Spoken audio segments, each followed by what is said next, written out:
buntag, adunay mga kinabuhi nga murag balik-balik lamang ang dagan. Parehong trabaho, parehong pamaagi.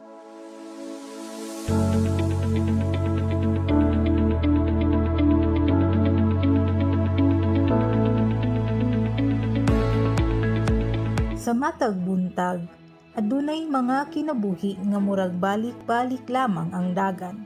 Parehong trabaho, parehong pamaagi sa kinabuhi ug pareho nga pangutana. Mauna lang bagyod kini?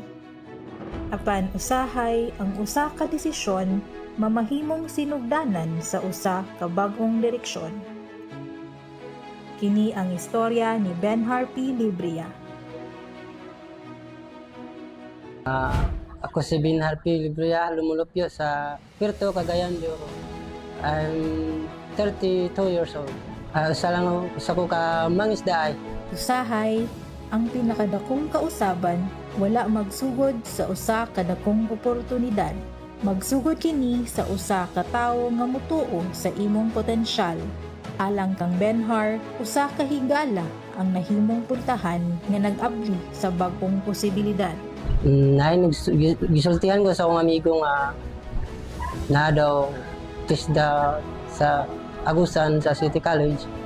Yung iya po kong ipasulo dito, giubanan ko niya. Mao na nga nagpa-enroll po ko.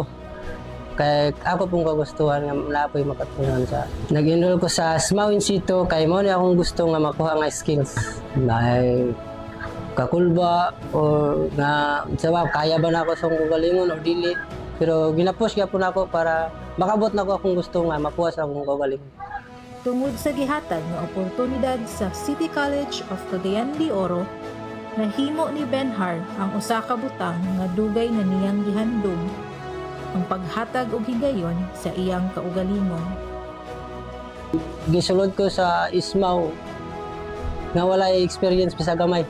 Sa matag adlaw nga pagbansay sa welding workshop, wala lang siya nakakatpon sa technical nga kahibalo, apan usab sa matag practice o matag hagit nga iyang giatubang, hinay-hinay usab niyang napalig-on ang iyang kumpiyansa sa kaugalingon.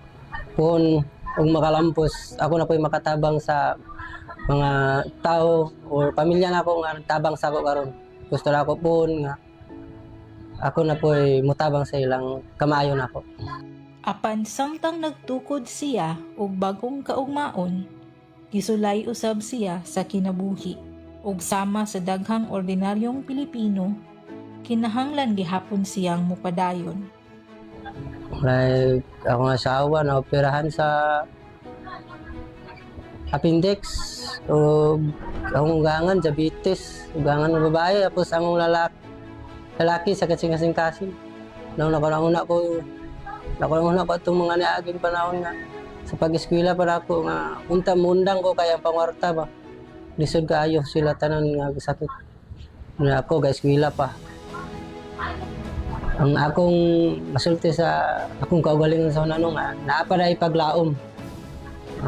Abi na ako dito lang taman. Pero sugad kay pag eskwela gyud ako, pag push na ko sa kaugalingon nga eskwela gyud. Napaday ko makabot sa akong kaugalingon. Ang paglaom dili lamang makita sa sertipiko, dili usab makita sa trabaho. Makita kini sa tawo nga mipili nga dili mohunong. Ug alang kang Benhar, kana nga desisyon nahimo nang sinugdanan sa usa ka bag-ong kaugmaon. Salamat ko sa City College of Cagayan de Oro, TSTI, labi na sa amahan sa Dakbayan kang Mayor Rolando Clarex Oy. Salamat sa imong programa kay tagaan mo opportunity or chance sa among kaugalingon nga parehas na po nga inani lang, baga elementary lang, pero tungod sa programa sa syudad o sa TISDA, nakabot sa akong kaugalingon nga dili wala na ako damha nga akong makuha karon. Pagpa-enroll na mo, pag-eskwela mo, pagkuha mo kung sa inyong gusto kuhaon nga skills, kaya daghan mo ni skills sa TSTI na housekeeping, SMAW, BHS, carpentry, plumbing, o EIM, para maparehas na ko nga nakabot o nako nga skills sa kaugalingon.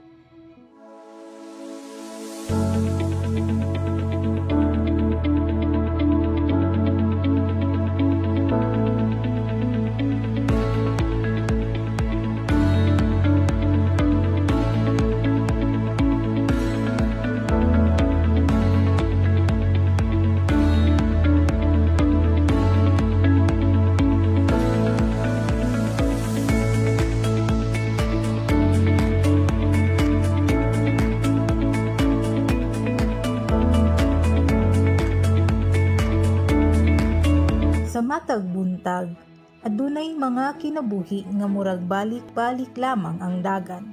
Parehong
bold beginnings, global breakthroughs, and unstoppable growth.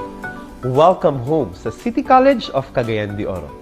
Sa milabayng usa ka tuig, ang City College of Cagayan de Oro nakakabot og daghang talagsaong kalampusan.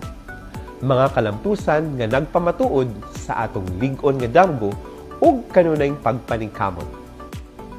Aligned with the CDO RISE agenda of Mayor Rolando Clarex Uy, with the support of our entire City Council, the City College has strengthened its foundations while reaching new heights locally and internationally. With a bold commitment to making quality education accessible to all, our school continues to exert effort to make a lasting difference. Gikan sa faculty development hangtod sa pagpalapad sa atong international linkages, ang City College nagbarog isip simbolo sa paglaom og kalampusan. Ang matag kalampusan dili lamang para sa institusyon, kundi para sa matag estudyante, ginikanan, magtutudlo ug sa tibuok komunidad nga atong gialagaran. As we move forward, we remain steadfast in our mission to nurture minds, empower communities, and shape leaders who will make meaningful contributions to our society. With unity, innovation, and unwavering commitment to excellence, City College of Cagayan de Oro will continue to rise, turning bold visions into transformative realities for generations to come.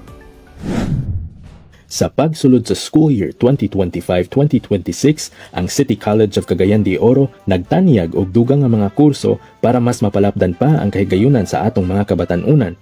Gikan sa tulo ka mga kurso nga atong gi-offer ni atong 2024 nahimo na kining unom. Ang atong mga programa nadugangan og Bachelor of Science in Office Administration, Bachelor of Science in Entrepreneurship, ug Bachelor of Science in Social Work. Kini nga mga bagong programa nagpakita sa padayon nga pagpaningkamot sa tunghaan nga maghatag og kalidad ug abot kaya nga edukasyon para sa atong dakbayan. Ang atong tunghaan nagpadayon gihapon og accommodate sa mga interested applicants sa atong college programs and TechVoc qualifications gikan sa mga nagkadaiyang barangay sa atong syudad. On top of this, the City College of Cagayan de Oro was recognized globally through its inclusion in the Times Higher Education Impact Rankings 2025, where we ranked in the 1001 to 1500 bracket among higher education institutions in the world. Ang Times Higher Education, usa ka internasyonal nga organisasyon nga nagatuki sa kahimtang sa mga universidad sa tibuok kalibutan base sa kalidad sa edukasyon, research, international outlook, o kontribusyon sa Sustainable Development Goals. Bisan pa man nga bag-o lang nag-able ang atong tunghaan para sa atong mga estudyante sa kolehiyo, kita nagmalampuson. The institution also received rankings for its performance in SDG 1, No Poverty, SDG 4, Quality Education, SDG 10, Reduced Inequalities, ug SDG 17, Partnerships for the Goals. Dugang pa, ang atong institusyon nakakabot usab og international nga pagpasidungog gikan sa World University Rankings for Innovation, diin kita rank 56 worldwide para sa student support and engagement category. Ug dili lang kini, ang City College of Cagayan de Oro nakakabot usab og ranggo sa UI Green Metric World University Rankings, usa ka prestigyosong global ranking nga nagtan-aw sa palibot og sustainability sa mga tunghaan sa tibuok kalibutan. Naangkon sa tunghaan ang rank 1,253 worldwide, rank 73 sa entire Philippines, ug rank 7 sa tibuok Northern Mindanao. Kini nagpakita sa padayon nga pagpaningkamot sa institusyon sa pagpatuman og mga inisyatiba alang sa Green Campus ug pagpalambo sa kalidad sa edukasyon. City College of Cagayan de Oro also soared high in the AD Scientific Index World Scientist and University Rankings 2025. Diin atong nakabot ang rank 103rd among public higher education institutions in the Philippines, o rank 182nd among higher education institutions in the Philippines. 9 of our faculty members were hailed as City College top scientists, contributing significantly to the school's research productivity, citation impact, and overall academic performance. Padayon usab ang atong pagpanerbisyo pinaagi sa atong Technical Skills and Technology Institute o TSTI. With the guidance of our vocational school administrator, Mr. Carl-Hein M. Pios, ang atong gitanyag nga mobile training program o community-based training program, nagmalampuson nga nakaalagad og 154 nga mga benepisyaryo. Kining mga programa naglakip sa praktikal nga mga trainings nga nagtudlo sa mga participants sa technical nga kahanas nga makatabang sa ila sa pagpangita og trabaho o pagpalambo sa ilang kaugalingong panginabuhi. Pinaagi sa atong mga technical skill qualification offerings, ubay-ubay nga mga estudyante ang atong napagraduara sa tuig 2025. 318 sa quarter 1, 162 sa quarter 2, 150 sa quarter 3, ug 231 sa quarter 4. A total of 861 TSTI graduates sa tuig 2025. Dako usab nga garbo sa tunghaan ang pag-ila sa Technical Education and Skills Development Authority o TESDA sa TSTI. Ang maong ahensya naghatag og 100% nga compliance rating atol sa 2025 Intra-Region Compliance Audit para sa atong Agusan Campus. Buot ipasabot ni ini nga ang atong mga TechVoc programs, pasilidad ug mga proseso misunod sa pinakataas nga sukdanan sa kalidad ug regulasyon sa TESDA. Best Implementer for Student Development Services Award gikan sa CHED Region 10.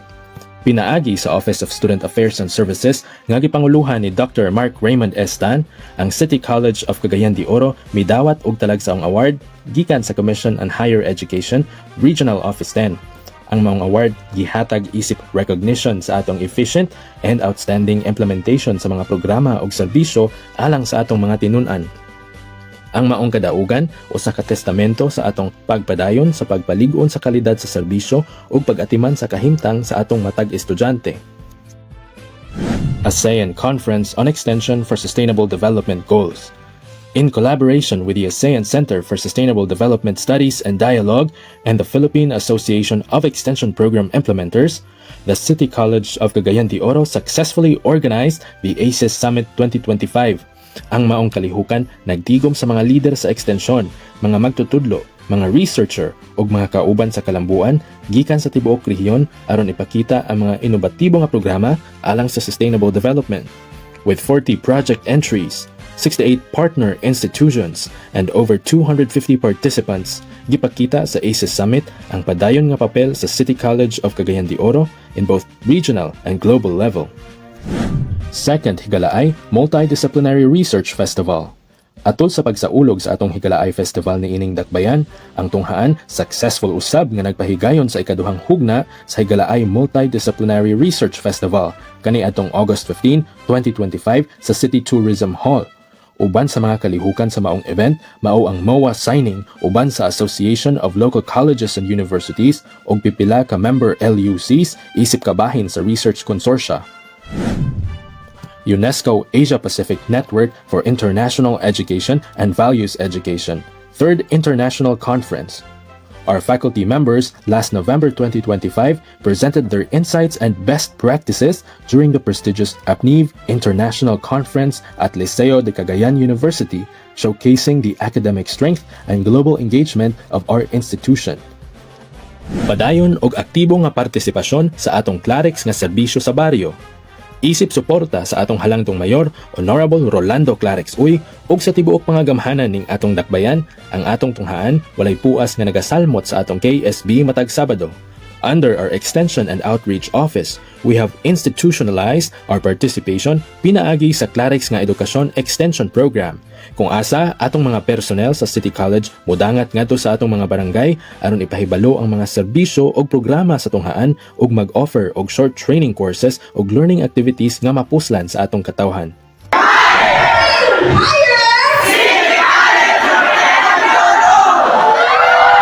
Admissions caravan in our public schools. With the initiative of our Guidance, Counseling, and Admissions Office o GCASO, inubanan sa Promotions and Communications Office sa tunghaan, kita aktibo usab nga naga-organize og school caravans sa daghang public school sa Dakbayan aron i-promote ang City College o ipahibalo sa mga estudyante ang lain-laing programa, serbisyo o oportunidad nga gitanyag sa tunghaan. Sa maong kalihukan, ang GCASO nagdala og informational talks, interactive activities ug short orientation sessions nga makatabang sa mga kabatanunan sa pagpangandam sa ilang edukasyon ug sa pagpili sa husto nga kurso. Accreditation gikan sa Professional Regulation Commission. City College of Cagayan de Oro is now accredited by the PRC as CPD provider. Ang maong milestone na himong posible pinaagi sa atong Office for Lifelong Learning and Professional Development. Kini nga akreditasyon nagtugot sa kolehiyo nga maghatag og CPD certified nga mga training programs alang sa atong mga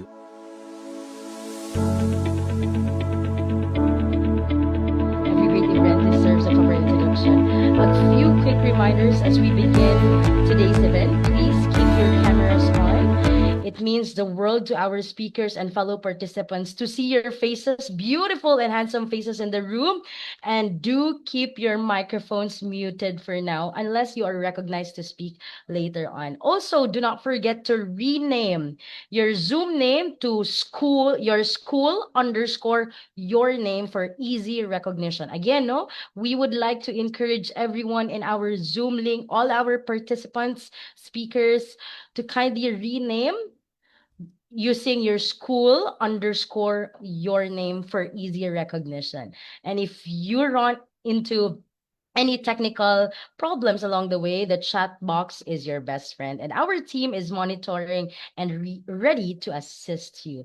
We will start promptly in a few minutes. So sit tight, make sure your connection is stable, grab that sip of coffee and get ready because today is going to be a remarkable day for everyone. See you in a while.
Good morning, ladies and gentlemen, and a most pleasant day to each and every one of you joining us today, whether you are watching us from Zoom or via Facebook Live, wherever you are right now, at your desk, on your couch, or perhaps with a cup of coffee still in your hand. We are so glad that you are here today. I am Herna Tano, the Director of Strategic Partnerships Office of the City College of Cagayan de Oro, and I will be your host for today's event. Now, they say great ideas and no address. Today, we prove that because what we are about to share in this virtual space is something no distance, no time zone, and no screen can diminish. And that is the power of research done with a heart. And a few quick reminders as we formally begin our program. Please keep your cameras on. It means the world to our speakers and fellow participants to see your beautiful and handsome faces, and do keep your microphones muted for now, not unless you will be recognized later on. And also do not forget to rename using your school underscore your name. And of course, if you have any problems, no technical problems, the chat box is your best friend. All right. So if you are glad to be here this morning, go ahead and hit that heart react. So let us see how many of you showed up and ready and excited for our event today. Kindly click that heart react both in our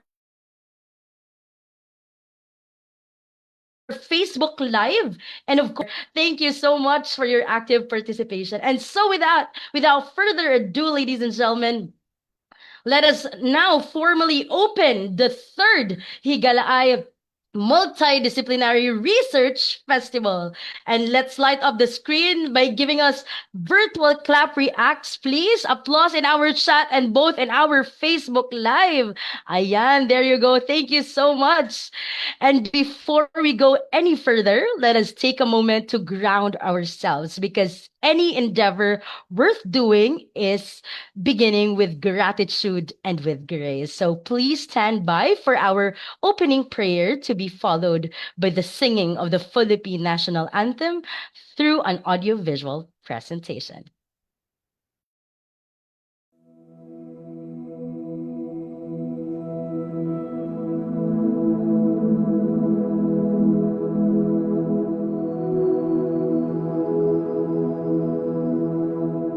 Almighty Father, source of truth and light, we thank you for your grace that sustains us.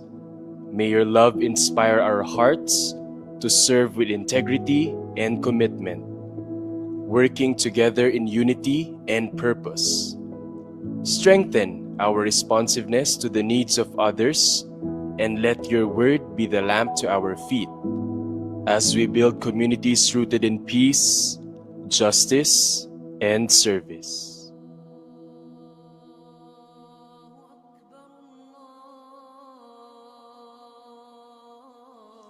اللهم إنا نشكرك على نعمتك التي لا تحمى فقولوا قلوبنا بالإيمان وهدي أفعالنا بالحكمة واتقى ثوابنا في حديمة الآخرين واجعل أعمالنا عدلا وكلماتنا صدقا وهدفنا موقفا لمشيئتك آمين.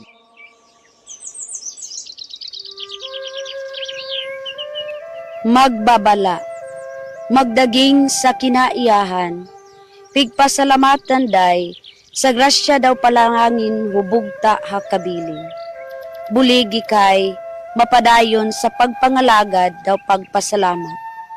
Pag ilahu mga kalas laasan day, pag uyam mo hualan linimbag, iila kanay sa kagsabuwa, daw kalandang hualan buhat. Amen.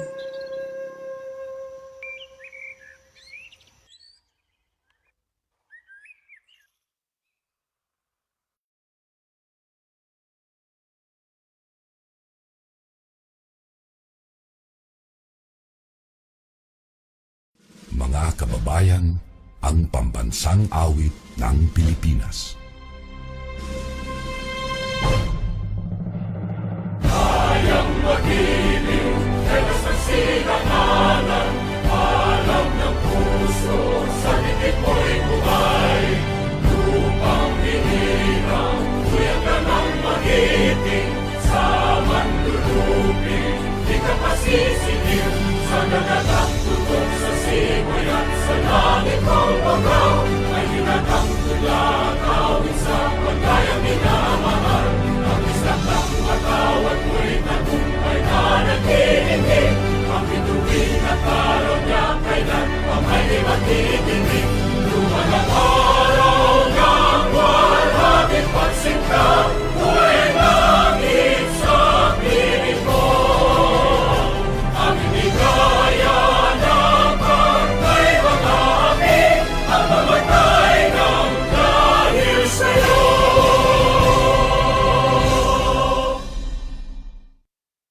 Once again, good morning, ladies and gentlemen. Welcome to the third Higalaay Multidisciplinary Research Festival. What a joy it has to have you all in here, bright and ready on this extraordinary day of ideas, innovation, and meaningful conversation that we will stay with you for as long as our festival ends. On behalf of our gracious host institution, the City College of Cagayan de Oro, alongside with our esteemed partners, the Association of Local Colleges and Universities, Region 10, and the ZAS Digital Institute Training and Development Services, it is my warmest honor to welcome you to the third Higalaay Multidisciplinary Research Festival.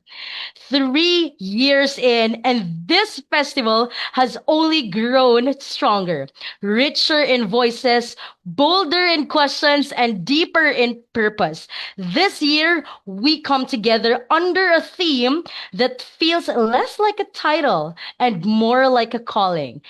Innovative research for people, communities, and sustainable future.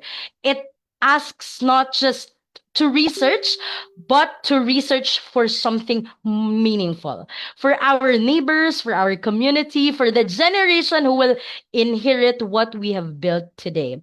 So I want to hear and read some comments, both in our Zoom and our Facebook Live. Comment your school or your city in our Zoom or Facebook Live chat, because I wanted to see how far our festival is reaching today. Okay? Again, I wanted to see comments from our participants both in Zoom and Facebook Live. If taga saan kayo, from what school or what city are you in today? There you have it. Yan, we are seeing MSU Zamboanga Sibugay. How about the others from Hingoog, Finma Cagayan de Oro College? We also have from National University Dasmariñas Cavite, from University of Santo Tomas Manila. Good morning, everyone. So we have participants from all over the Philippines, no? From Luzon, Visayas, and Mindanao. We also have from New York, from Tagoloan Community College, and everyone. Once again, you are all welcome for today's festival. And for the next several hours, this online space becomes our shared hall of learning. We may not be seated in the same room, but we are thinking the same thoughts, asking the same question, and chasing the same light. Researchers, educators, students who are watching us live, leaders brought together not by geography, but of course, something far more lasting, a shared commitment to knowledge that truly serves our people. And what a beautiful thing that is. So we have such a rich program lined up for you today, and we are going to make every minute count. But first, let us set the tone for this gathering right away with a message from one of the pillars of research excellence at City College of Cagayan de Oro to formally welcome us all this morning and to share his vision for what this festival represents. May we please call on the Vice President for Research and Extension, no other than Dr. Ray Butch D. Mahinay, for his welcome remarks. Thank you very much, Director Herna. I hope I am loud and clear to all of our participants here in the call. Again, maayong buntag sa tanan. It is really our pleasure to welcome you to to the third Higalaay Multidisciplinary Research Festival. This year, we are holding the conference entirely online as part of our commitment to inclusivity and accessibility. Through this format, we hope to provide more opportunities for researchers, educators, and practitioners, even students, of course, they are also part of this, and other stakeholders from across the country to participate, exchange ideas, and contribute to meaningful academic discussions. This year's theme, Innovative Research for People, Communities, and Sustainable Futures, reflects an important institutional direction of the City College. By merging our research and extension offices, we are strengthening the connection between knowledge production and community engagement. Research at the City College is not undertaken merely for academic compliance or publication.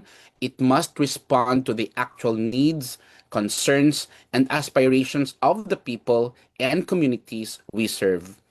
This integration also lets research findings inform our extension programs, while our extension experiences help identify relevant research questions and priorities. At the same time, we ensure that both research and extension are integrated into instruction.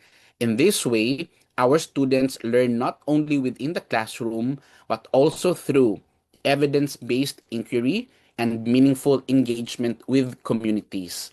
Through this direction, the City College continues to fulfill the threefold functions of a higher education institution: instruction, research, and extension. These functions should not operate separately. Instead, they must complement one another to produce relevant knowledge, improve educational practice, empower communities, and contribute to sustainable development. This conference will feature 5 thematic areas that will represent the 6 degree programs and academic disciplines offered by the City College. The first theme is teacher education, learning innovation, and technical vocational education. Second is communication, media, digital literacies, and creative industries. Third is social work, human services, wellness, and community resilience. Fourth, office administration, governance, leadership, and organizational development. And lastly, business, entrepreneurship, innovation, and sustainable enterprise. Now, these thematic areas demonstrate that innovation and community responsiveness can be pursued across different disciplines. They also provide a platform for our participants to present studies that may lead to improved practices, stronger institutions, more resilient communities, and more sustainable futures. To recognize research excellence, we will declare the 3 highest rated papers in each thematic area. More of that later, but they will be rewarded as champion, first runner-up, and second runner-up.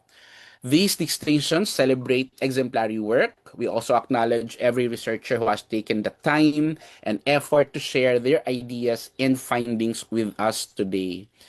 May this conference become a meaningful venue for exchanging knowledge, developing partnerships, and transforming research into actions that benefit people and communities. Once again, welcome to the third Higalaay Multidisciplinary Research Festival, and advance happy fiesta to all Cagayanons. Viva San Agustin! May we all have a productive, engaging, and inspiring conference. Thank you and maayong adlaw sa tanan. God bless to all our research presenters. There you go. Thank you. Back to you, Director Herna.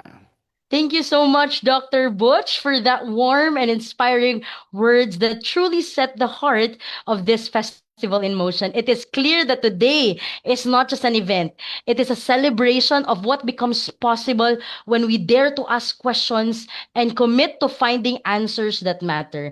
And speaking Speaking of visionary leadership, it is now our distinct honor to call on the man at the helm of the institution that makes this gathering possible. Please join me in welcoming our ever dynamic college president of the City College of Cagayan de Oro, Dr. Gistoni P. Babia, as he shares his inspirational message with us all. Virtual round of applause, please. Thank you very much. Director Herna, magandang umaga po sa ating lahat. Good morning, no, sa lahat ng nakinig. To all our international partners, good morning, everyone. To our fellow leaders, our higher education partners, researchers, faculty members, students, guests, and friends from different institutions and discipline, a warm welcome to our third Higalaay Multidisciplinary Research Festival. Today, we are actually gathered not simply to celebrate completed research, we gather to celebrate what research can become. Because we believe that the real measure of research is not simply how many pages we have written, how many papers we have presented, or even how many articles we have published. Because the greater question is, what changed because we did the research? Did a community become better? Did an institution improve its practice? Did a policymaker make an informed decision? Did we solve a problem that people had been living with? And if our research ends with publication, then we have only completed a part of its journey.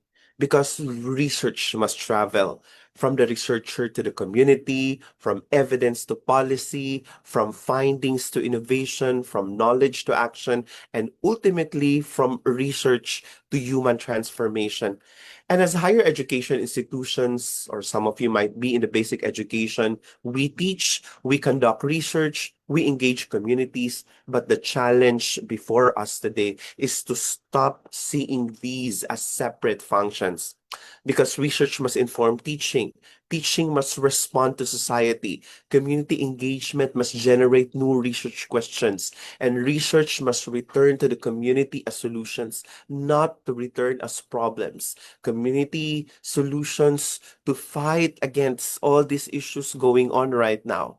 Issues about value degradation, mass shooting incidents, and all these kinds of problems. There is a value in publishing in reputable journals and presenting our work nationally and internationally, and these allow our ideas to be scrutinized, validated, shared to the wider scholarly community, but publication should never be the final destination of our research. Publication is dissemination, and utilization is transformation. And can you imagine that when we do research, and this particular research identifies why economically disadvantaged students leave college, the very simple research. And publishing that study contributes to scholarship. But when its findings become the basis for a scholarship program, a flexible learning policy, or a student support mechanism, and research begins to change lives, it's not only put in paper, but it's put in practice. Use it as a reflective avenue for policy makers to change their institutional laws, to change their policy directions.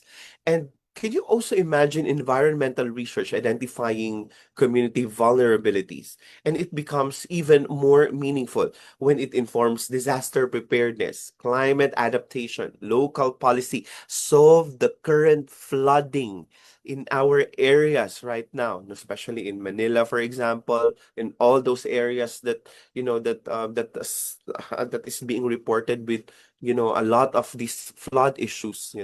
And that is the research culture that we must build. And therefore, this becomes even more urgent when we speak about sustainable development. The SDGs reminds us that humanity's problems do not exist in isolation. We don't live in silos. Poverty affects education. Education affects employment. Climate change affects food security, livelihoods, health and human security, and biosphere affects the social issues and the economic issues of this time. And this is precisely why a multidisciplinary research festival matters. The world's most difficult problems will not be solved by one discipline alone. We have artificial intelligence. And AI right now is not just merely technological. It should be educational. It should not replace our speeches. It should not replace our ideas, our thoughts. It should not replace the way how we do things daily, the ethical, the economical, the legal, and social aspects of it. And this is particularly meaningful for the City College of Cagayan de Oro because as a young local higher education institution, we recognize that being rooted locally should never mean thinking only locally. And our identity is local, but our aspirations and responsibilities must be global. And as we have begun to see what can happen when an institution intentionally, I'd like to coin this term, intentionally connects education, innovation, community engagement, partnerships, and sustainable development. And today, the City College of Cagayan de Oro is recognized in major international ranking systems. In the Times Higher Education Sustainability Impact Rankings 2026, we entered the 800 to 1,000 global band with recognition across SDGs. In the World University Rankings for Innovation, our young institution has also gained global recognition for innovations in areas such as student support, culture and values, and curricular innovation. And in the UI Green Metric World University Rankings, the college has also been recognized for its growing commitment to environmental stewardship, to sustainability, to green development, and even climate resilience. But I mentioned these rankings today not simply as trophies of institutional achievement, because for us at City College, they represent something more important. They remind us that what we do locally can become visible globally when it creates measurable impact.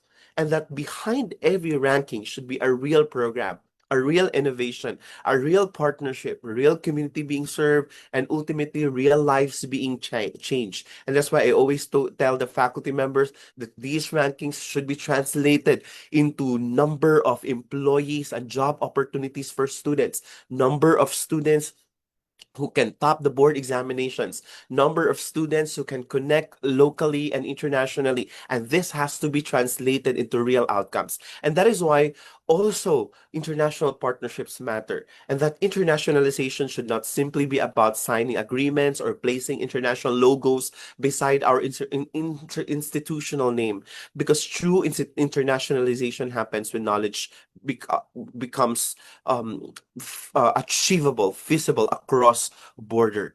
And this becomes a challenge for all of us. We should therefore ask, on top of research on the issue on where can we publish this, we should also be asking who needs to know about this, who can use this, what decision can this inform, and what policy can this influence, Recording in and progress. whose lives can become better because of this knowledge. Therefore, this disciplinary research festival challenges us that there is another bridge that we must intentionally strengthen, and that is the bridge between research and policy.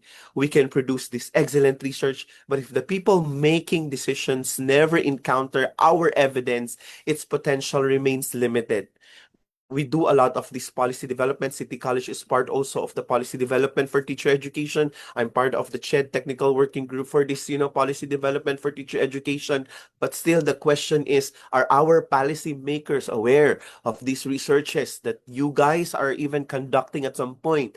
And then are your researches that you are publishing connects us with with these policymakers from DepEd, from CHED, from TESDA, from NCCA, from all other government agencies, so that our country will really grow now. Our policies are really anchored on research, and these researches should not only be informed through these kinds of festivals. And we should really therefore remember that we should not simply aspire to become published researchers, that we should aspire to become useful researchers. We become researchers whose work enters classrooms, researchers that that the work reaches communities, informs policymakers, because sometimes the greater achievement is seeing a policy change because of your evidence, because of our evidence, and seeing an institution redesign a program, seeing a community adopt an innovation, seeing more small colleges become bigger colleges in their communities, because these local colleges are no longer becoming local, but colleges who can make a significant transformation in those communities belonging belonging to the poverty level. And that is what impact really is in research. That is utilization. And that is the kind of research culture higher education must pursue. And therefore, my hope for this disciplinary research festival becomes more than a venue for presenting what we have discovered. May it become a meeting place of disciplines, meeting place of institutions, meeting place for communities, policymakers, meeting place for our nation. And may this conversation becomes partnerships. May this generate new researches and findings, new evidence. May evidence influence policy, may inspire innovation, and therefore let us all bring this knowledge to our back to our classrooms, bring it back to our communities, bring it to our government. We encourage our government to work to speak from the truth based on these researches, to bring it across border and let it become an action, let it become an innovation, let it become a multiplication of impact, and let innovation become sustainable transformation. That, I believe, is the future of research in higher education. And we should all remember that as we go along with our day-to-day. Daghang salamat. Congratulations to all our researchers in behalf of the Director for Research and Partnerships, headed of course by Dr. Joel Putane and VP Butch Mahinay. And may we continue to produce that knowledge that does not simply fill journals, but again, cross borders, influences policies, transform communities, and improve human lives. Magandang umaga po sa Thank you so much, Dr. Babia, for the powerful message and for your unwavering commitment to nurturing a culture of research and excellence at City College of Cagayan de Oro. Your leadership continues to inspire not just our institution, but the entire academic community that we serve. I'd like to give a quick note for everyone before we continue that today's festival is being recorded for documentation purposes. So if you're comfortable with that, can I see a thumbs up or a yes react in our chat so that this is a permission, no, for everyone. Thank you, Joe, so much for letting us know that you're comfortable being recorded today. And as we widen our circle of voices this morning, it is truly a privilege to welcome a leader whose mandate spans the whole region, guiding, shaping, and championing higher education across Northern Mindanao. May we now invite the OIC Regional Director of Commission on Higher Education, Dr. Leo D. Camposano, to share his message of support, to be represented by the Chief Education Program Specialist, Dr. Arlita Amapola B. Minguez. Virtual round of applause, please. Good morning, everyone. May I know if I am audible? From this end, I am now in Claveria for an important event, but may I ask if I am audible? Yes, Doc, you are loud and clear. Thank you. Thank you so much. To our distinguished researchers, our college and university leaders, faculty members, students, industry partners, government agencies, development partners, and all participants of this third Higalaay Multidisciplinary Research Festival for 2026. I extend my warmest greetings on behalf of our OIC Director 4, Dr. Leo D. Camposano of the Commission on Higher Education Regional Office 10. It is an honor for the Commission and a privilege also that the Commission is joining you, albeit virtually again, in celebrating a gathering that affirms one of the most powerful instruments of nation building, and that is research. This year's theme, Innovative Research for People, Communities, and Sustainable Futures, reminds us that research is not an end in itself. It becomes truly meaningful when it improves lives, empowers communities, informs the public, especially on policies, strengthens industries, protects our environment, and creates opportunities for future generations. The festival is fittingly held in Cagayan de Oro City, not just the city of Golden Friendship, but because we are celebrating our fiesta. So beyond the hospitality, which is the reputation of Cagayan de Oro, The city has become a vibrant center of higher education, innovation, entrepreneurship, and collaboration. The city has connected institutions, industries, local governments, and communities across northern Mindanao, making it an ideal venue for cultivating ideas to help shape our region. Northern Mindanao is blessed with remarkable strengths: productive agricultural lands, for example, thriving businesses, emerging technologies, rich cultural heritage, and above all, resilient and talented people. Yet, these trends also calls us to address complex challenges.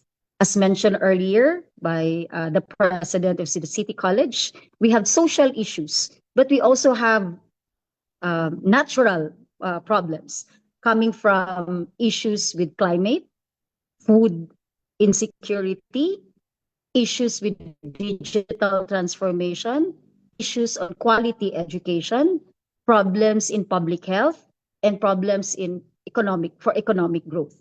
And of course, sustainable resource management problems.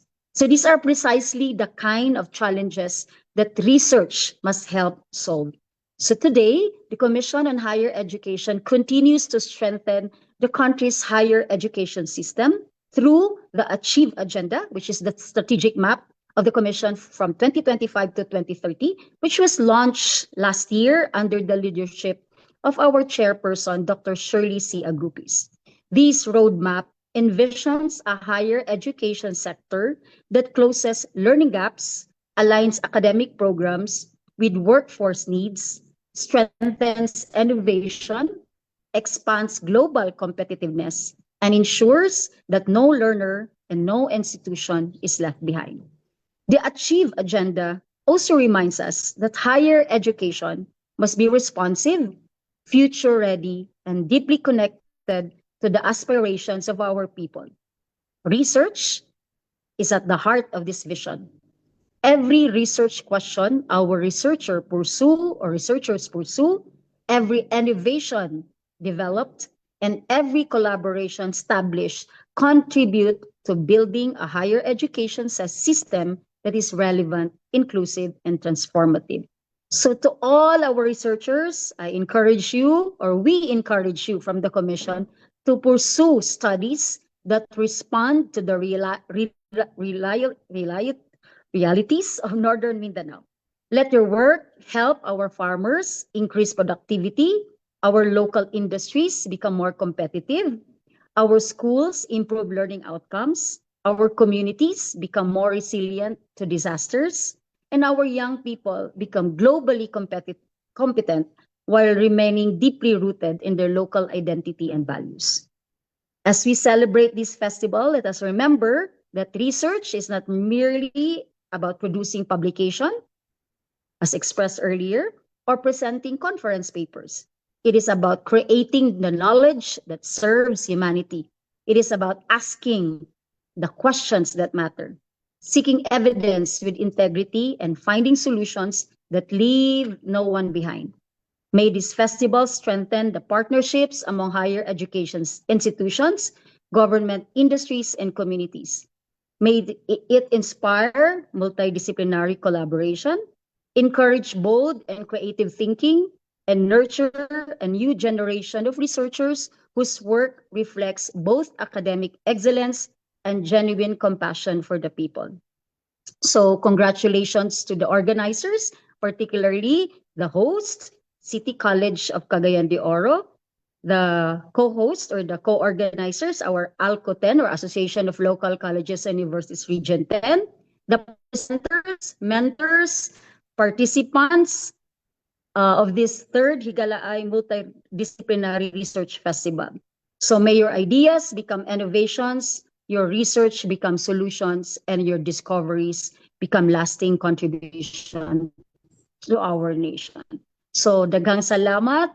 Wishing everyone a meaningful, productive, and inspiring research festival. And happy fiesta, Cagayan de Oro City. Maayong buntag sa tanan. Thank you so much, Dr. Minguez, for that meaningful message and for the Commission on Higher Education's continued support in elevating the quality and reach of research across our region, especially in sharing the meaningful Achieve agenda. Your presence here truly speaks volume about the value placed on initiatives like this one. Daghang salamat po, Dr. Minguez. And now, one of the things that makes this Higalaay Research Festival truly special is that it was never meant to be celebrated alone. It is, at its very core, a festival of collaboration, of institutions choosing to learn from one another, grow with one another, and build something greater together. And no one embodies that spirit more than our next speaker, the president of the Association of Local Colleges and Universities, Dr. Maricel Nueva, represented by the Vice President for Research at Tangub City Global College, Professor Clint Montenegro Quihe. Virtual round of applause, please.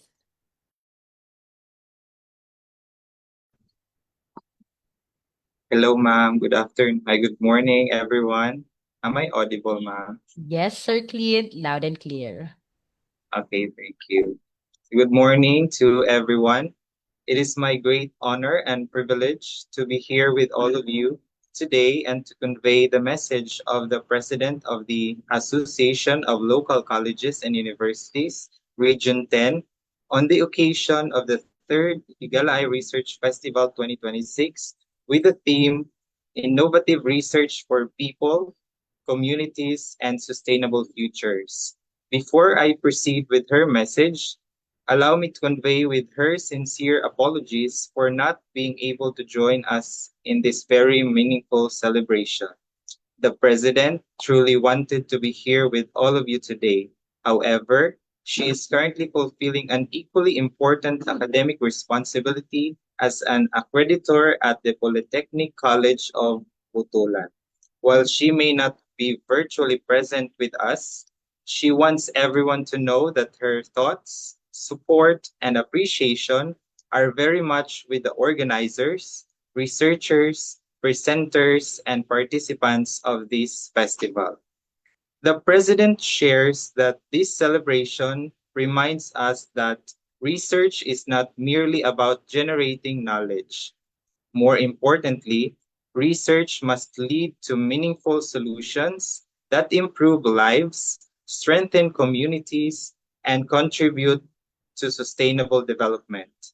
As president of ALCO Region 10, she is grateful to be part of this celebration of the dedication, creativity, and commitment of our researchers, educators, students, and academic institutions. She hopes that this festival will continue to foster stronger collaboration, purposeful research, and innovative ideas that respond to the real and emerging needs of our communities and help shape a better future.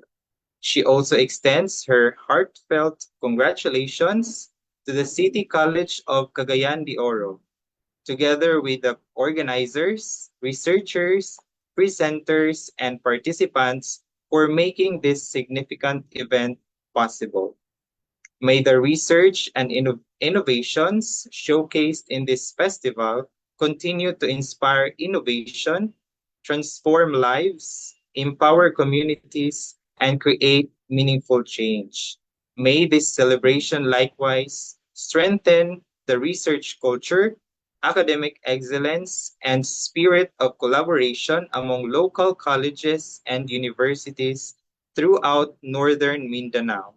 May it open doors for stronger partnerships, meaningful knowledge exchange, and research initiatives that contribute to sustainable development and the advancement of our communities. And as we continue this shared pursuit of knowledge and innovation, may we always be guided by a sense of purpose and service. Above all, may God's guidance be our stronghold as we pursue knowledge, innovation, and excellence in the service of our people. May He bless our researchers and educators, bless our institutions and communities, and guide all of us toward a brighter, more inclusive, and more sustainable future.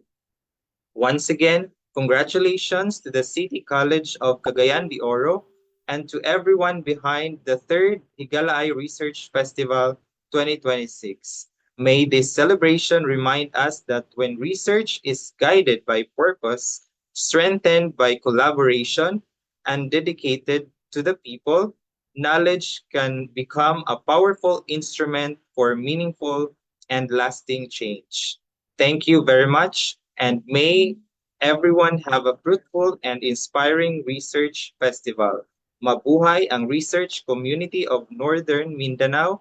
Mabuhay ang Alcor Region 10. Thank you and God bless us all. Thank you so much, Professor Clean, for sharing the message of the president of ALCO Region 10 and for the spirit of unity and shared purpose that ALCO Region 10 continues to bring to endeavors like this one. Stronger together, and that has always been the promise of partnership. And today, we see it beautifully lived out. I want you all, both our Zoom and our Facebook Live viewers, to kindly type Higalaay in our chat box if you are proud to be part of today's engagement, the third Higalaay multidisciplinary research. Sige, kindly type in our chat box and both in our Facebook Live the word Higalaay. So for those not from Cagayan de Oro, Higalaay means friendship because Cagayan de Oro is the city of golden friendship, and we are actually celebrating that this month. Next week, we will be having our fiesta celebration. That's why we are greeting you all happy fiesta. And now, research does not happen in vacuum. No, thank you so much for those who participated by chatting Higalaay in our chat box. Daghang salamat, or thank you so much, everyone. Again, research does not happen in vacuum. It happens in cities, in the communities, in the very streets and neighborhood where real people live real lives. And so it is only fitting that we hear from the leader of this very city that grounds this festival, the city whose name we carry with pride and whose people inspire the very question we seek to answer. Let us welcome the city mayor of Cagayan de Oro City, Honorable Rolando Clarix A. represented by our equally honored to have a champion in Cagayan de Oro, a voice for her constituents and a partner in city's growth and progress, representing our city mayor. Let us give a round of applause to our vice mayor, Honorable Jocelyn Bebot Rodriguez.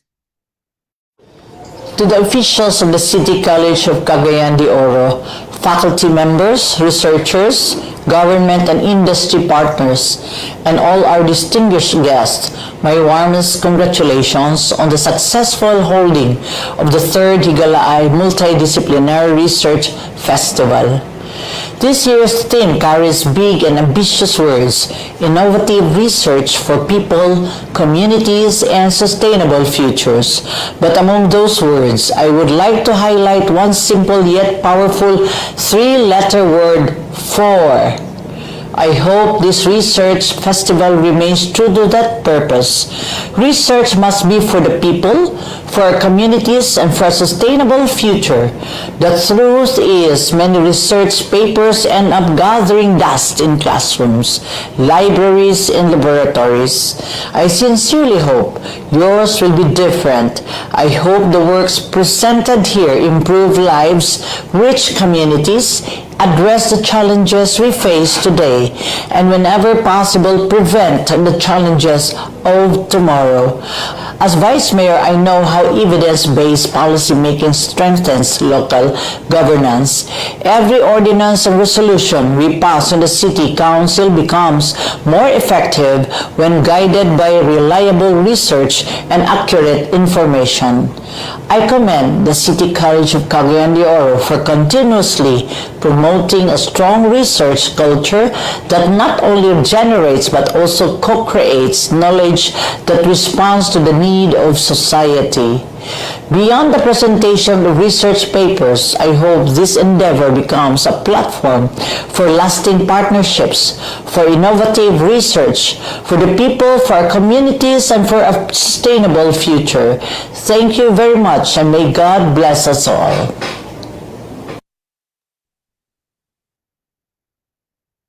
Thank you so much, Vice Mayor Rodriguez, for those encouraging words and for your commitment to the people of Cagayan de Oro. It's truly heartening to see our city's leadership stand alongside the academic community and championing research that uplifts lives. The support of our local government does not end here. Behind every policy that shapes education in this city, there is a council that deliberates, advocates, and champion the needs of our school, our colleges, and our learner. And today, that council is represented by someone who knows the landscape of education in Cagayan de Oro very well. To speak on behalf of the City Council, may we call on the chairperson of the Committee on Education, Honorable Moreno Y. Daba IV, for his message. Good day, everyone. To the officials and administrators of the City College of Cagayan de Oro, the Office of Research, our educators, researchers, students, partners, and guests, my warmest greetings. It is my pleasure to extend my heartfelt congratulations on the successful staging of the third Higalaay Multidisciplinary Research Festival 2026. This year's theme, Innovative Research for People, Communities, and Sustainable Futures, reminds us that research is not only about discovering new knowledge, it is about creating solutions that improve lives and strengthen our communities. To our researchers and participants, thank you for your dedication, curiosity, and perseverance. May this festival inspire you to continue pursuing research that is relevant, impactful, and responsive to the needs of our people. As we celebrate the Higalaay spirit of unity and collaboration, may this festival become a platform where ideas are shared freely, partnerships are strengthened, and innovations are inspired.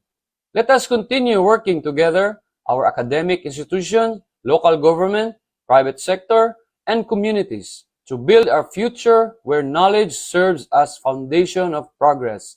Congratulations once again to the organizers and participants of the third Higalaay Multidisciplinary Research Festival 2026. Thank you so much, Councilor Daba, for the message of support and for the City Council's continued investment in the future of education and research in Cagayan de Oro.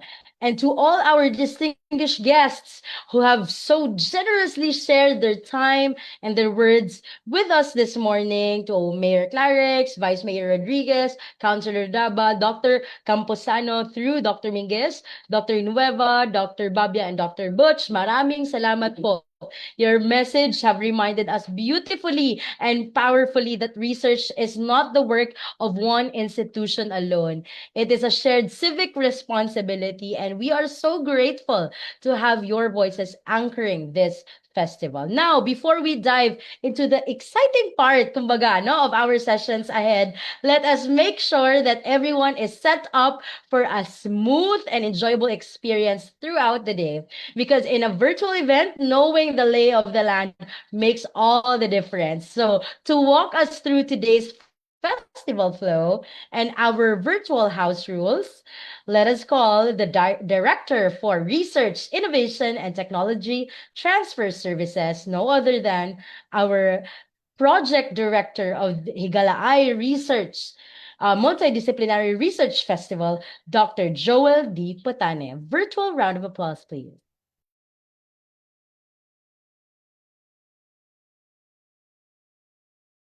Good day, everyone. The third Higalaay Research Festival brings together researchers, educators, students, professionals, and institutional partners around one central purpose: to advance research that responds to people, communities, and sustainable futures.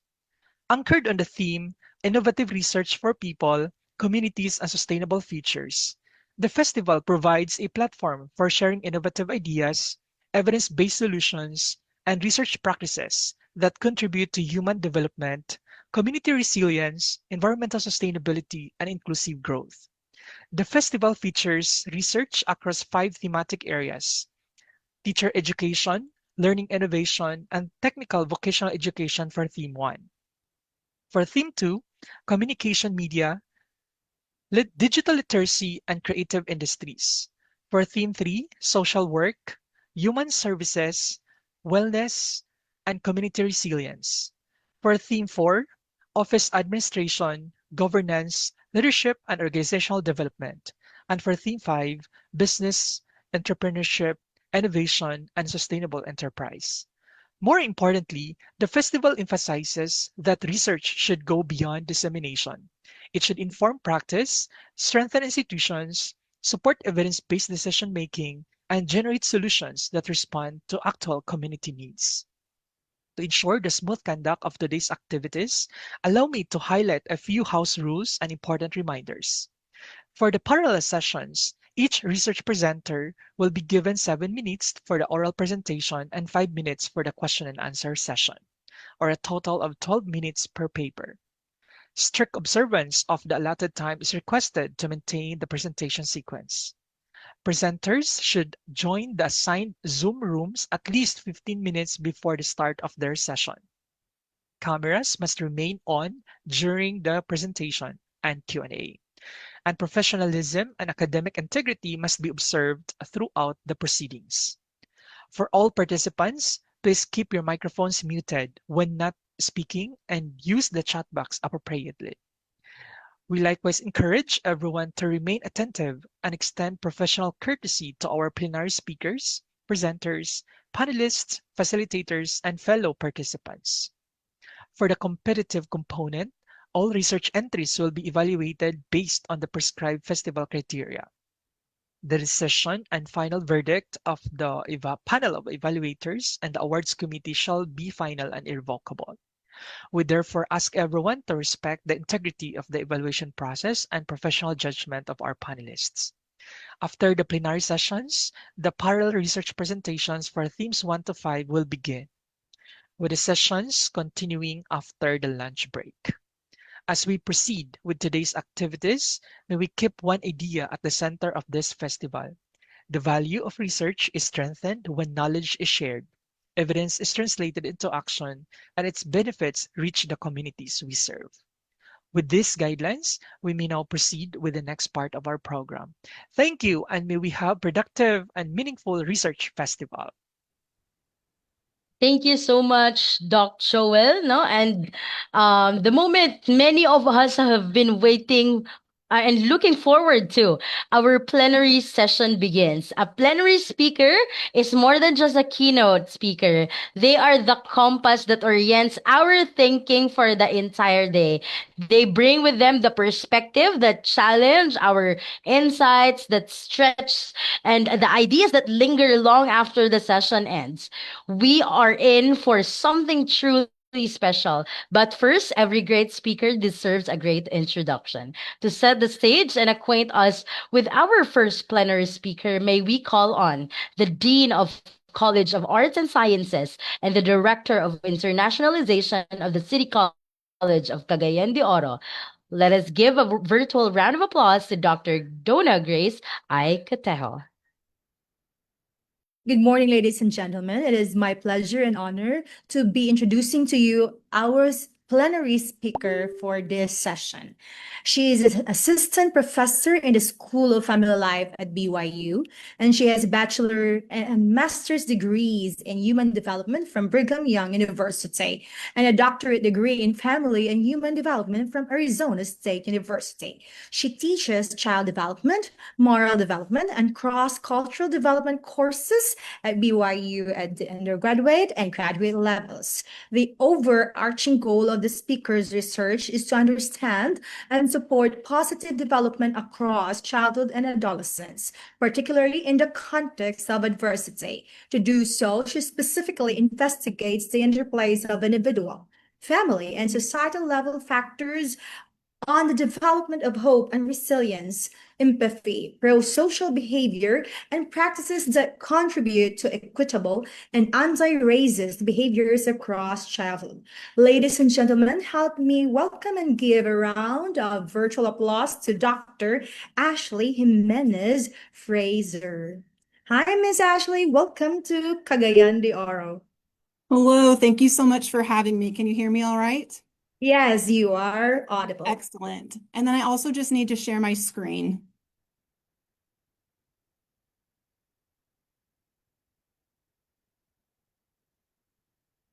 All right, let's see here.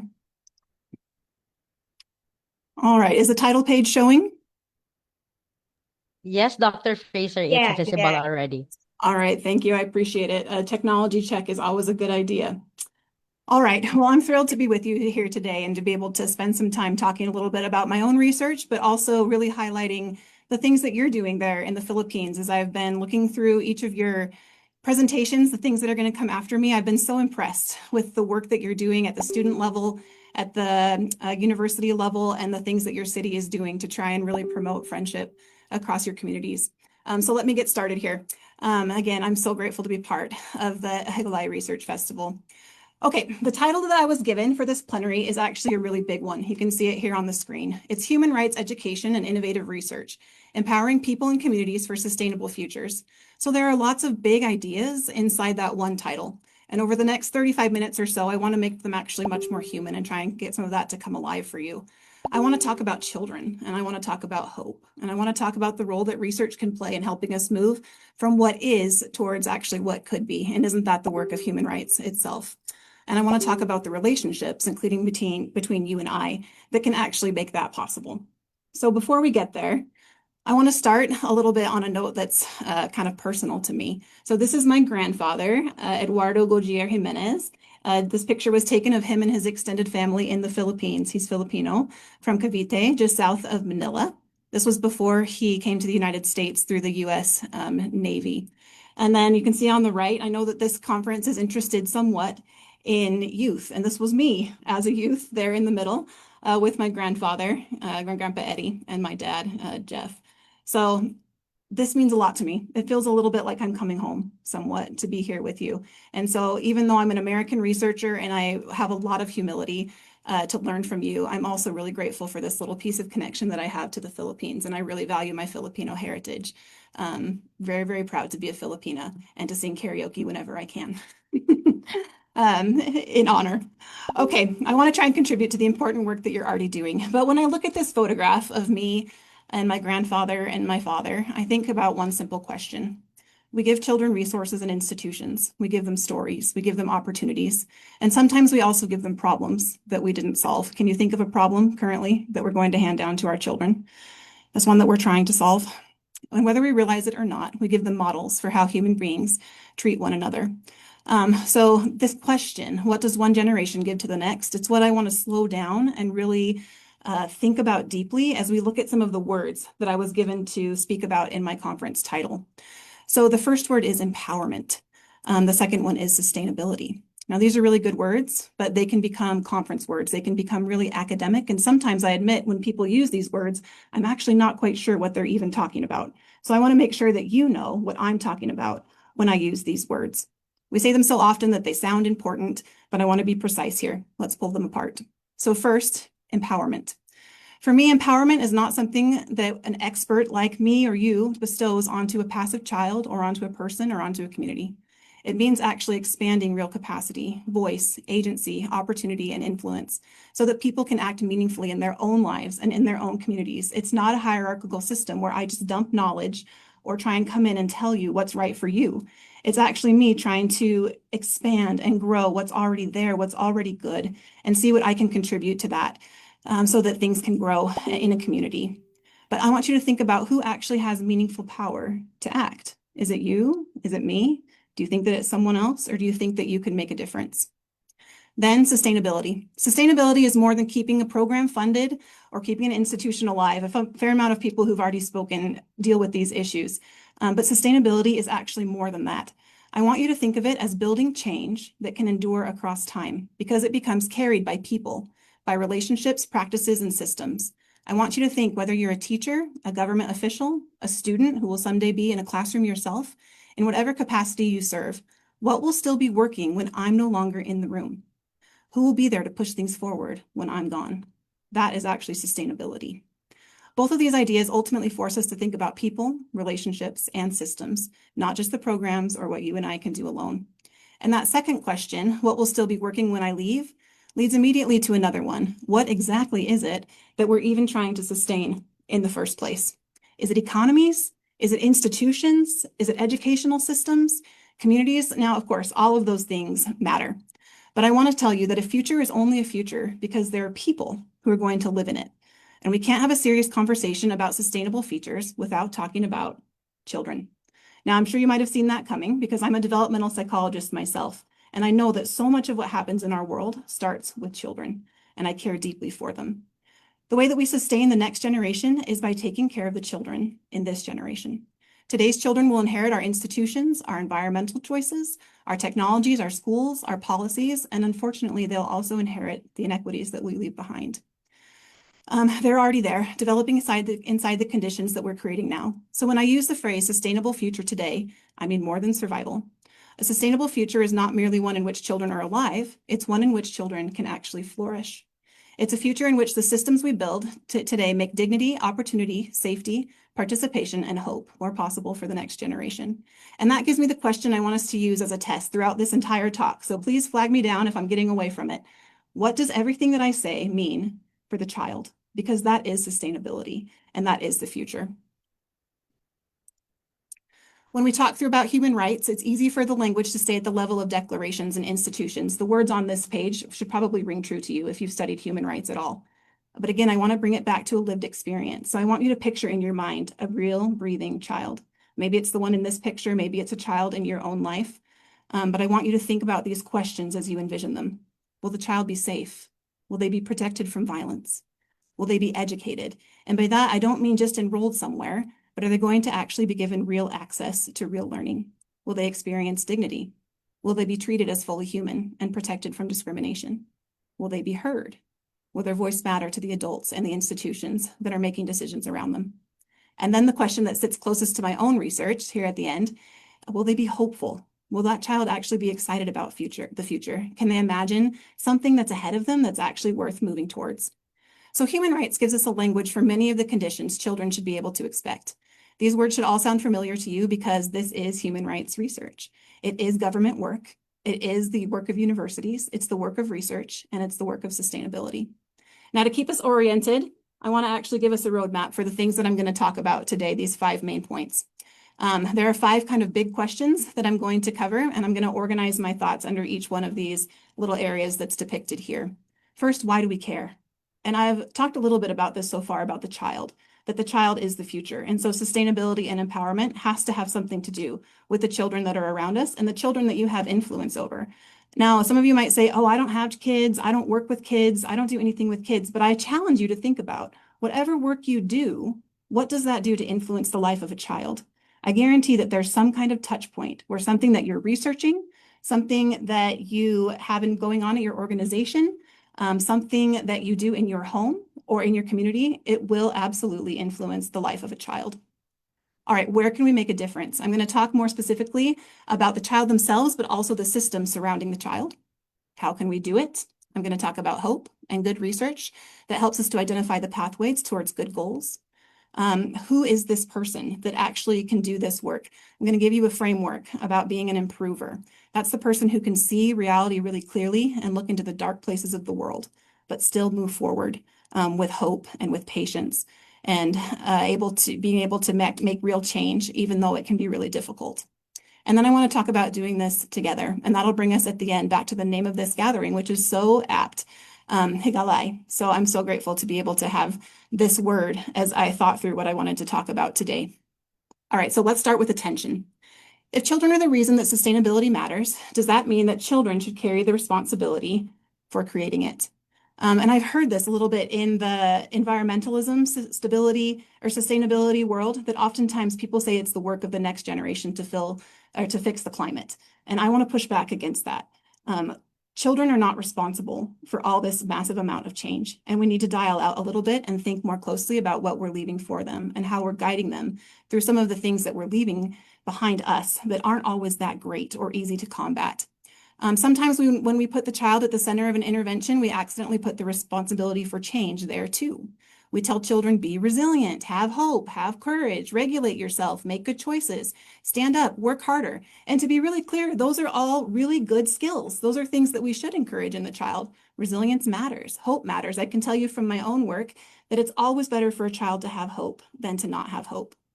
But those messages become a problem when they substitute for adult responsibility. A child should not have to become extraordinarily resilient simply because the adults and the institutions around them refuse to change the conditions that are causing harm. We can support a child's capacities and still ask much harder questions about the ecology that's actually around that child, and we can influence that system. If we really want to protect the child, we have to understand the world that is around them. Now I'm going to take you a little bit into my developmental background here, and those of you who are child developmentalists or take developmental psychology, you should recognize some of these names and figures. This is where Yuri Bronfenbrenner has deeply shaped how I think about development of the human being and the child especially. Bronfenbrenner gave developmental science a deceptively simple insight. A child develops inside nested relationships and environments. A child has caregivers and a family. They have teachers, peers, and schools. They live in neighborhoods and communities. These settings are shaped by institutions, governments, economies, policy, culture, history, and time. You can kind of see the child there in the middle of the circle. And then as the concentric circles go out, you see how many different systems filter down to influence each individual child. Now, I'm not going to turn this into a lecture on microsystems and mesosystems today, but the idea that I want us to hold is actually really simple. A child's development is not a solo project. If we want to understand why one child is thriving, struggling, hopeful, fearful, included, or marginalized, we cannot only look inside that one child. And once we see development in that way, then human rights actually begin to look somewhat different as well. Human rights belong to individuals, but human rights are experienced through systems. They're all over in those concentric systems. A child may have a right to an education, but whether that child actually experiences that right depends on whether there's a school. It depends on whether that school is safe. It depends on if the child can get to school, whether the teachers are supported in that school, whether the child is welcomed when they arrive, and whether learning is actually accessible there. So is it a school in name or is it a school in practice? A child may have a right to dignity, but dignity is experienced through how peers, teachers, institutions, media, and culture actually treat that child. Again, think about those concentric rings. A child may have a right to a voice, but a right to a voice is meaningless if no one is actually listening to the voice when that child raises it. A right on paper becomes a lived right through people, relationships, institutions, and policy. All right, that systems perspective is how I came to think about the construct that has occupied a great deal of my own research, and that's the construct of hope and positive psychology. What are we doing really well? What are we looking forward to? So for years, I've used a window as a metaphor for hope. And you can see it there on the screen, just kind of floating in space, and I'll talk about why that is. Hope can let light into a dark room. That sounds like hope to me. It can allow a child to look beyond where they're standing and imagine somewhere that they might go. Hope gives kids a lens to think about what's ahead of me. But as I have this picture here, I want you to see, do windows float in space? If you think about a window in your own home or wherever you're sitting, is it just sitting there on its own? No, it's absolutely not. A window is held by a house or by some kind of structure. And if that window is cracked, it may not be enough to stand in front of it and say, be stronger, window. You need more hope, window. You really need to fix that crack, window. we have to ask about the house. Some of my construction friends tell me that if something's going wrong in a window or any other part of a building, you have to start to look around it. And sometimes you have to take a building all the way down to the studs to really understand what's causing the crack in that window. So if we think about a child's hope as that window, we have to look around it and say, what is happening to that house that's making it so that window is cracking under pressure? We have to know what's happening in the family, what's happening at school, what's happening with friends, what's going on in the neighborhood. What messages is the child receiving about who they are, and where could that possibly be coming from? Now, beyond the neighborhood, we also have to look at culture, and also at violence and safety. We have to think, is this community safe? What barriers stand between the child and the future that they're being asked to imagine? Hope exists in a system, and if we want to cultivate hope sustainably, we have to understand what's framing and supporting that window. Again, it's just one cog in a much bigger system. This became especially concrete for me in my own research with young people exposed to violence in post-war Colombia. So this is a slide explaining a study that I did where we were able to go to Colombia and interview youth. We had about 3,440 ages 9 to 19, and they were across 6 different urban and rural schools in Colombia. And this was right after Colombia was coming out of civil war. And we were interested in different patterns of exposure to community violence, to armed conflict, so in some cases even being child soldiers, and in positive developmental outcomes, including hope. So I wanted to know how that exposure to violence was actually influencing their hope for the future. And here's what we found. There were a lot of different groups who had experienced different things during the war. There was actually a pretty large group, and I'm happy to say the biggest group had pretty low exposure to violence. But then we had 3 other groups. Some saw really high community violence, even if they weren't involved in active armed conflict. Some had some combined exposure, so they had community violence, but they also experienced child warfare or armed conflict. And then we had a small group, 9%, that had very high combined exposure to all these different forms of violence. And unsurprisingly, when I looked at their hope and their goals, they had fewer goals and less hope. Now, so you might say, wow, that is a really depressing finding, Dr. Fraser. And it's also not that surprising. And that's true. It is. It's not acceptable for children to be exposed to violence. But the silver lining here is that this study now informs practitioners to not only look at reduced hope in youth as a fallout of violence, and it also signals to all of us that hope, again, it's part of that house. And if the house exists in a neighborhood that's riddled with violence, that really matters for the child's hope, for sustainability.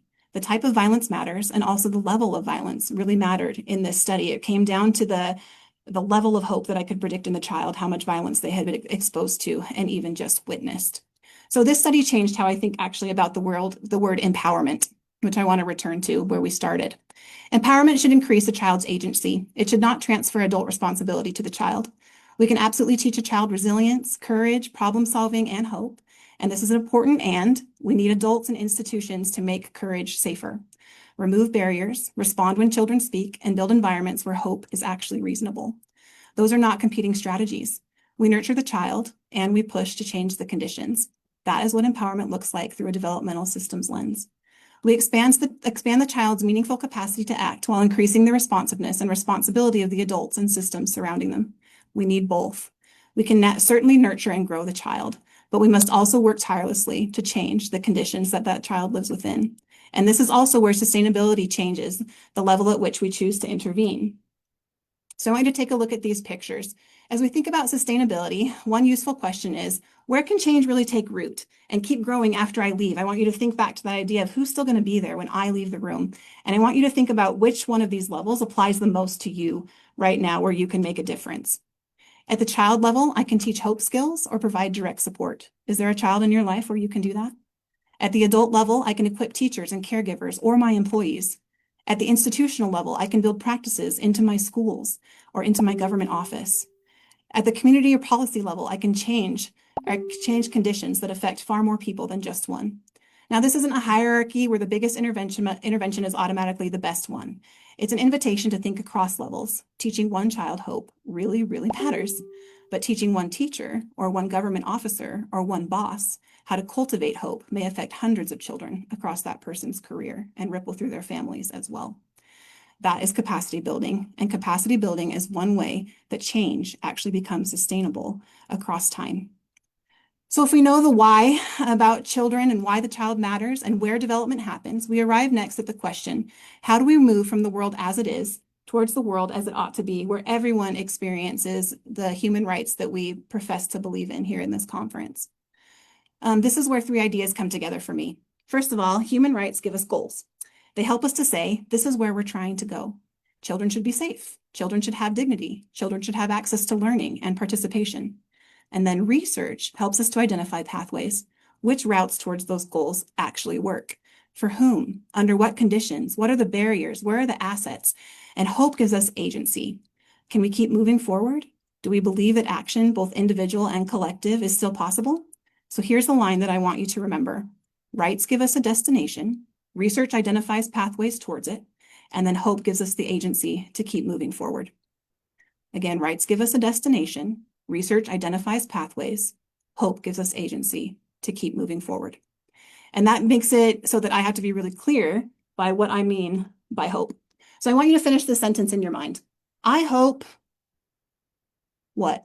What is it that you actually hope for? And is it a real hope or is it just a wish? So in the academic literature, hope is defined as much more than just optimism or more than just a wish. You can't just say, I wish it won't rain today. No, hope is different than that. It's extremely agentic. It's that you pick a goal and that you move towards it with concrete pathways in your mind and with agency and self-efficacy to be able to follow those pathways that you've constructed.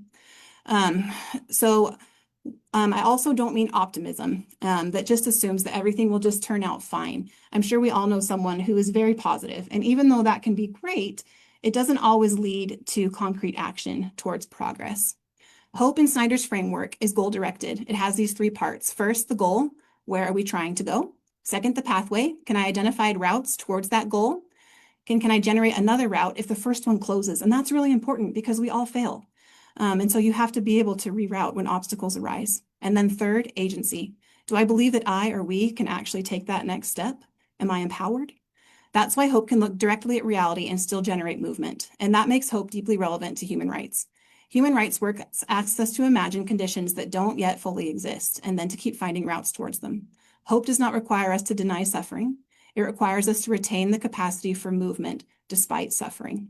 So let me show you what this systems perspective did to the research question in our Columbia study. So once again, here are these categories, and I'm not going to try and explain to you some kind of complicated statistical model. What I really want you to pull from this is that there are different groups of youth. And if a young person has difficulty imagining the future because of their environment, maybe one possibility is that they need more hope, but another possibility is that the child is responding quite rationally to what has happened around them. That changes the question. So instead of just asking, how do I make this child more hopeful? We can ask, what has this child experienced? What is happening around them?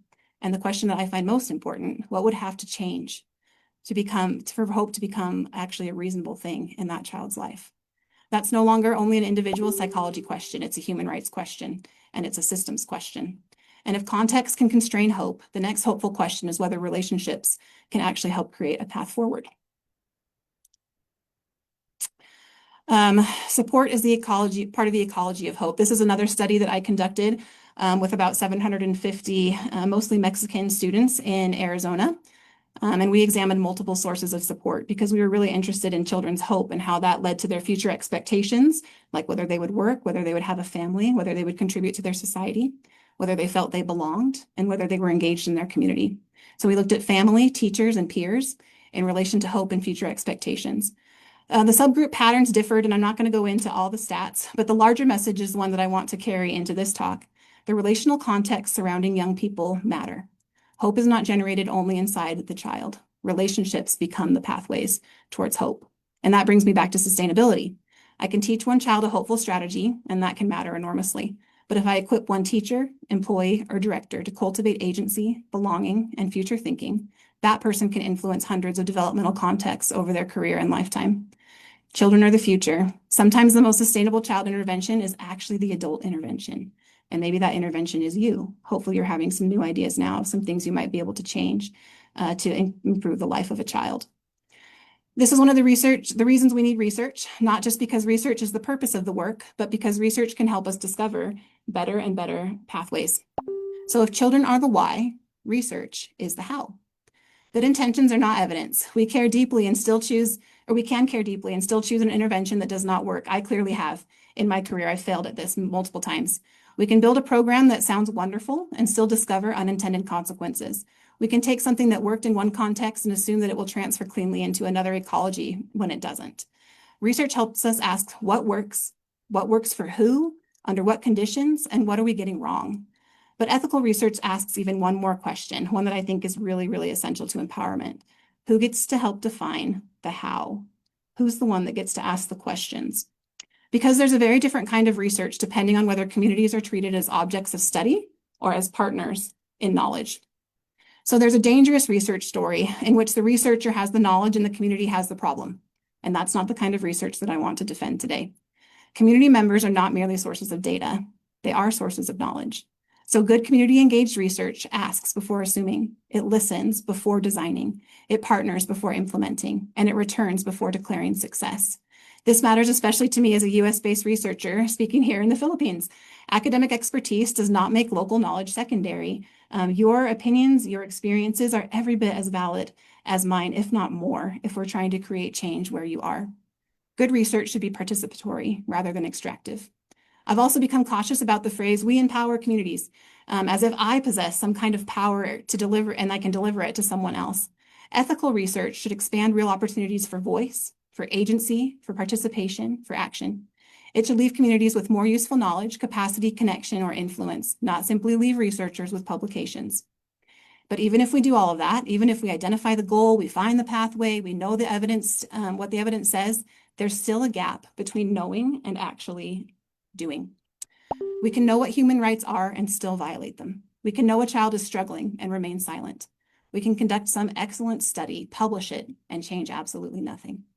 Evidence creates possibility, but it does not create action. Something has to happen in the space between knowing and doing, and I call that courage.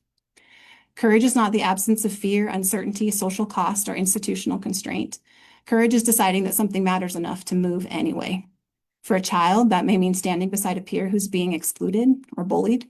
For a teacher, it may mean challenging a practice that everyone has just accepted forever because of tradition. For a researcher, it may mean listening when a community tells us our favorite intervention is actually not what they need. For a leader, it may mean using evidence to change a policy when the easier choice is to leave that policy alone. And when we talk about courage in the context of children, I want to make one distinction especially clear.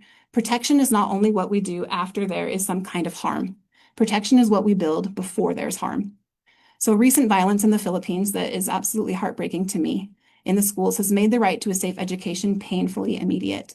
I don't want to sensationalize those tragedies or reduce them to examples in a speech. I want to honor what they force us to ask, though. When harm occurs, accountability matters. But a sustainable protection framework also asks an earlier systems question. What needed to exist in the ecology for someone to intervene sooner?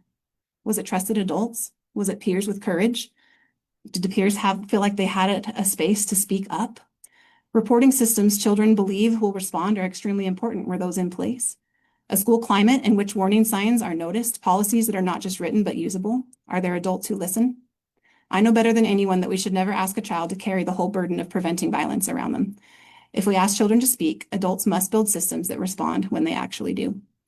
And the same system principle applies beyond violence. When environments normalize inequality, the effects are not confined to the person who is directly targeted. Inequality changes the ecology itself. So this is my other area of research is bias and racism work. I know that research on prejudice and discrimination shows associations with weaker social trust, health strain, unequal educational and economic opportunity, and lower well-being. And in one study that I like to talk about quite a bit, this was a US multi-level study, it found that communities that are higher in racial prejudice, that was associated with elevated mortality odds among everyone in the community. So I want to be really clear about how I interpret that finding. It doesn't just mean that injustice matters because eventually it harms privileged people too. Human rights doesn't need that justification, but it tells us something about systems.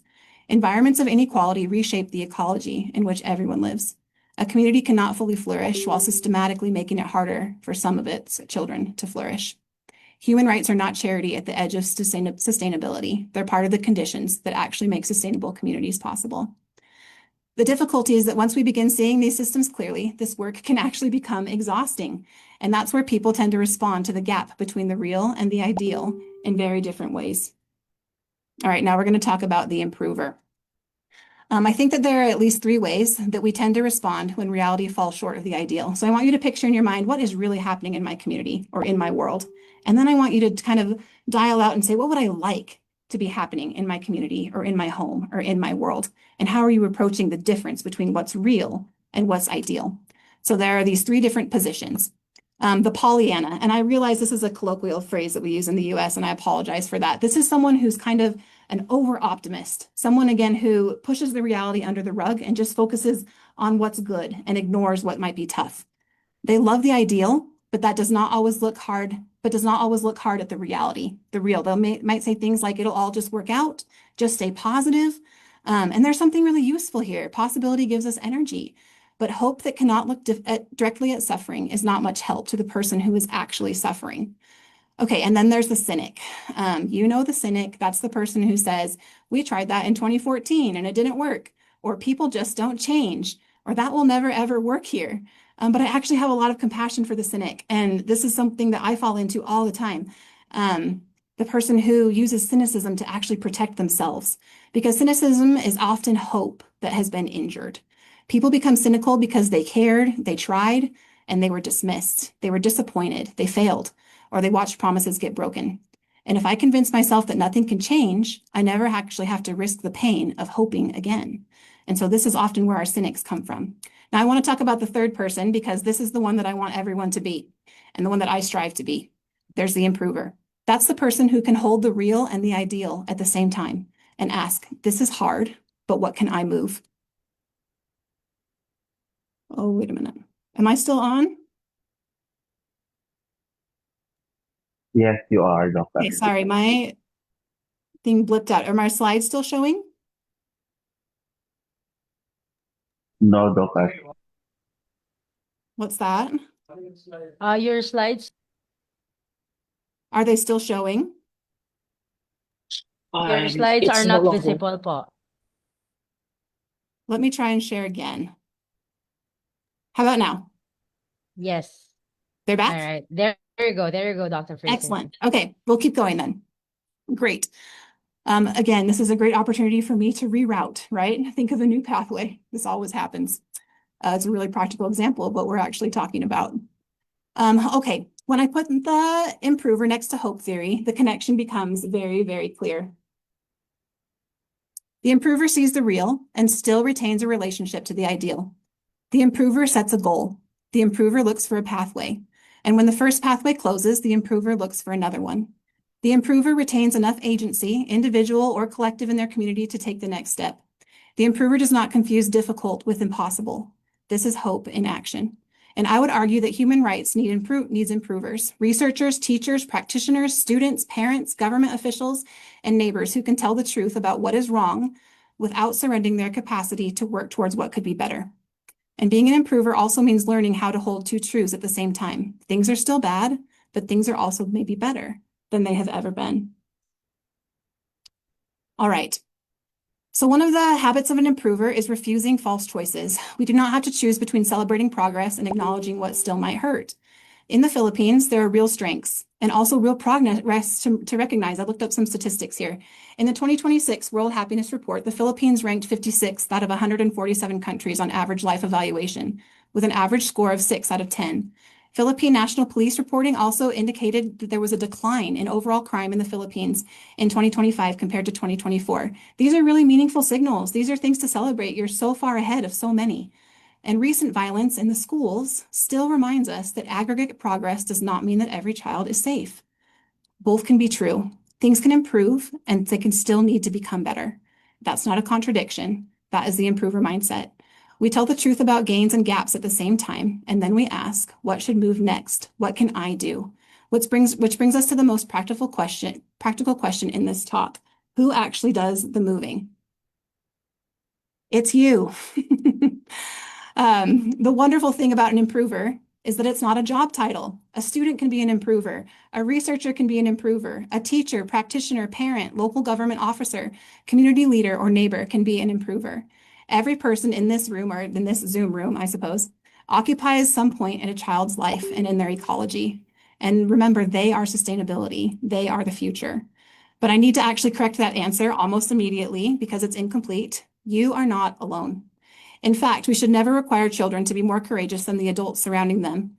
And we should never ask one heroic teacher or one heroic official to carry the entire system either. If development is relational, then sustainable change has to be relational too. It exists in community. Children don't develop alone. Hope does not develop alone. Human rights are not experienced alone. And sustainable change does not happen alone. We love stories about heroes, the brilliant researcher, the extraordinary teacher, the one courageous leader who changed everything. We love that hero mindset. But the reality is that sustainable systems are rarely built by heroes acting alone.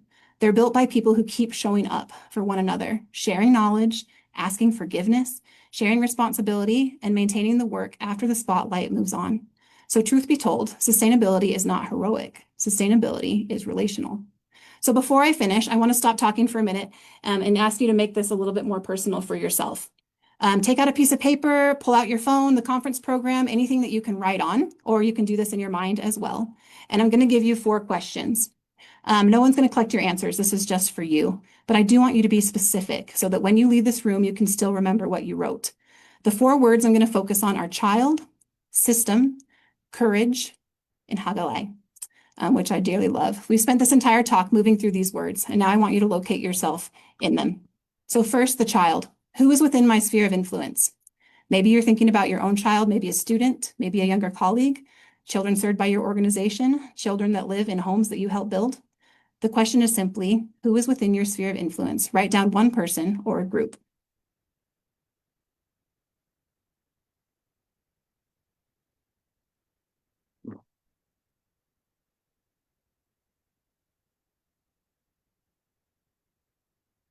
All right, let's move to the next one. Now we're going to go to the system level. What environment, process, policy, or relationship around them, around that child or group of children, can I strengthen? Remember that house. You're not everything, but what can you do to fortify that window? Where's your access point?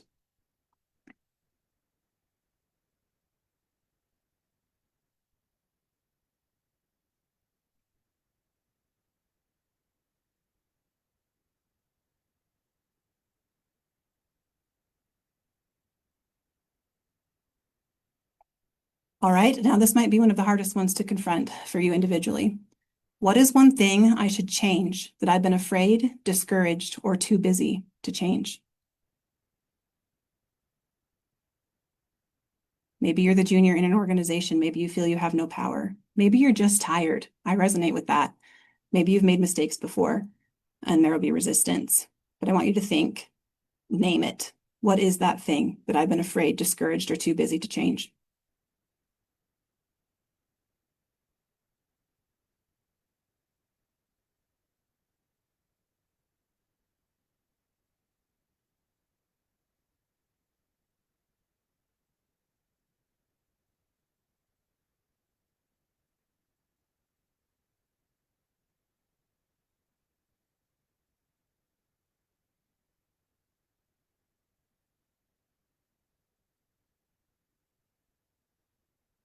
Okay, and finally, Higalaay, you're not alone. Who can stand beside you? Who are you going to do that change with? Who will you do this with? Who knows something that you don't know? Who has access that you don't have? Who are you going to tell or cry out? Whose shoulder are you going to cry on when it doesn't work out and you need to reroute? Who are you going to talk to when you're tired?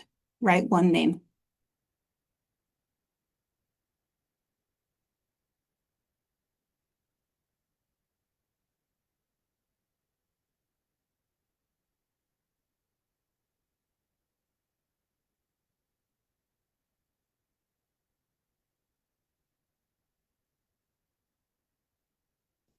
All right.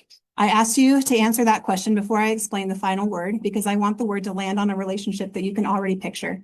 This brings me to the name of this festival, Higalaay, and the final idea that I want to leave you with. The conference name draws on this beautiful word that means friend and the idea of friendship. But today I want to make an interpretive move that I think about friendship not only as something we have, but as something we do. Friendship is actually a verb, right? It's an action that we take. It's something we do. Friendship listens before assuming. Friendship stands beside someone when standing beside them is inconvenient. Friendship shares power rather than arriving with the assumption that expertise flows only in one direction. Friendship speaks when silence would permit harm, and friendship stays. It does not disappear when the grant ends, the publication comes out, the conference ends, or the difficult part of the work begins. I think this is also an ethic for research.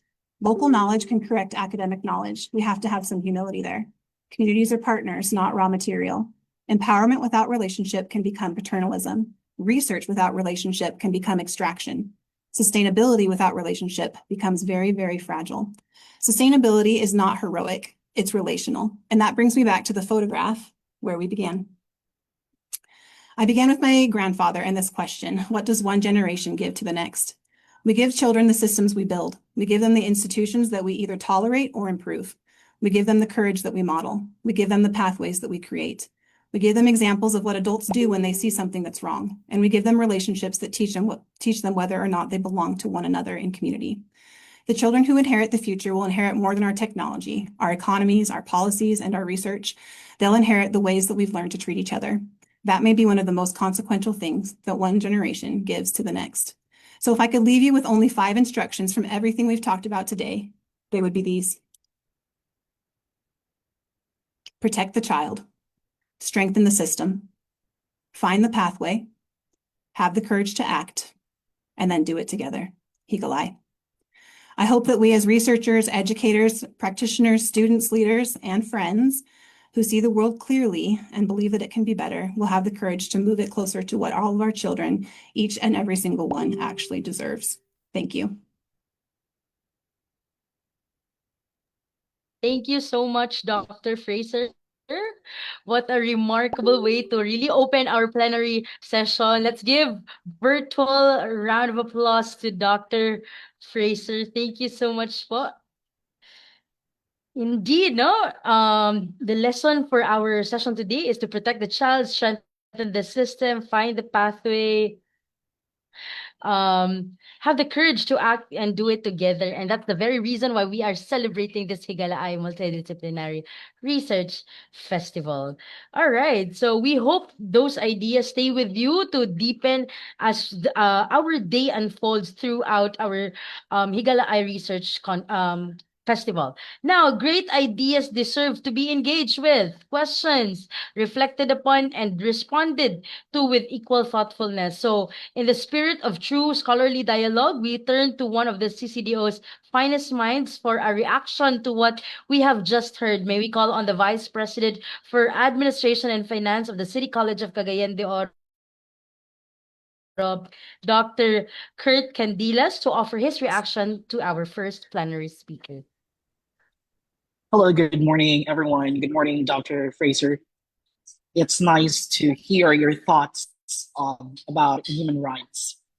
It is indeed an honor to serve as the session reactor to Dr. Fraser, who's in a virtual floor, and her plenary presentation titled Human Rights, Education, and Innovative Research, Empowering People and Communities for Sustainable Futures. As I listened earlier, one question really struck me the most.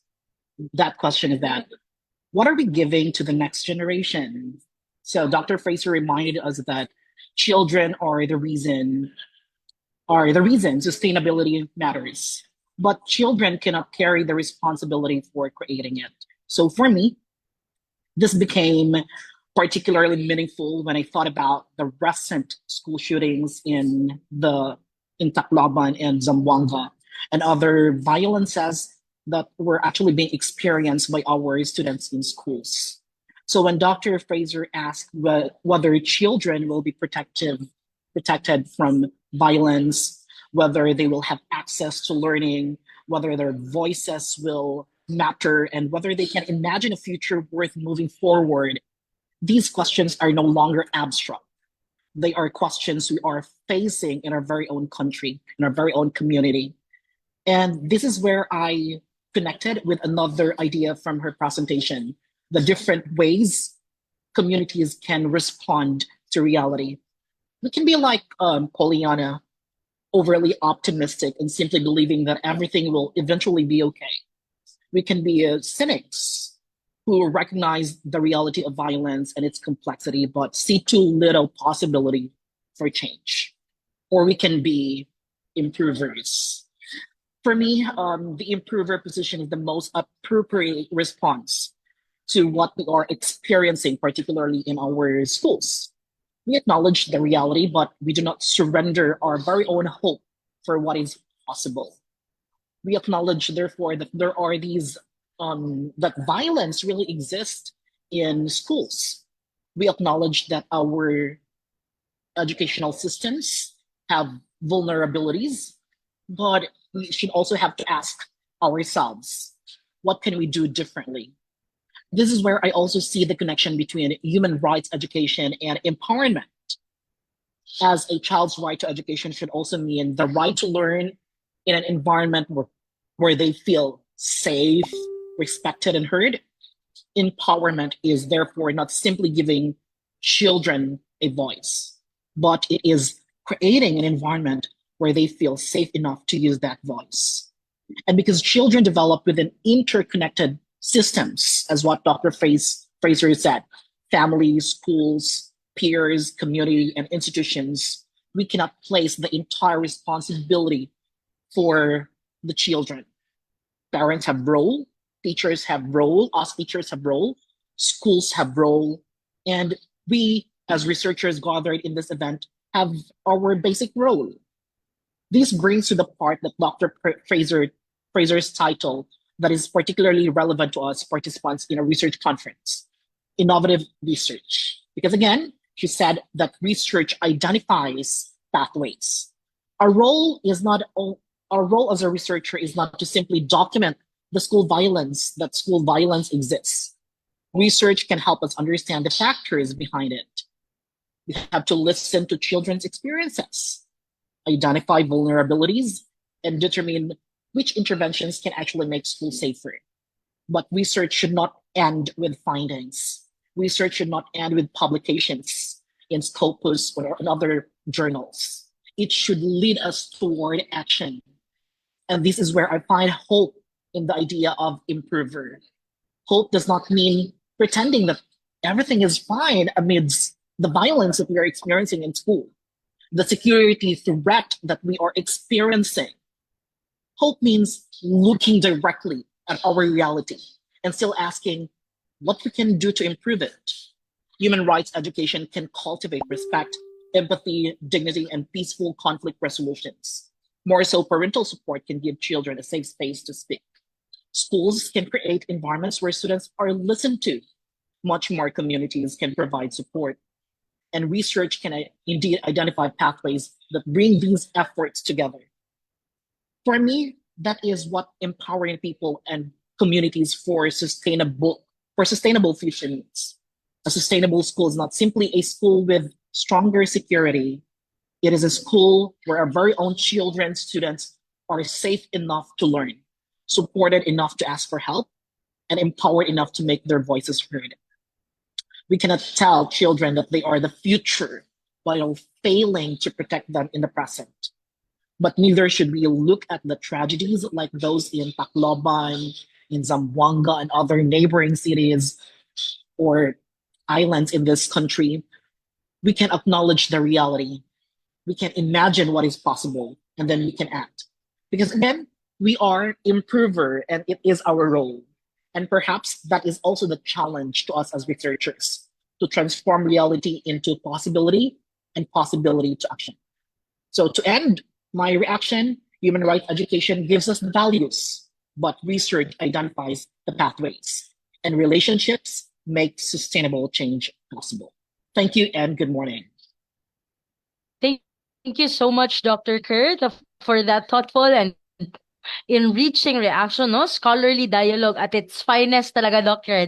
And a reminder that the best conversation are always a two-way street. Now, before we let go of Dr. Fraser, no? How about you guys who are watching us live via Zoom or via Facebook Live? Can you comment a word or a phrase, no? About your takeaway from our first plenary speaker. Share us your thoughts also for this session. Now, we want to make sure that our gratitude is expressed not just in applause but in something lasting. No, we would like to request Dr. Fraser, Dr. Butch, Doc Joel, no, to award this certificate of recognition as our gesture of appreciation to Dr. Fraser this morning, joining us for our Higalaay Multidisciplinary Research. So, on behalf of the organizing team of this year's Higalaay Research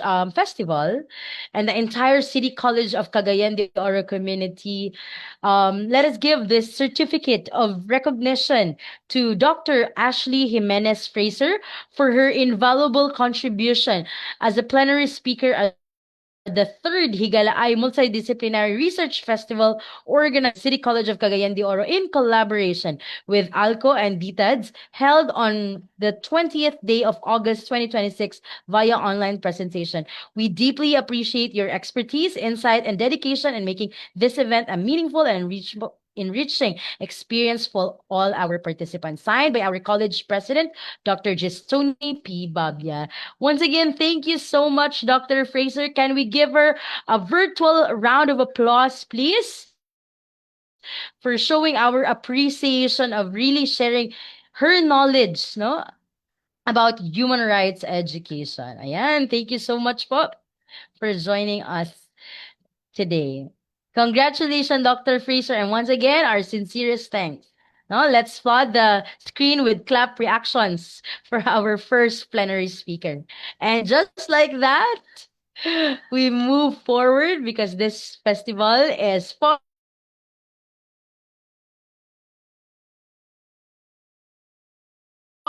from done with us yet.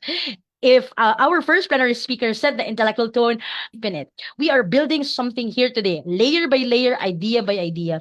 And the next voice we are about to hear is going to add another remarkable dimension to that conversation. So, to properly acquaint us with our second plenary speaker and to set the stage for what promises to be another outstanding session, may we now call on the Director of Office of Curriculum and Instruction, Dr. Maria Ira Chinesa B. Aguilar, to deliver the introduction. Good morning, everyone. It is my distinct honor to introduce one of our distinguished speakers for this year's Higalaay Research Festival. He is an assistant professor in the Department of Indo-Pacific Languages and Literatures at the University of Hawaii at Manoa, where he also serves as coordinator and academic advisor of the Filipino Language and Culture Program. He earned his Doctor of Philosophy in Second Language Studies from the University of Hawaii at Manoa. He holds a Master of Arts in English and a Bachelor of Arts in Secondary Education, major in English, cum laude, from Xavier University Ateneo de Cagayan. He also earned a degree in English Language and Literature from Capital University. His research interests include heritage language education, language ideologies, multilingualism, translanguaging, and critical language pedagogy. His scholarly works have appeared in respected international journals and academic publications. His excellence as an educator and scholar has earned him several distinctions, including the Presidential Citation for Meritorious Teaching from the University of Hawaii at Manoa, then also an Outstanding Alumni Award in Education, Research, and Educational Innovation from Capital University, and recognition as a Fulbright Scholar. Our speaker also currently serves as president of the Council of Teachers and Southeast Asian Languages. Beyond his academic accomplishments, he remains deeply committed to promoting Filipino languages, cultures, and identities in both Philippine and global communities. Rooted in Cagayan de Oro and now making a meaningful impact on the international academic community, he truly embodies the spirit of scholarship that is locally grounded and globally relevant. Ladies and gentlemen, please join me in warmly welcoming our distinguished speaker, Dr. Jason Parba. Kumusta? Maayong buntag, maayong adlaw sa inyong tanan. I'm Jason Parba and I teach in the Department of Indo-Pacific Languages at the University of Hawaii at Manoa. I want to say thank you to Dr. Patani for the invitation and to everybody at the City College of Cagayan de Oro for this opportunity to share my work and also my advocacy. So the title of my presentation is Delivering Language Diversity for People-Centered and Sustainable Development. It's actually a title that Dr. Patani gave me. So I framed my talk, my discussion based on this topic.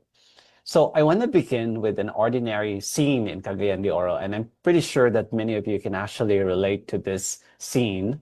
A jeepney or a motorella moving through a street filled with signs, right? On the vehicle, the route may be painted in English. And this is very common in Cagayan de Oro. It could be in Cebuano, Maranao, Higaunon, or other languages. So the city, if you really think about it, Cagayan de Oro is actually already multilingual before any policy names it as such. So my argument today is simple, and this is actually also based on most of my scholarship. Language diversity is not a cultural accessory.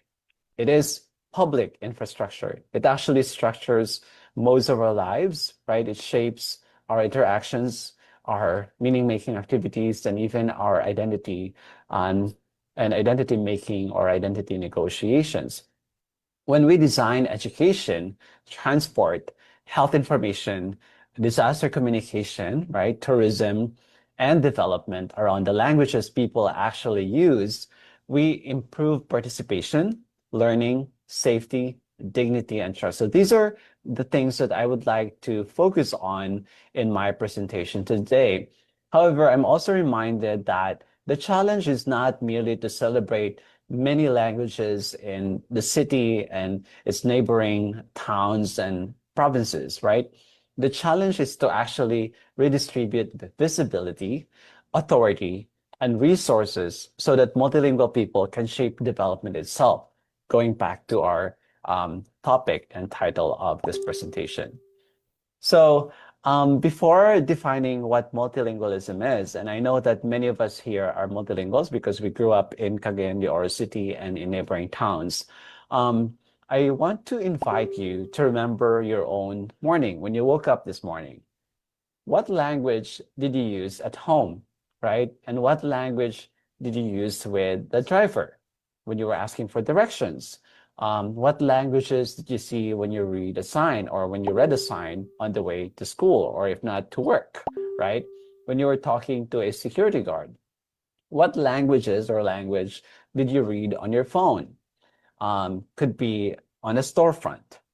And did you remain in one language? That's an important question that I would like to ask. Or among several languages. Because for me, at least, I move through languages a lot, right? It's very common.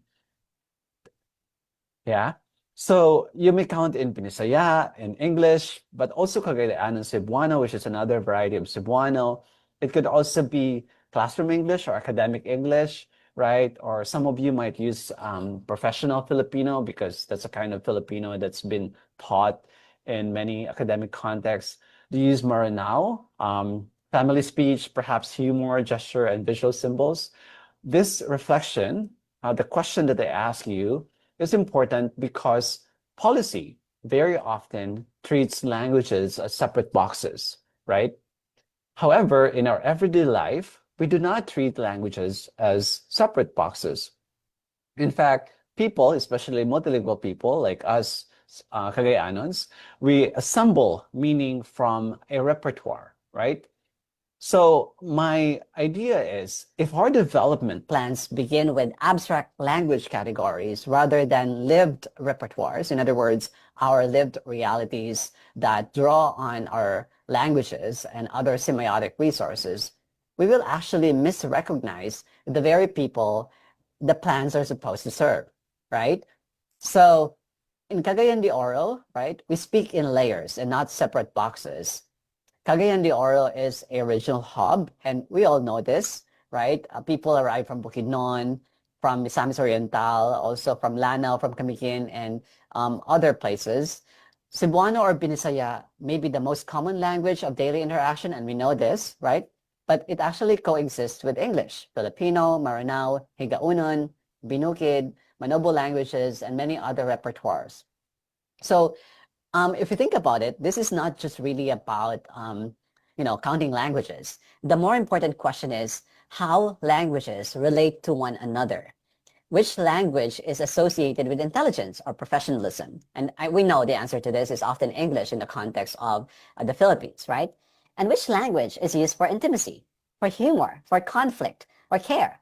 I remember riding a jeepney in City at one point, and the song was in Bisaya, and there's a lot of humor, and it's to some extent very profane, the language, right? It's kind of vulgar. There's like humor, but at the same time, it's a little bit vulgar. And another question is, which language appears on an application form, a hospital instruction, or perhaps a warning sign? And another question very important for educators is which language is welcomed in a classroom and which language is merely tolerated, right? And this is, again, in line with my work, right? And there's a research on Cagayan and Cebuano itself that shows the long histories of contact with Manobo, Higaonon languages, right? And we know this. And so the city speech, everybody's speech, or the language that we use actually carries traces of encounter with other people. So multilingualism, therefore, is not outside the city. If you think about it, it's actually sedimented inside everyday language or everyday speech of the people of Cagayan de Oro, or each Cagayanan.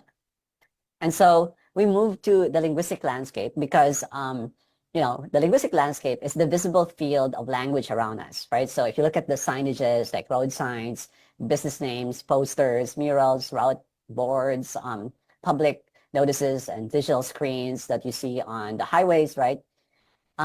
These signages actually has informational function because it helps people navigate. We know this.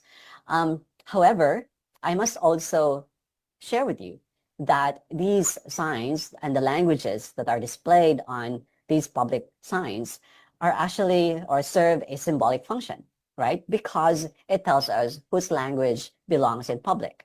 So in Cagayan de Oro, we have jeepneys and motorellas that can be remarkably also be, again, inventive, right? Their signs combine, different names, colors, just like the one that I show you here. Numbers, sometimes it's just English. And if you look at inside, there's a lot of local language. It could be visual design as well. And shared route knowledge, like the route of a particular, or the destination, right? This is, in my work, we call it grassroots multilingualism, where, multilingualism is very practical, it's very adaptive, and also people-centered, right? But try to compare these bottom-up signs with many official, commercial, or institutional signs. I think you will agree with me that English often receives the largest type, right? The cleanest design, and the greatest, I think, permanence, at least in the linguistic landscape of Cagayan de Oro. Other languages may appear, informally, orally or temporarily, or not at all. Like some languages are completely invisible. So the city can therefore be multilingual in practice, right? While monolingual in prestige. And I think, if you think about it, if you're doing applied linguistics, it's not really that surprising, right? Because we have this idea that English is the language of prestige, is the language of intelligence. And this is the difference in which, we see linguistic inequality. And linguistic inequality then becomes visible when we see the difference or the way, the difference in terms of like how languages are displayed in public spaces. Let me move on. So English dominates the view even when it does not dominate daily life, right? So this is very important to make or to argue in this presentation. Of course, I'm not saying that English is not valuable, right? English is valuable. We know that. It connects people across regions, right? It also supports education and professions. And in fact, many of us are able to do our work because we're highly proficient in English and can be part of a multilingual future. English is important in our multilingual future. However, I think the problem is when we treat English as the only language of intelligence, the only language of progress, and the only language of credibility.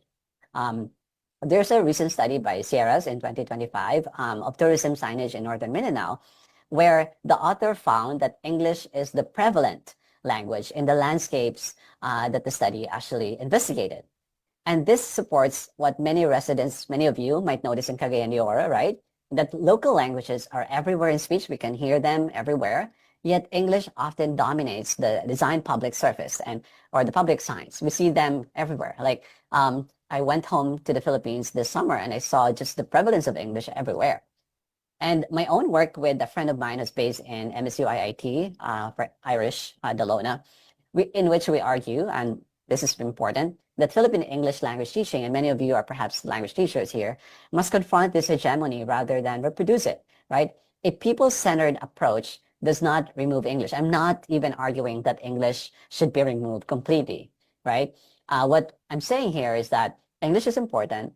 However, we need to change things in terms of access. Learners and citizens should not have to abandon their linguistic resources in order to gain English, in order to access public services, right? And to assert social legitimacy. So I think it's important as a city then, or as a school, that we look at additive multilingualism to expand capacity. And instead, I mean, like what I'm saying is, we should avoid subtractive language ideology, which makes, people they pay in some way, right, for mobility with invisibility. So that's what's happening when we're doing subtractive language ideology, instead of actually making sure that multilingualism expands the capacity of many people. So another important aspect of my presentation is how multilingual access sustains development, right? So language may appear to be a specialized educational issue, but it actually, cuts across sustainable development. For instance, a child learns more effectively when new knowledge connects with the language the child understands. And we know this is basic knowledge. Like, for instance, if you're confronted with a knowledge, let's say in biology, that is written in a language that is completely foreign to you, or you have a hard time understanding, then it becomes really problematic, right? Because there's a barrier already that prevents the child or you from accessing that knowledge. And if we go back to our everyday life in Cagayan de Oro, a passenger moves more safely when route and warning information is accessible, right? One time my brother was driving me, in CDO, and I've often wondered if he actually understood the signages, because my brother unfortunately didn't finish elementary. So I've always had that in mind, like the burden of ordinary people when warning signs and information are not written in the language that they have access to. And another example is a family, right, might respond more effectively to health or disaster guidance when the message is clear, trusted, and culturally meaningful. And of course, in a language, again, that makes sense to them. And a community also might participate more fully when public consultation does not privilege only the most schooled speakers, right? So there is dignity there is identity there is belonging. And so it reduces inequality. Because I think the most important is, UNESCO actually links multilingual education with quality, inclusion, social participation, also cultural continuity and sustainable development. So language then is the medium through which every other development goal is explained, negotiated, right, contested, and also enacted. So a very important point here is that if people cannot understand a policy, question it, for instance, or contribute knowledge in a legitimate language, then I think participation is incomplete, right? When they really think about it. People-centered development, therefore, asks more than, did we translate the final message, right? So it actually goes beyond that. It asks this particular question: who helped define the problem, right? Did we actually include the other members of our society in defining the problem, in designing the message, and also in deciding what counts as evidence, right? So these are some of the important things that we need to remember when we're linking the UNESCO principles to multilingual education. All right, going on to my next slide. language diversity is infrastructure. I think I would like to really make this important point as well because it carries knowledge across generations. That's important. It also carries people across institutions, right? It carries warnings across risks, and it carries trust across difference. What do I mean by that, right? So this framing actually moves us beyond a competition among name languages. So very often people would, like there's a competition between English and Filipino.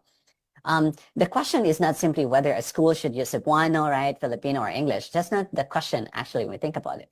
The question is what relationships must be sustained for learners to understand, participate, and grow. That's very important. And it's something, another question, I guess, that I think the City College of Cagayan de Oro must also confront with, right? And the same is true for a city notice or a transport sign, right? Because a multilingual sign is not automatically inclusive. That's also something that we need to remember. A very important thing to remember is the sign must connect with how intended readers actually communicate, right? So treating language as infrastructure also changes budgeting. And this is something that is important to remember as well, because infrastructure requires maintenance. If you think about the physical structure, right? Skilled people, testing, accountability, and also long-term investment. So when you really think about it then, what I'm saying here is multilingual development cannot depend only on voluntary translation or one-time cultural events like, Filipino Week or Indigenous Month. I think it actually needs what we need is durable institutions, right? Again, here, durable institutions means something that is also sustainable, right? Something that is made to last and not just, one day event or a 1 month event. All right. Now, I'll give you an example, right? So in 2013, the Republic Act 533 gave mother tongue-based multilingual education a strong legal mandate in the early grades, right? So we know what the MTBMLE is, right? The promise was really important for MTBMLE. Begin with the language that learners know, then build bridges toward Filipino and English. That's a very common knowledge what MTBMLE was. However, implementation, we noticed, I also did a research and published about it, actually faced serious problems, including material shortages, right? And even teacher preparation. Some teachers were not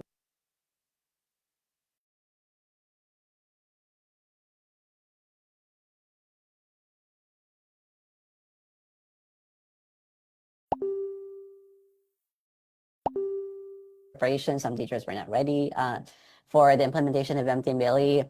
The language mapping was not done, even before the implementation of the program and the policy. There's also this language standardization issue and ideological resistance. And then in 2024, this MTB-MELE policy was actually kind of like stopped, right? Because there was this, in other words, there was a rollback. Filipino and English returned as default media of instruction, right? And mother tongue became optional under such conditions. This is definitely a major shift because we've been doing MTB-MELE for a couple of years now. However, I want to emphasize that this rollback does not actually make classrooms monolingual, right? The fact is, many of our classrooms are still very multilingual. Children still arrive with full repertoires, right? And teachers still make moment-to-moment decisions about, explanations when they're making explanations or when they're encouraging participation among their students or when they're doing assessment. So this is, again, still highly multilingual. Our reality is our teachers and students are translanguaging or flexibly moving across their linguistic repertoires. And so the rollback, therefore, I would say, right, I argue, actually increases the importance of local agency, like how policies are enacted or negotiated at the classroom level. And so the question then is, and this is for our teachers, right, who are in the audience and also, school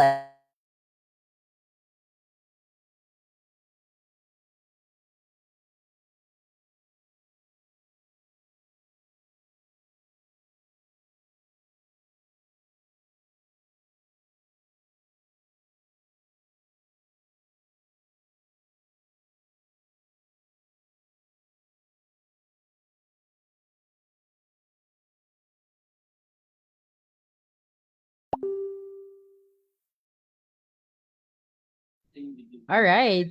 While waiting for Dr. Parba to resume his talk, no, I'd like to hear from you. What are your takeaways so far? Maybe a word or phrase so far that you are Recording stopped. out from the session of Dr. Fraser and Dr. Recording in Parba. progress. Do you have a word or phrase? Can I see that on our chat box? Or also, those Facebook Live viewers can also comment. No, I am reading right now your comments through the Facebook Live. Any word of phrase? Kumusta man so far? How are you? What are your learnings so far, no? Out from our two plenary speakers. So we are just waiting for Dr. Parba to join us again in our third Higalaay Multidisciplinary Research Festival. All right, do you have some comments already? After this, no, I'd like to inform everyone, after the talk of Dr. Parba, we will be having a photo opportunity before we will be proceeding for our parallel session. So make sure that you are already beautiful na, di ba? Para ma-fix na tayo sa ating mga mukha and then ready for our photo opportunity. All right, sige. In a few minutes, no, Dr. Parba will resume his talk. Anyway, do you have your inputs with you? Yan, I am seeing comments already or chats. Oh. Sir Warren, you're raising your hand? You'd like Yes, to ma'am. share something? Yes, sure. ma'am. Good morning, ma'am. Can you hear me? Loud and clear, Sir Warren. The topic of Dr. Parba, right, ma'am, no? Yes, Sir Warren. Any I insights or thoughts? communication is very important. Then it will connect to the culture, no? I think we have to express in a communication we have to address also our Filipino culture. So commonly we have kulturong hiya, pakisama, utang na loob. But in spite of that culture, we have to address to communicate properly because you know what happened recently in Ateneo Zamboanga, if you are familiar, no, there was a shooting incident. I think it will really matter the communication in our school and a community. That's all, ma'am. Thank you so much, Sir Warren. Can we give virtual applause to Sir Warren for sharing his insights about his learning so far, no, with the talk of Dr. Parba? I believe, no, we are all ready for Dr. Parba to resume to his plenary session. All right. So please do not hesitate to comment in our chat or via Facebook Live your thoughts, insights so far, so we can also have an exchange, no, of learning here in our virtual space. Because I'm really also looking forward of what are your learnings, no, and key insights for today's session. Before we proceed to our parallel sessions later on. These are very important, no, insights, especially for our personal and professional development. All right. Sige, can I see virtual applause, everyone? I believe, no, ready na po si Dr. Parba. Yan. You don't forget your pen and papers with you to continue taking down notes. How policies are enacted or negotiated at the classroom level. And so the question then is, and this is for our teachers, right, who are in the audience and also, school administrators.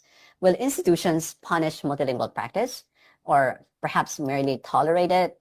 Or should we deliberately cultivate multilingual practice? So these are some of the questions that I encourage educators to actually reflect on. And please reflect on based on research. There's a lot of literature out there saying that multilingualism, when, and multilingual practice, when done correctly, right, based on research, actually benefits language education and education in general. All right. And so I think it's really important to, remember that a policy can change overnight, and that's a lesson that we learned from the MTBMLE policy. However, it's also important to remember that whatever the policies are out there, right, our linguistic repertoires do not, right?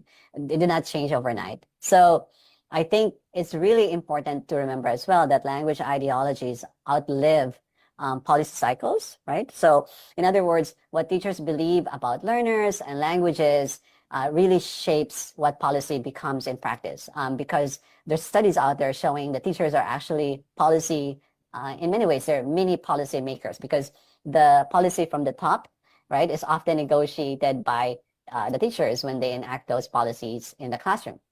So in other words, the teachers are ideological agents and policy makers on the ground. And so it's really important to support teacher agency, for instance, and not romanticize it, right?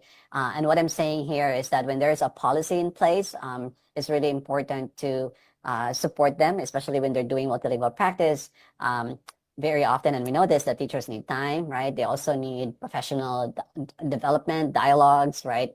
And permission to inquire into their own classrooms, to ask questions about what's going on in their classroom. It's very important that they should be recognized as policymakers on the ground, while communities and learners remain, important partners in deciding what works, right? So that's very important to remember, especially for pre-service teachers who are here in the audience.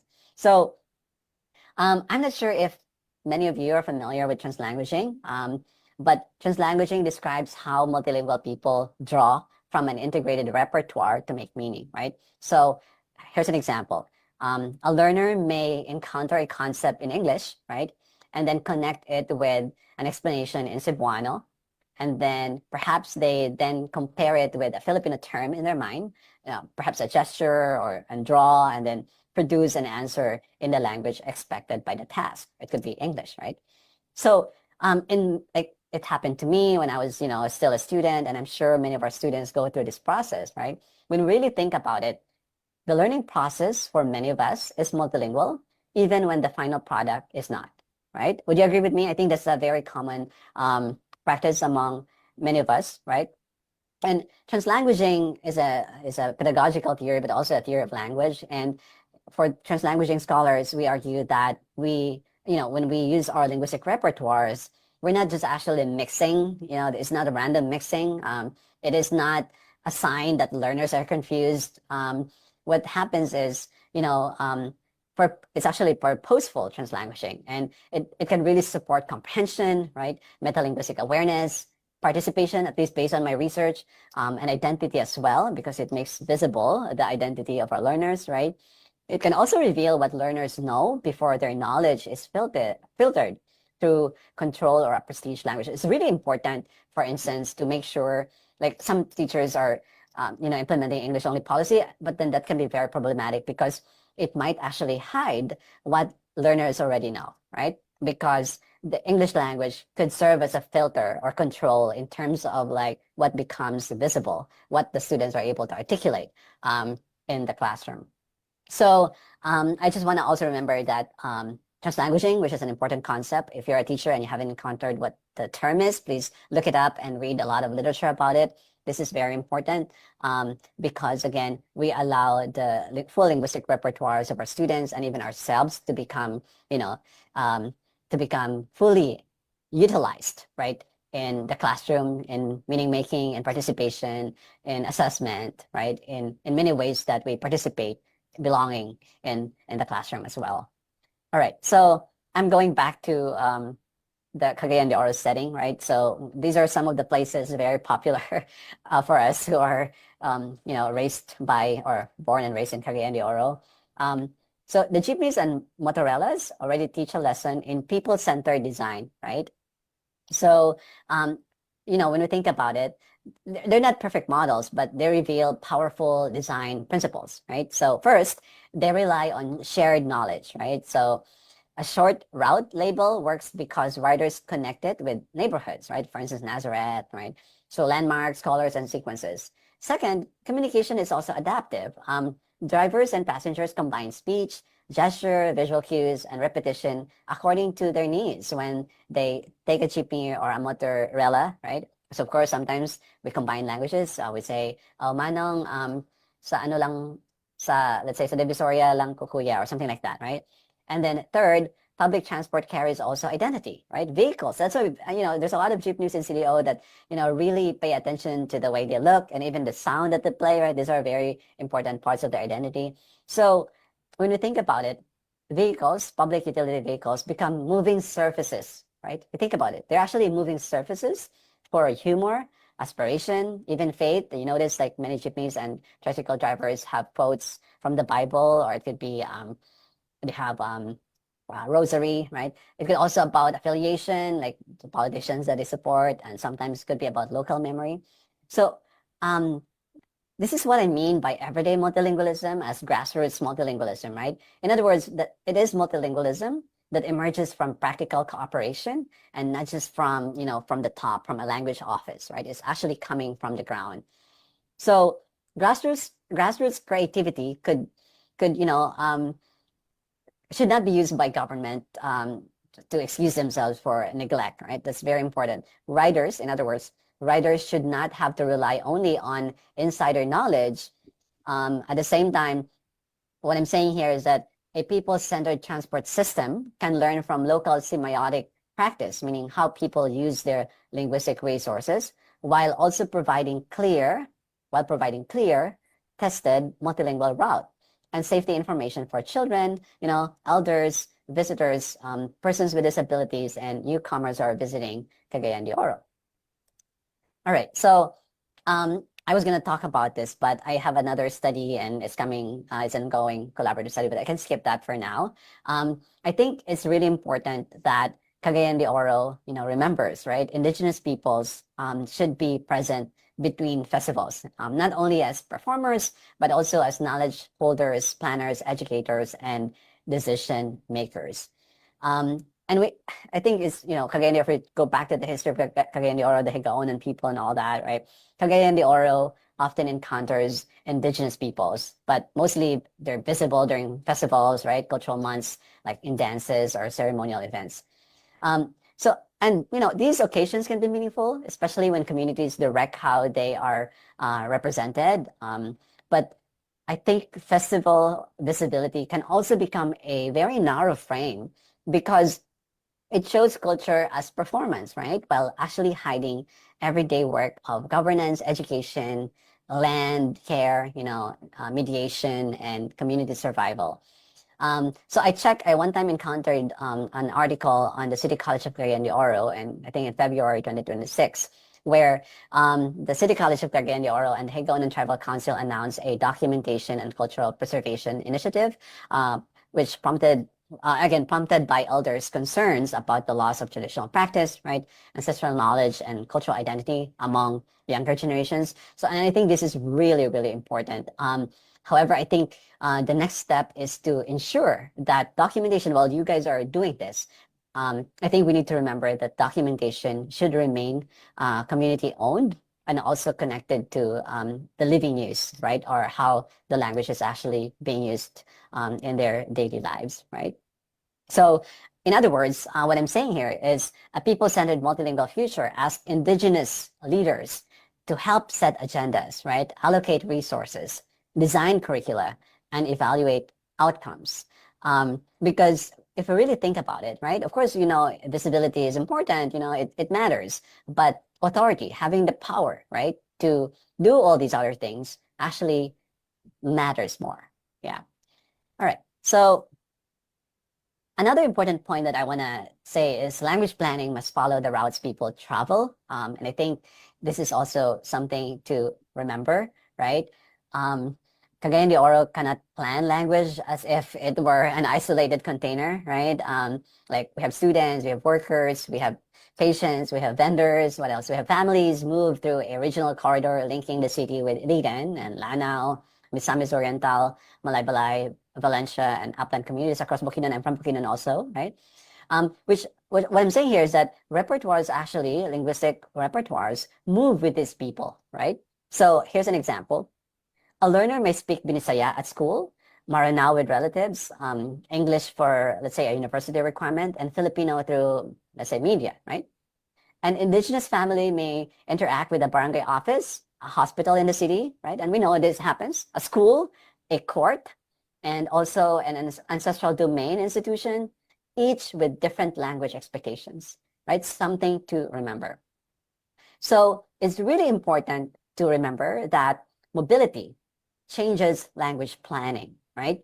So what I'm saying is, instead of like asking for one language of Cagayan de Oro, we should ask where people encounter friction or, or lose access along rail routes, right? So which hospital forms, right? Transport systems, or maybe admissions process, or perhaps disaster warnings and public consultations assume an ideal reader who does not exist, right? We need to think about this. So I think regional collaboration among Cagayan de Oro, Iligan, Bukidnon institutions and communities can address these shared pathways. I think I'm being very idealistic here, but I think it's possible, right, when we think about it. Because, Cagayanon, just again, if you think about Cagayanon or Cagayan de Oro, it's not an isolated city. It's not a language container. There's a lot of language contact happening. So I have like 4 principles for people-centered multilingual design. Again, this is just a proposal. So people-centered means people help define success, right? So first we start with repertoires, right? Map how people actually communicate, including gesture, visuals, plays, knowledge, and digital practice. And the second is co-designing. Create with intended users, especially those who face linguistic and institutional barriers, and that's very important, especially the marginalized peoples, indigenous peoples, right? Another is share prestige, meaning give local and indigenous languages durable space, good design, as much as possible, not just English dominating, and also institutional authority. And then test access. In other words, test comprehension, if people actually understand it. Also, if people trust the signs when they're written in a certain language. Also the response of people and voice, not only whether a translation exists, right? That's very, very important. All right. And another thing is building school routines that survive policy change. I think this is really important. For schools, the policy debate often narrows to one question, right? Like this is very common, like what is the language of instruction? We know that matters, but I think it is only part of the multilingual ecology of learning, right? I think it's really important to begin with a classroom language map where we ask learners what they use at home, with whom, right? For what purposes and with what confidence. Then build multilingual sense-making routines where learners can discuss a concept or discuss concepts across languages before practicing the target register, right? And then after that, I think it's important to bring community texts into the curriculum. We have oral history, science, local problems, indigenous knowledge, right? Cebuano literature, that's very important. And then finally, support teacher inquiry, right? Teachers can collect evidence on who participates in the classroom, what misconceptions emerge, and which language routines help. So these practices can survive a national policy shift, like what happened to MTBMLE, because they are embedded in pedagogy, in professional learning, and also in community relationships. I'm almost done, I promise. So multilingual city design improves access and belonging. I think city systems offer immediate opportunities. If you really think about it, it's like for transport, I think we can choose one route or terminal and co-design, clearer information with drivers and riders. I know this does not really happen. Again, I'm being optimistic and proposing this, right? Maybe we can use local place names, plain language, color, icons, and audio, or QR access where appropriate, in spaces where QR codes are very common. And test with people who are new to the route, not only with insiders. And I think this is relevant to the recent discussion of the rerouting in CDO, right? And for health and disaster communication, prepare messages before a crisis, right? Translate conceptually, not just the language, not word for word, but actually conceptually. And test whether people can identify the required action for a particular crisis. And work with trusted messengers, including barangay workers, teachers, faith communities, market associations, youth groups, and also indigenous leaders. And then for belonging, which is something very important, I think we need to make multilingualism part of ordinary city space, right? Museums, parks. I don't know, if you look at our parks in Cagayan de Oro, our markets, tourism sites, and government service points can and should display local and indigenous languages with professional design and meaningful content, I think. The goal is not to cover like every surface with every language. I think the goal is to make deliberate choices based on audience, risks, dignity, and participation to make multilingualism become really sustainable part of our development as a city. And I also want to invite, people in the audience who are policymakers or who are part of government to move from consultation to shared authority. This is something very important. In other words, invite communities before the problem, like, budget, timeline, and desired output are actually fixed, right? So instead of just inviting a representative to validate a finished project, it's really important to invite communities before a problem happens, right? Use the community's own decision-making processes and communicate in language that people understand. That's very important. Another important aspect is making sure that we actually compensate expertise. We're talking about elders, language workers, artists, researchers, and community leaders. They do contribute time, knowledge, and intellectual labor. So their participation should not be treated like, ceremonial volunteerism.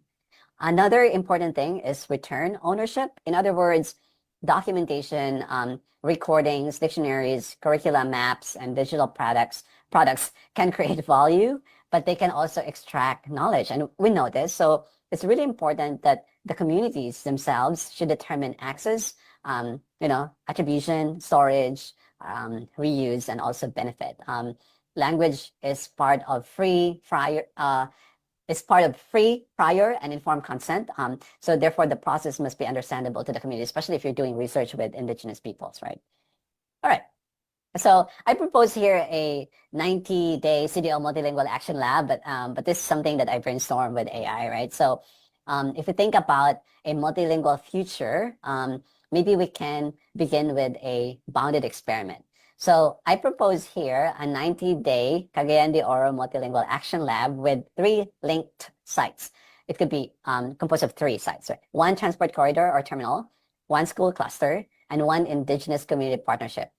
So my proposal is during the first 30 days, the people or members of the group they will have to audit actual language and communication practices.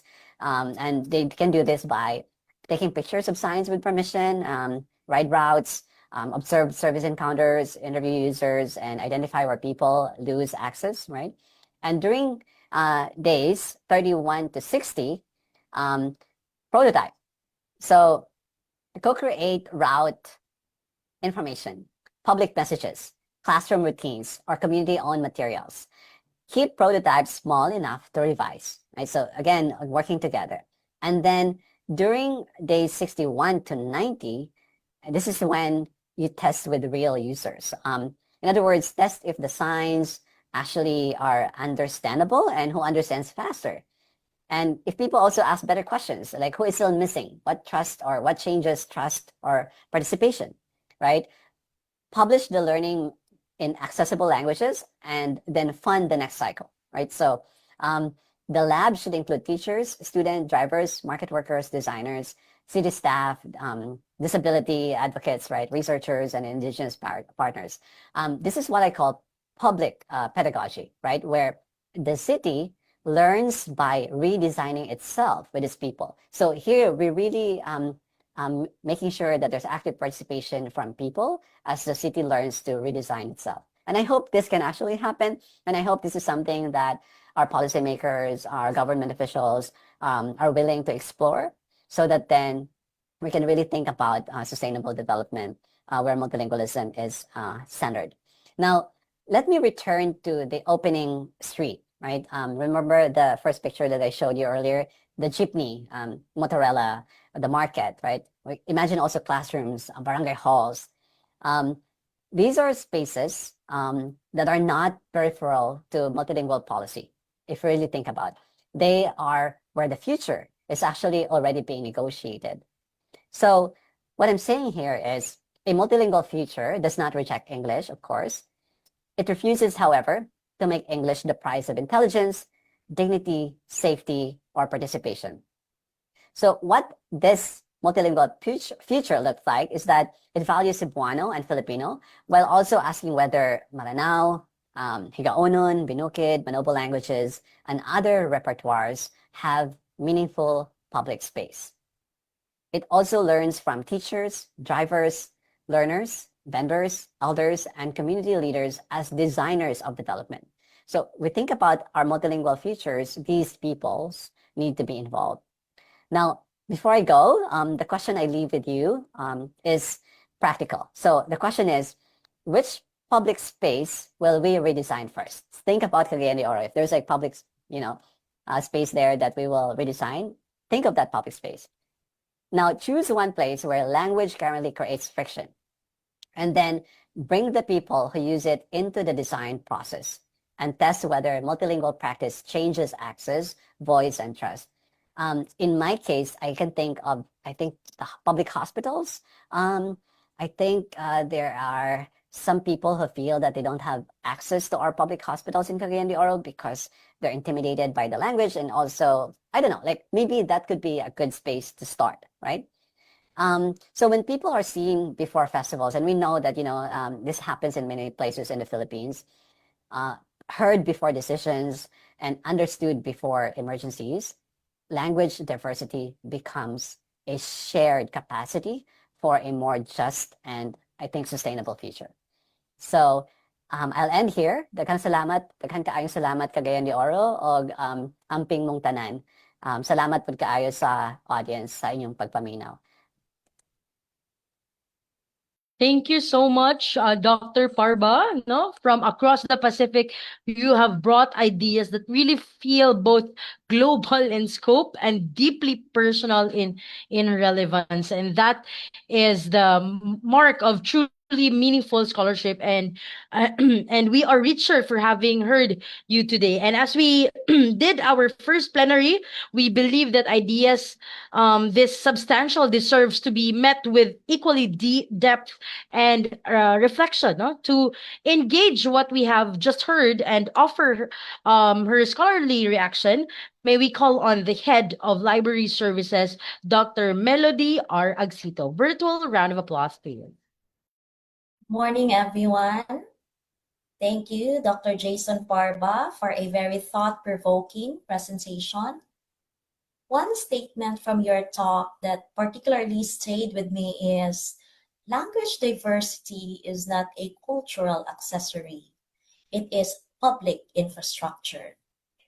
We often think of infrastructure as something physical: roads, buildings, transportation, or technology. But today's discussion reminds us that language is also an infrastructure of access, learning, participation, and belonging. It can either connect people to opportunities and knowledge, or become a barrier that prevents them from fully participating. As a librarian, this made me reflect on a question very close to my profession. What do we really mean when we say access to information? In libraries, we work to make information available through books, databases, digital resources, and other services. But today's discussion reminded me that availability does not always mean accessibility. Information may be available, but if people cannot fully understand it or connect it to their own linguistic and cultural experiences, then access remains incomplete. And I believe this reflection extends beyond libraries.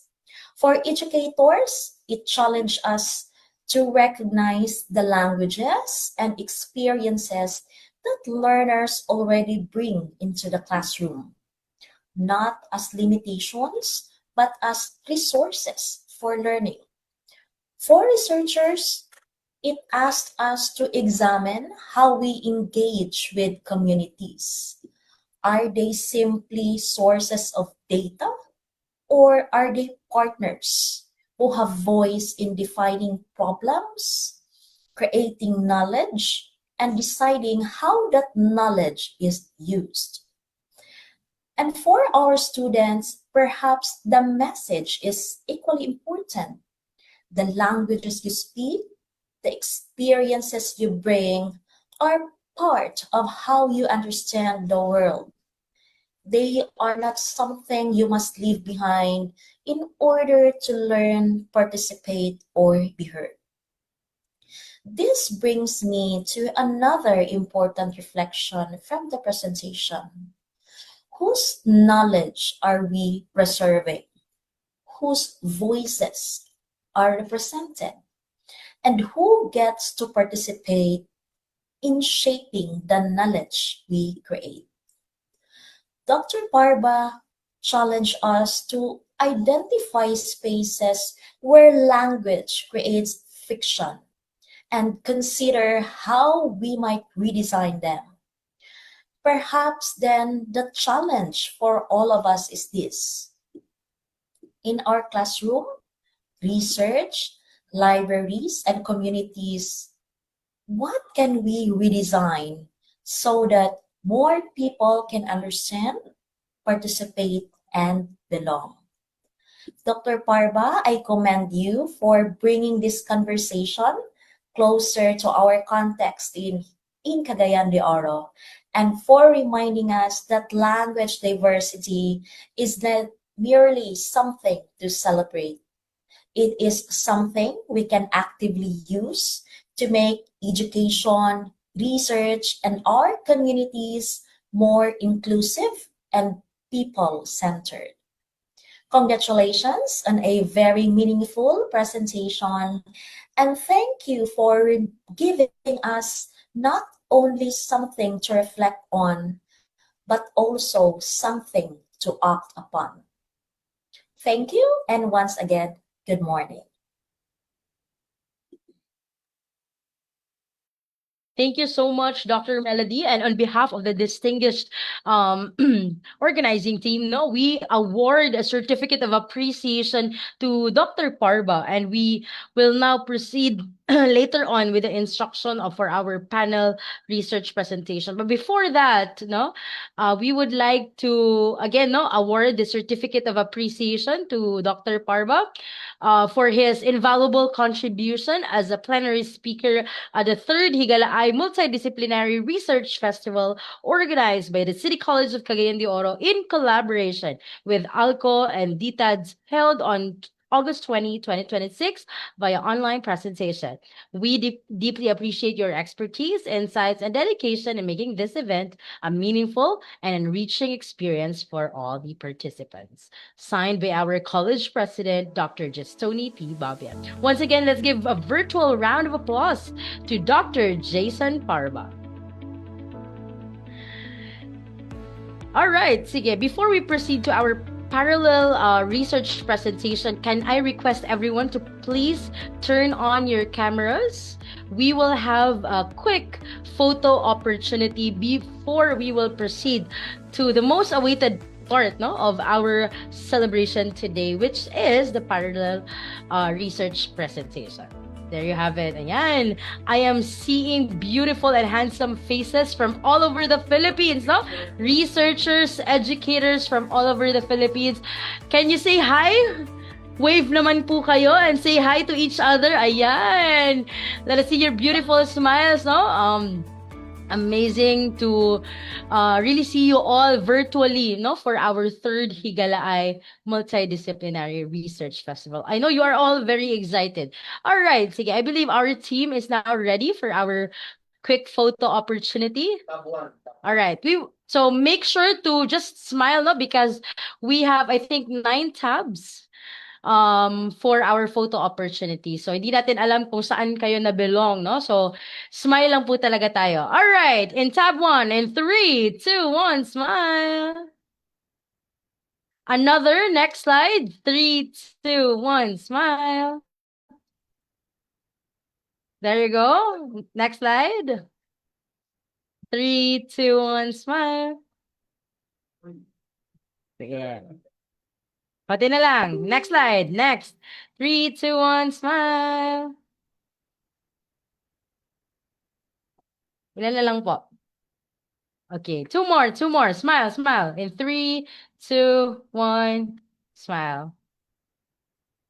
All right, there you have it, ladies and gentlemen. Thank you so much for your active participation for our photo opportunity. Now, at this moment, no? Because what you are about to experience is not just a program, it is a showcase, a living, breathing gallery of research from some of the brightest and most dedicated minds across our region and in the entire Philippines, no? And beyond. And in just a moment, our participants will be moving into the respective breakout rooms, organized according to our 5 festival themes. Let me walk you through them. No, theme 1 is about teacher education, learning innovation, and technical vocational education. To be the panelists are Dr. Liza Chua, Dr. Psyche B. Cambo, and Dr. Jeda B. Quinio Pustol from Tagalwan Community College. For that will be facilitated by, next slide please. Okay, our facilitator will be Mr. Charlie H. Cosmiano from City College of Cagayan de Oro. For theme 2, we have communication, media, digital literacy, and creative industries. And our panelists are the following. Dr. Aga M. D. Mahinay from City College of Cagayan de Oro. We have Dr. Felix E. Arcilia from Magsaysay College. And we also have Dr. Adrian M. Clemen from City College of El Salvador. For our theme 3, we have social work, human services, wellness, and community resilience.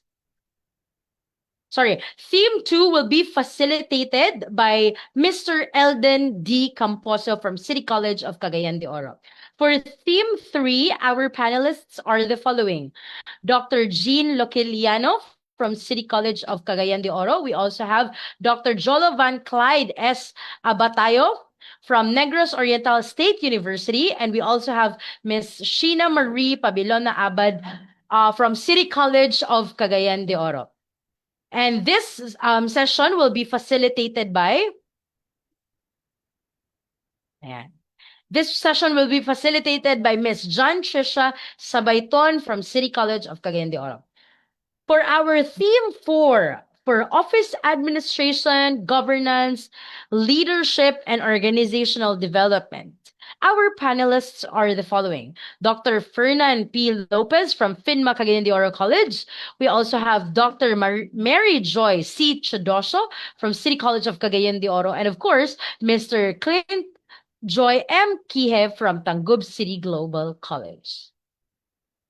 And our facilitator will be Mr. Joseph G. Barillo. For our last theme, of course, no, talking about business, entrepreneurship, innovation, and sustainable enterprise, our panelists are Dr. Benedict John T. Balonso from Capital University, and we also have Dr. Rowena Orbeta from City College of Cagayan de Oro to be facilitated, and together with Dr. Alwilan Q. Bello from Bukidnon State University, and last but not the least, Dr. Helme E. Tapanan from City College of Cagayan de Oro. So we have 4 panelists from Theme 5, which will be facilitated by Miss Catherine P. Wayan from City College of Cagayan de Oro. So 5 themes, 5 conversations happening simultaneously, and each one is vital. Each one is worthy of a full day on its own. So a few important reminders before we disperse, no? Don't forget to fill out our attendance form that will be displayed on screen. So we will also send the link in our chat box for our attendance form. So this attendance Yes, of course. No, it will serve as your participation, proof of your participation for our third Higalaay multidisciplinary research. And then this will also be our basis for the releasing of certificate once you have already completed our evaluation form at the end of this event. Aside from that, some important reminders. Please keep your cameras on throughout the entire presentation and the Q&A that follows. Your presence on screen matters and it honors the work you have prepared. No, each paper will be given 7 minutes for the presentation and 5 minutes for question and answer from our panel of evaluators. And that is a total of 12 minutes per paper in total. We kindly ask everyone to observe this time limit closely as matter of fairness and respect to every single presenter in the room. And to our theme coordinators, moderators, and panel evaluators, we see you and we are deeply grateful for your time and expertise for sharing that in celebration of our third Higalaay Multidisciplinary Research Festival.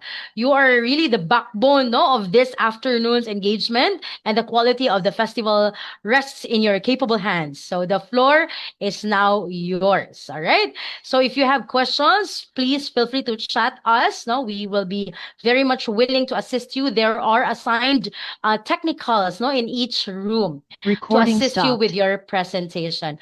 Once again, no, the floor is yours for our presenters. You may now proceed to your respective breakout rooms. No, you can see a prompt there where you are initially assigned. Just in case you are not assigned to any of the rooms, feel free to choose, no, whichever room do you prefer to join. All the best to our presenters and see you again later.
moments in life are timeless, waiting to be relived.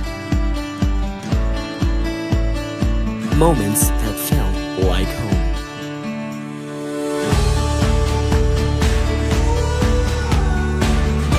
We all have a special place that takes us back.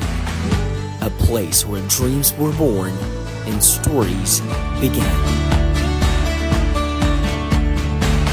And it's the people who make these moments unforgettable. City College of Cagayan de Oro has started as a dream, and this dream began with our dear Mayor Orlando Uy, who actually conceptualized what it is like to provide free, quality access for education for all the Cagayanons.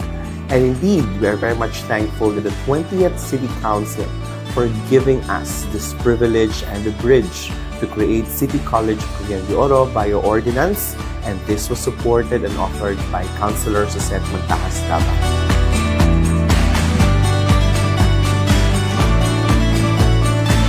Akong pangamit sa kinabuhi kay mamaestro. Labi na sa karon na panahon na lisod kay mag-college. And I know na dari sa City College is libre ang tanan. Akong pag-eskwela dari unta makauman di ko o ma-future teacher na di ko sa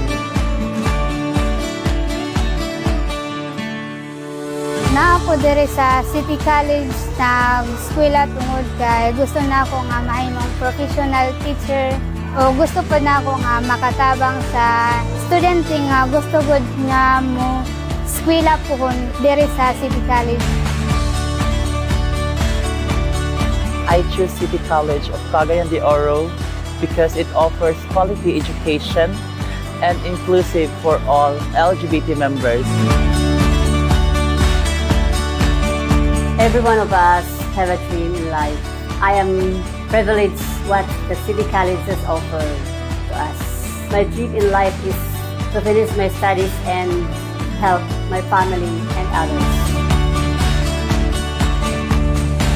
The journey was never easy, and it was really a difficult journey to begin with. A lot of our Cagayanons are now given the opportunity to embrace new quality education that is free for all, an education that will enable them to have the wonderful future and a journey of a lifetime that will give them the best possible career.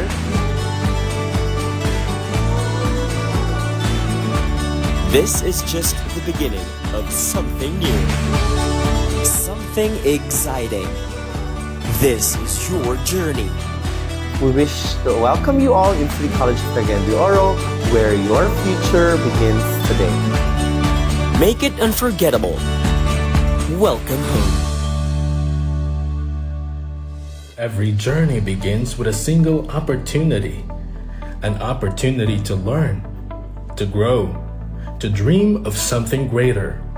At the City College of Cagayan de Oro Technical Skills and Technology Institute, in partnership with the Technical Education and Skills Development Authority, opportunities are transformed into skills, and skills into brighter futures. Every training program is designed not only to develop technical competence, but to empower individuals with the confidence to pursue meaningful work, build sustainable livelihoods, and create lasting change in their communities. What sets City College of CDO apart is its commitment to providing both higher education and technical vocational education housed under one institution. Here, academic excellence and industry-driven skills training complement one another, creating multiple pathways for learners to pursue their aspirations, whether through a college degree, TESDA qualifications, or both. This integrated approach ensures that education remains accessible, relevant, and responsive to the evolving needs of industries and communities alike. Since its establishment, City College of CDO-TSDI has become a catalyst for transformation, serving more than 4,600 trainees through regular, scholarship, and community-based training programs. It continues to expand its reach through institutional, community-based, and mobile training initiatives, ensuring that technical education remains accessible to those who need it most. These numbers, however, tell only part of the story. Behind every certification is a life changed. Behind every graduate is a dream given a chance. These are not just stories of trainees. They are stories of hope, stories of resilience, stories of success. Like Benhar, who chose to pursue welding after years of earning a living as a fisherman. His journey reminds us that hope begins the moment someone decides to believe that a better future is possible. And like Jomak, whose electrical installation and maintenance training and NC2 certification opened doors to employment and eventually entrepreneurship, proving that skills can become the foundation of a better life. And the story does not end with one individual. It continues with Prime Volt Electrical Services, a business founded by TSTI trained graduates who transformed their technical expertise into an enterprise dedicated to delivering safe, reliable, and quality electrical services. What began as a single freelance opportunity has grown into a business that protects homes, supports establishments, and serves the community, proving that skills training can create not only jobs, but job creators. Their stories are only 3 among thousands whose lives continue to be transformed through technical education.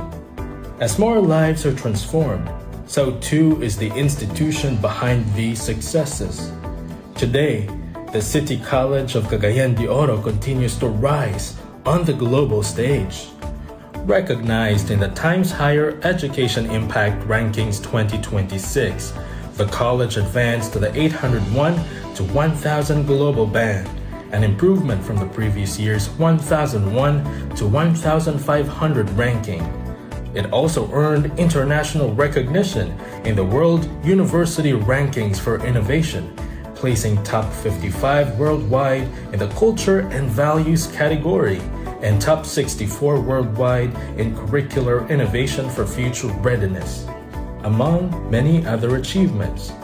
These milestones affirm that every transformed life has already proven that when technical education is accessible, when skills are industry-driven, and when opportunities reach those who need them most, communities grow stronger, industries become more competitive, and futures are transformed.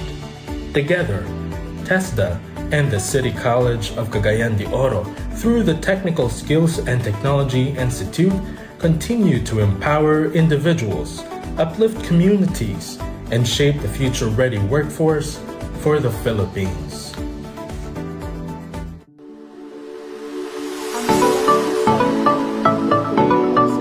Bold beginnings, global breakthroughs, and magsugod kini sa usa ka desisyon, ang pagtuo nga adunay mas maayong kaugmaon nga naghulat.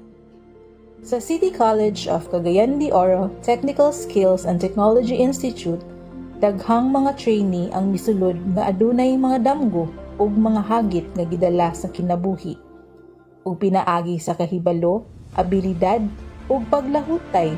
Ilang gisundan ang ilang kaugalingong istorya sa kalampusan. Usa kanila mao si Jomak Pagalan. Ako day si Jomak Pagalan, nagpuyo sa Zone 4 Mambatangan, Manolo Perdich Bugidon. 32 anyos na ako. Sa wala pa ko nag-enroll sa EIMC sa City College, dako kayo ang kalainan kay sa itong panahon na nga wala pa ko naka-enroll diha. Hinoon makatrabaho ko pero ginapanggitan ko mga certificate na ako'y background sa electrical pero mo magilang ginako ang required magyud nila sa mga employee ka og national certificate. Ako mga responsibilidad sa una lisod kaayo kay maski hinagmay nga company mo magilang gina-require. Pinaagi sa TESDA Scholarship ug sa Electrical Installation and Maintenance o EIM training sa City College of Cagayan de Oro Nakakuha si Jomak og mga skills nga gikinahanglan sa mga industriya ug nakaangkon sa iyang NC2 certification. Apan labaw pa sa technical skills, nakatun usab siya sa pagsalig sa iyang kaugalingon. Sa diyang anak ko diya naka-eskwela ko, na-train ko, na-develop akong skill. Marag nahanay tanan ng mga kebalo na ako. Salamat po sa mga instructor nga nag-guide sa ko diya ng mga tuiga. Sugad nga nakuha na ko akong insito sa EIM. Dako na kay kong confidence sa akong kagalingon. Hinahinay lang na ako improve akong kagalingon. Karon nga panahon na ginakuha po na ako nga makakuha ko mga project. Manang dako ko pagpasalamat na nga nakuha ko na siyang oportunidad sa City College. Ang istorya ni Jomak usa lamang sa daghang mga kinabuhi nga nausab pinaagi sa skills training. Apan usahay, ang epekto sa usa ka oportunidad dili lang para sa usa ka tawo. Usahay, mahimo kini nga pundasyon sa usa ka negosyo, usa ka serbisyo, o usa ka misyon nga makatabang sa mas daghang mga tawo. Usa kanila mao ang Prime Volt Electrical Services, usa ka negosyo nga natukod pinaagi sa skills training nga gi-offer sa City College of Cagayan de Oro, TSTI. Gikan sa pagkat-on sa technical nga kahibalo o practical nga kahanas, nahimong realidad ang ilang pangandoy nga makapahigayon og kaugalingong negosyo. Si Prime Volt Electrical Services is gakandak na siya og kini mga electrical services sa mga balay-balay and then sa industrial food siya. Ambog na siya during sa mong trainee diha sa TSTI. Dili madugay, niabot ang ilang unang oportunidad. Usa ka computer shop ang nanginahanglan og assessment sa ilang electrical installation. Kung asa dapit ang client mo adto mi mo tapping, mo troubleshooting. Actually sir, among trainer is si Engineer Ariel W. After sa 2 weeks nga hands-on, iya namin naingnan na pwede na gyud namo dawaton ang mga trabaho nga komisyon. Pinaagi sa kahibalo nga ilang natun-an sa paggiya sa ilang mga trainers na sugdan ang Prime Volt Electrical Services, usa ka negosyo nga nagtumong sa paghatag og luwas nga koneksyon ug kalidad nga serbisyo sa komunidad. Gikan sa classroom ngadto sa trabaho, gikan sa kahibalo ngadto sa oportunidad. Kini ang tinuod nga istorya sa pagbag-o sa kinabuhi, pinaagi sa Technical Skills and Technology Institute. Ako mensahe sa TESDA ay dako kay kog pasalamat nga pareha sa mo nga sabong pagpingin na buhi nga giyatagan nila libre nga pagtuon sa skill nga i-develop nimo nga makatabang sa imong pagpanginabuhi bitaw. Ug sa City College nga nagkuhan sa mga training center ug sa akong mga instructor. Dako kay pasalamat sila. Salamat pud kang Mayor Clarex nga running eskwelahan, daghan nga mga estudyante, daghan nga mga under sa TSTI naka-graduate na nanay mga trabaho. Kami po personally grabe ka thankful kay kung wala ni siya nga school, wala sad mi tawagan ni wala mi diri karon, wala ni nga grupo. Dako po damang pagpasalamat sa TESDA ilabi na ka silahang program nga free na ang training, so dili na mabalak ang mga student nga magkapakapa nga ay gusto na ko mga sir kay wala galing lang wala yanana. So dako kay sa nga tabang sa amo ang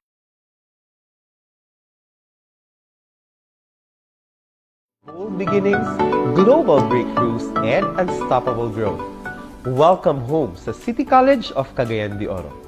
Sa milabayng usa ka tuig, ang City College of Cagayan de Oro nakakabot og daghang talagsaong kalampusan. Mga kalampusan nga nagpamatuod sa atong lig-on nga damgo ug kanunayng pagpaningkamot. Aligned with the CDO RISE agenda of Mayor Rolando Clarex Uy, with the support of our entire City Council, the City College has strengthened its foundations while reaching new heights locally and internationally. With a bold commitment to making quality education accessible to all, our school continues to exert effort to make a lasting difference. Gikan sa faculty development hangtod sa pagpalapad sa atong international linkages, ang City College nagbarog isip simbolo sa paglaom og kalampusan.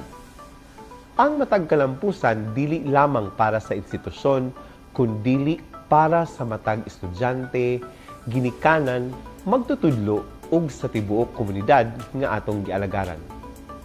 As we move forward, we remain steadfast in our mission to nurture minds, empower communities, and shape leaders who will make meaningful contributions to our society.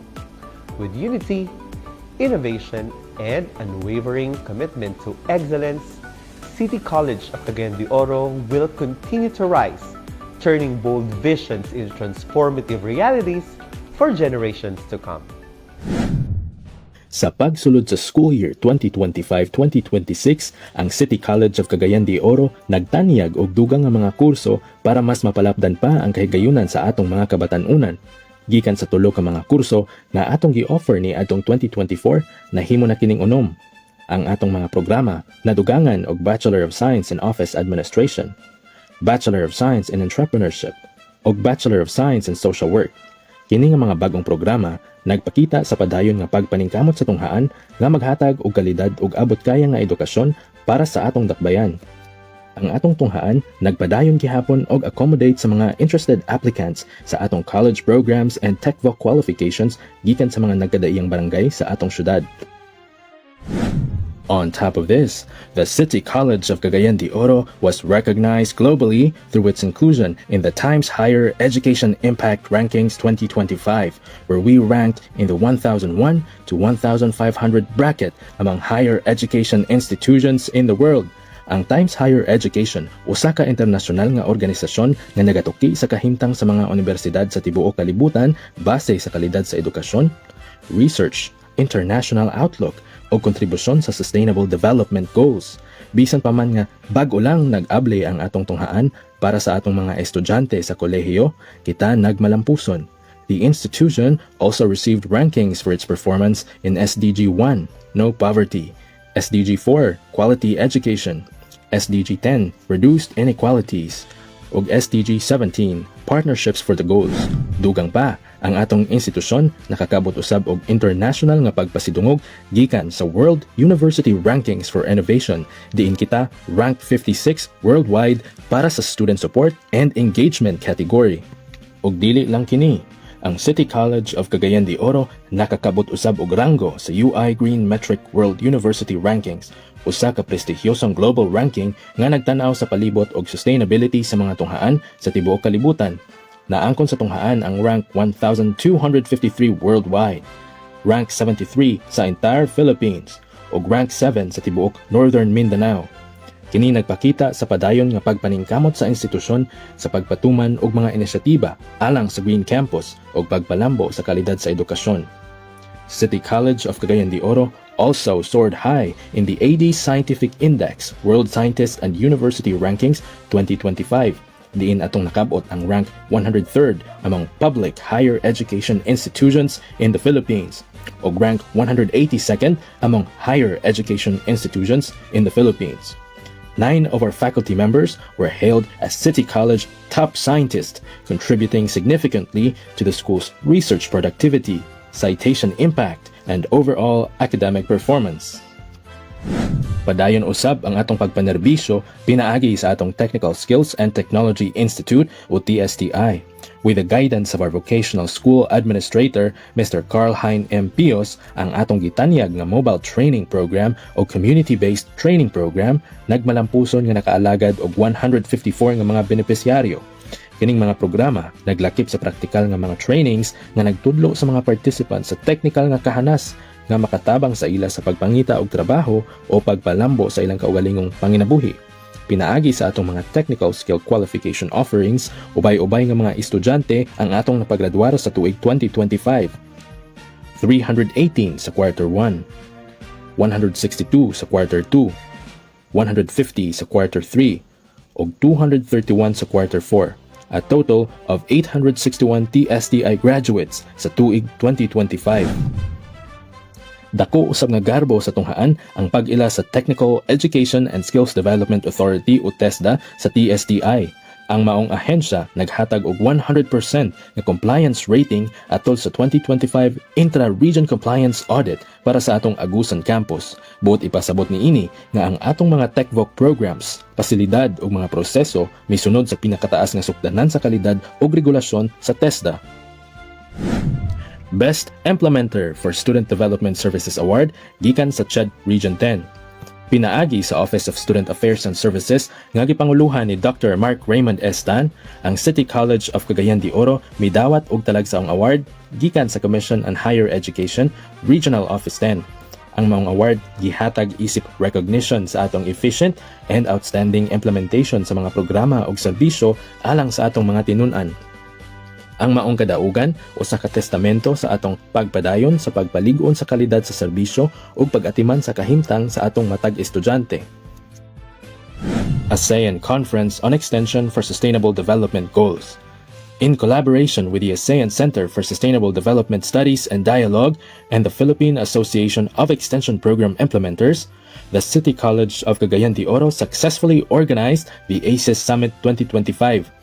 Ang maong kalihukan nagtigom sa mga leader sa ekstensyon, mga magtutudlo, mga researcher ug mga kauban sa kalambuan gikan sa tibuok rehiyon aron ipakita ang mga inobatibo nga programa alang sa sustainable development. With 40 project entries, 68 partner institutions, and over 250 participants, gipakita sa ACES Summit ang padayon nga papel sa City College of Cagayan de Oro in both regional and global level. Second Higalaay Multidisciplinary Research Festival. Atol sa pagsaulog sa atong Higalaay Festival ni ining dakbayan, ang tunghaan successful usab nga nagpahigayon sa ikaduhang hugna sa Higalaay Multidisciplinary Research Festival kani atong August 15, 2025 sa City Tourism Hall. Uban sa mga kalihukan sa maong event, mao ang MOA signing uban sa Association of Local Colleges and Universities ug pipila ka member LUCs isip kabahin sa research consortia. UNESCO Asia-Pacific Network for International Education and Values Education, 3rd International Conference. Our faculty members last November 2025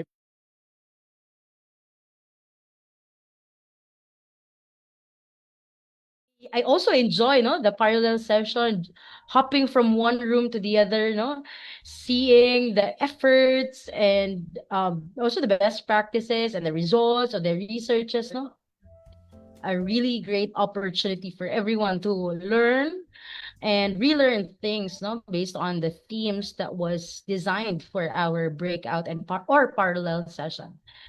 All right, sige. Can you share ano ba yung ulam nyo kanina during lunch, Just a quick icebreaker for everyone before we will proceed to our part 2 of our session for this afternoon. Ayan, sige. I wanna see in our chat, ano ba yung ulam nyo kanina during our lunch break? Or kung nag-lunch ba? Diba? Alright, sige. Can you chat it in our meeting chat? Just a quick icebreaker.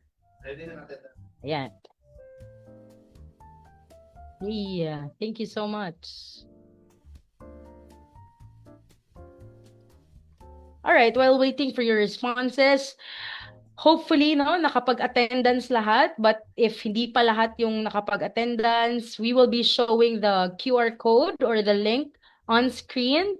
Please scan the QR code or go to tinyurl.com/558BFUUB for your attendance, so that later on also, in a few minutes, we will be flashing another link for our evaluation form, while waiting for our result. Ayan, I see the response coming from Doc Butch, no? Sabi ni Doc Butch, mang inasal via Grab. I love it.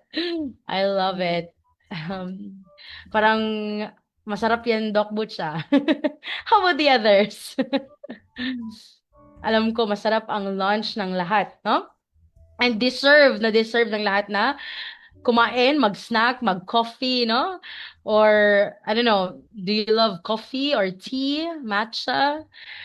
Or, ano, depende sa mga choices nyo. Anyway, so again, no, don't forget to answer this attendance form because this will be our basis, no, for the releasing of certificates later on.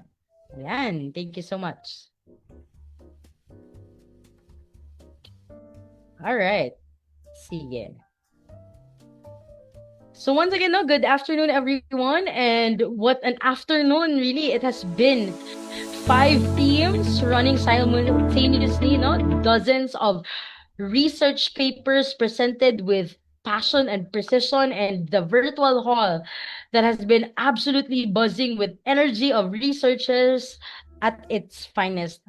So let us give, no, a well-deserved virtual round of applause to all our presenters, panelists, moderators, and every single participant who stayed with us through this full and rewarding day. Ayan. Sige, just a quick pulse check for everyone. Type yes in the chat if you have already heard a paper or a research presenter today that genuinely surprised you or made you see something differently, or parang you listened to a research presentation earlier na parang you've learned something new today, di ba? Okay, kindly type yes if meron kang nagustuhan, no, na research presentation. Can I see some chats? Ayan, sige, go. Ang daming aha moments, that's it. Right. Sige. Sige. I will be happy to see your chats, no? Type yes, especially for those who are also watching us live via Facebook. Excuse me, ma'am. Kana naka-disable. I hope nakasali din kayo with the insights also of our Disabled panel. We cannot do comments po. Okay, that's why. Okay, sige, sige. Our technical team will be fixing that in a few moments. That's why, no, we cannot, ayan, may pumapasok na ng mga comments. Pero, instead of chatting yes, you may react heart. Sige.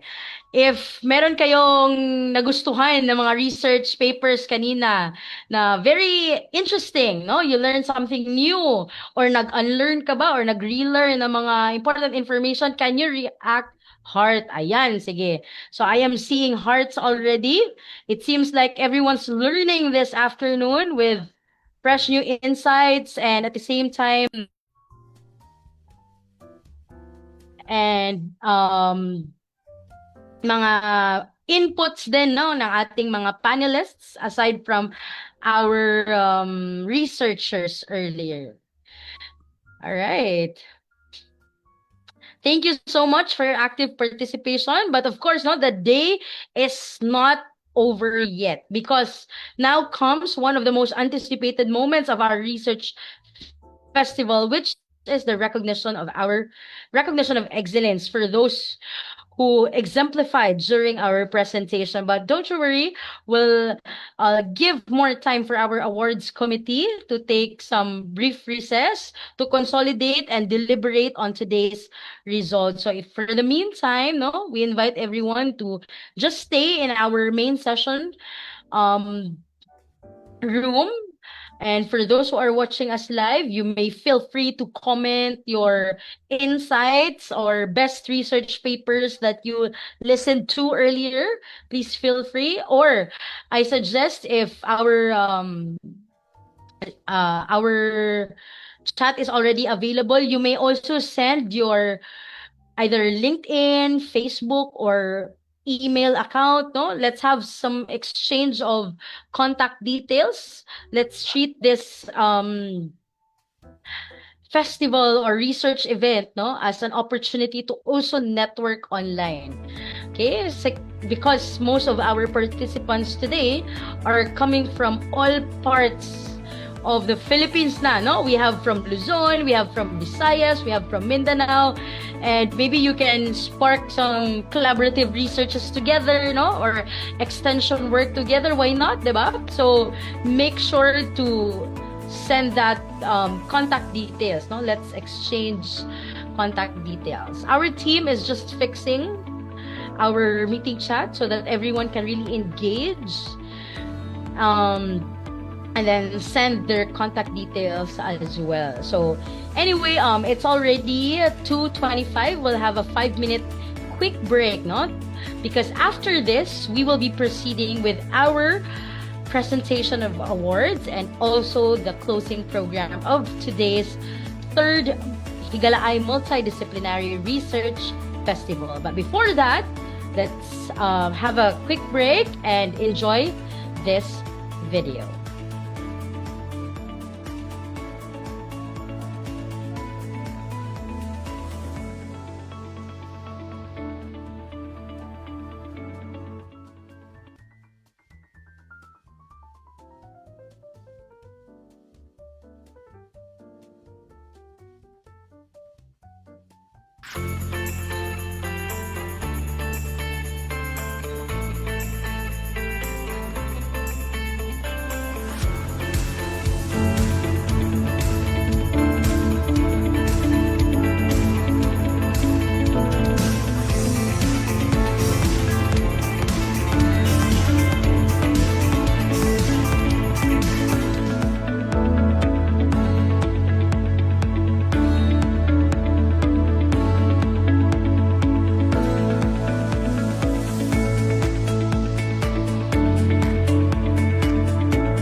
Bold beginnings, global breakthroughs, and unstoppable growth. Welcome home sa City College of Cagayan de Oro. Sa milabayng usa ka tuig, ang City College of Cagayan de Oro nakakabot og presented their insights and best practices during the prestigious APNIV International Conference at Liceo de Cagayan University, showcasing the academic strength and global engagement of our institution. Padayon og aktibo nga partisipasyon sa atong Clarex nga serbisyo sa baryo. Isip suporta sa atong halangdong mayor, Honorable Rolando Clarex Uy, ug sa tibuok mga gamhanan ning atong dakbayan, ang atong tunghaan walay puas nga nagasalmot sa atong KSB matag Sabado. Under our Extension and Outreach Office, we have institutionalized our participation pinaagi sa Clarex nga Edukasyon Extension Program. Kung asa, atong mga personnel sa City College mudangat ngadto sa atong mga barangay aron ipahibalo ang mga serbisyo o programa sa tunghaan ug mag-offer og short training courses ug learning activities nga mapuslan sa atong katawhan.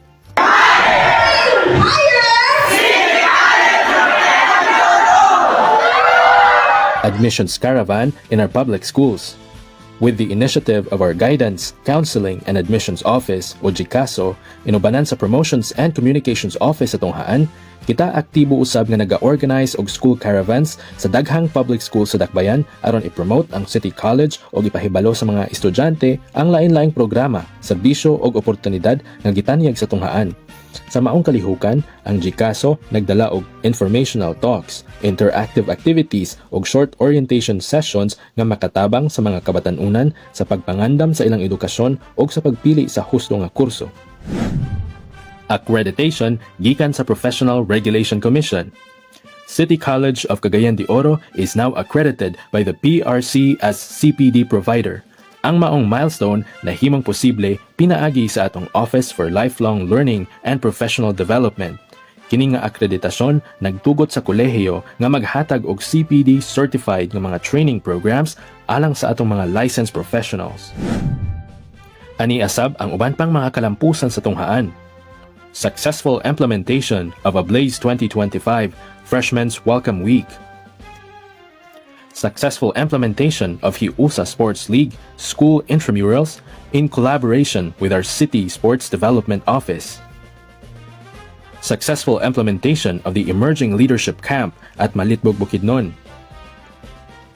The Rice Mindanao Program winning third place as an outstanding ASEAN SDG project institutional category during the ASEAN Conference on Extension for Sustainable Development Goals.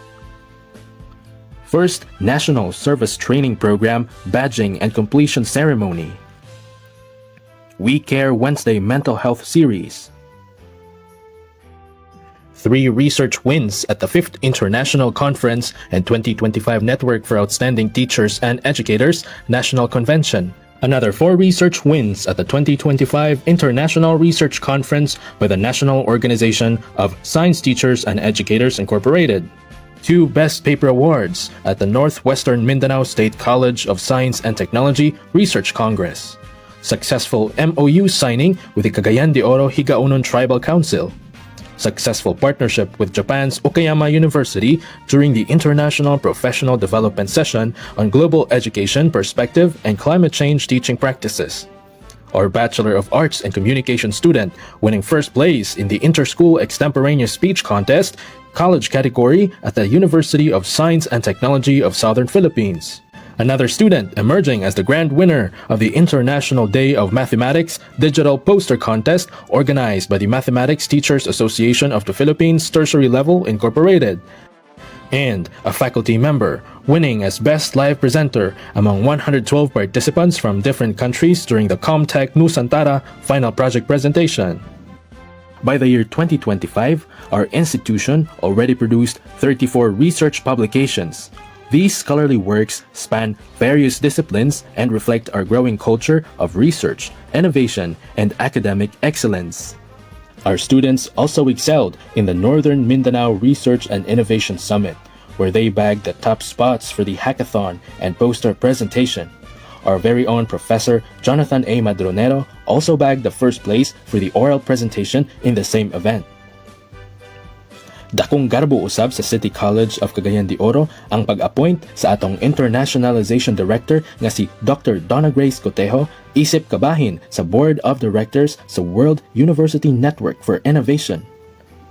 Ang atong tunghaan, padayon gihapon nga nakipag-partner sa mga nagkalain-laing ahensya, institusyon o pribadong organisasyon, nationally Thank you o so much for your international. active participation in today's celebration of the 3rd Higalaay Multidisciplinary Research Festival.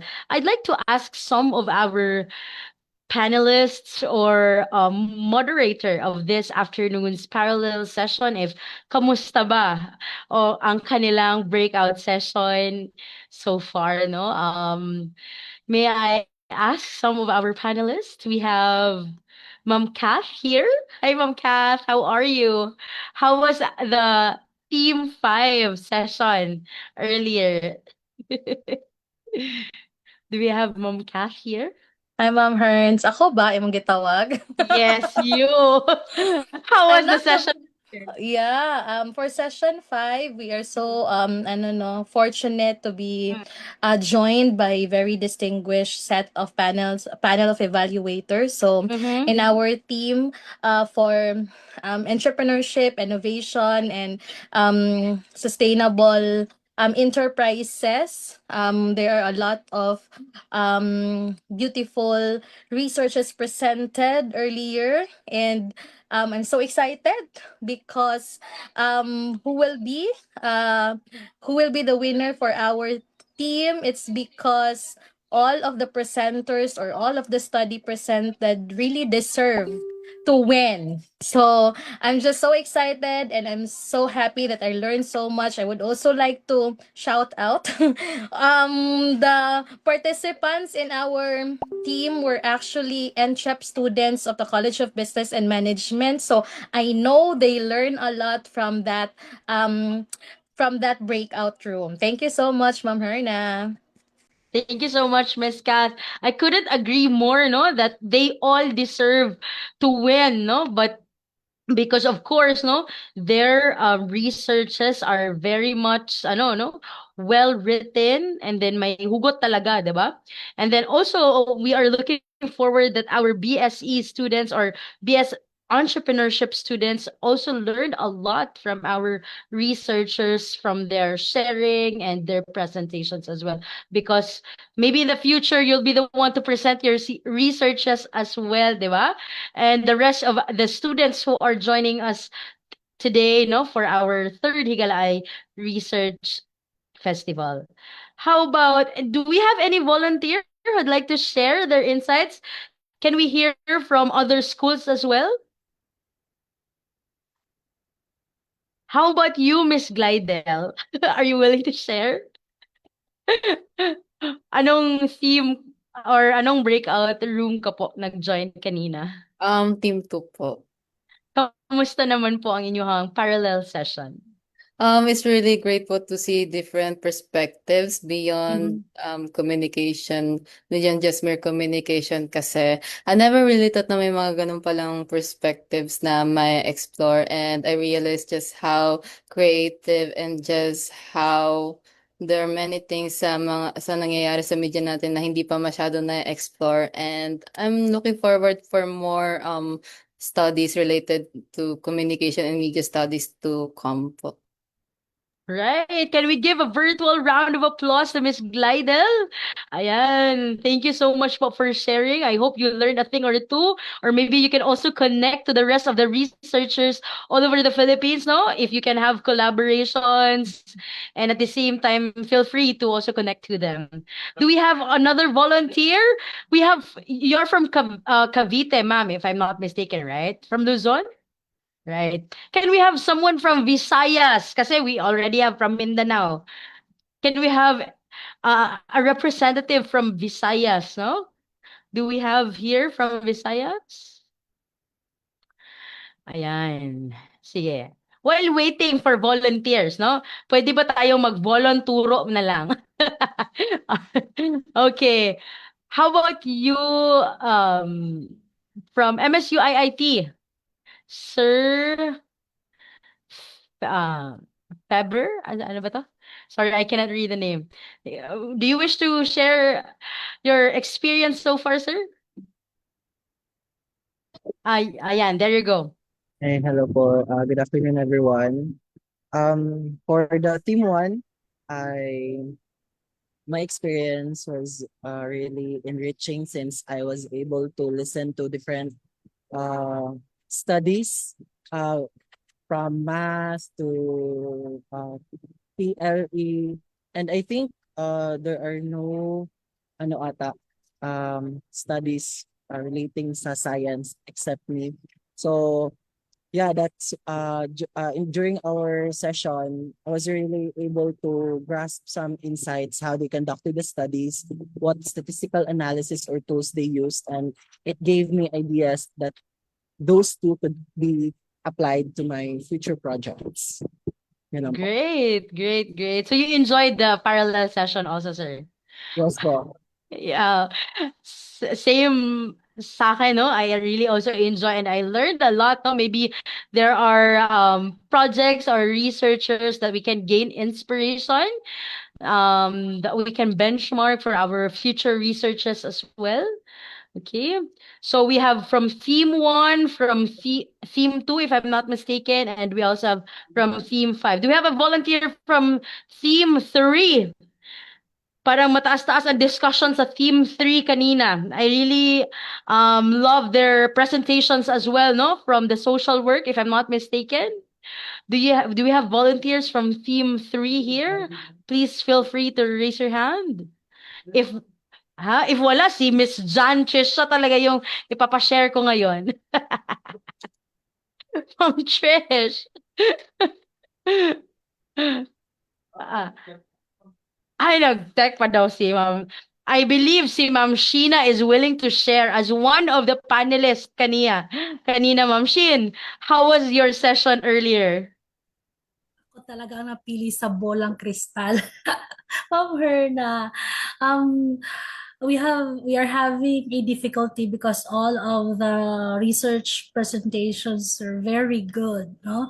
So and we really have I believe also my co-panelists would agree with me that they have a very good researches. So thank you again, Team 3, for your presentation, including our very own Ma'am Trisha, na ganadong-ganadong mag-facilitate. Correct. And also our students, I believe, no, they really also enjoy and gained a lot of insights coming from our researchers. Thank you so much, Ma'am Sheena, no, for sharing. For sure, our panelists are really having a difficult time to to give scores and deliberate and who will be our parang winners, no, for this research festival. And for sure, no, you are already winners, no? Lahat kayo panalo na for sure, no? And I believe, if I'm not mistaken, Dot Joel, our champions for each team will be having free publication. Tama po ba, Doc Joel? They will be having a free publication to our partner, which is DTADS. Okay, so feel free to really enjoy that opportunity, no? So champion first and second runner up will have the chance to publish their paper in DTAD's publishing. So we will have 3 free slots for this year. Ayan. Let's give a round of applause, and let's give a resounding virtual applause also to our partner, no? DTADS. Thank you so much po. Headed by the CEO of DTADS, Dr. Nielsen Bation, no? The president of City College of Opol, or Opol City College. Ayan. Thank you so much po. Can we also hear someone from Theme 4? Do we have representatives from Theme 4? Gusto kong marinig yung, ano yung mga nangyari kanina sa Theme 4. May Theme 4 ba dito? Sino bang Theme 4? Parang nahihiya na sila. Anyways, I believe, no, our, si Sir Joseph. Nandito ba si Sir Joseph? You are voluntold dito, Sir Joseph. Sa office administration. Ayan. Sir Joseph, you have the floor. Please share us Yeah. your experience earlier. Okay, so actually, for the team 4, I was amazed on their research presentation, especially those katong mga 3 presenters.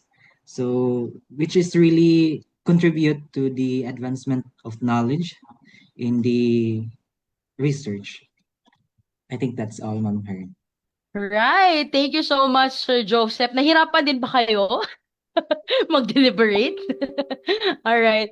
Sige. Thank you so much. And I believe, no, we also have equally competent na mga panelists who gives insights, comments, no, and suggestions for their researchers.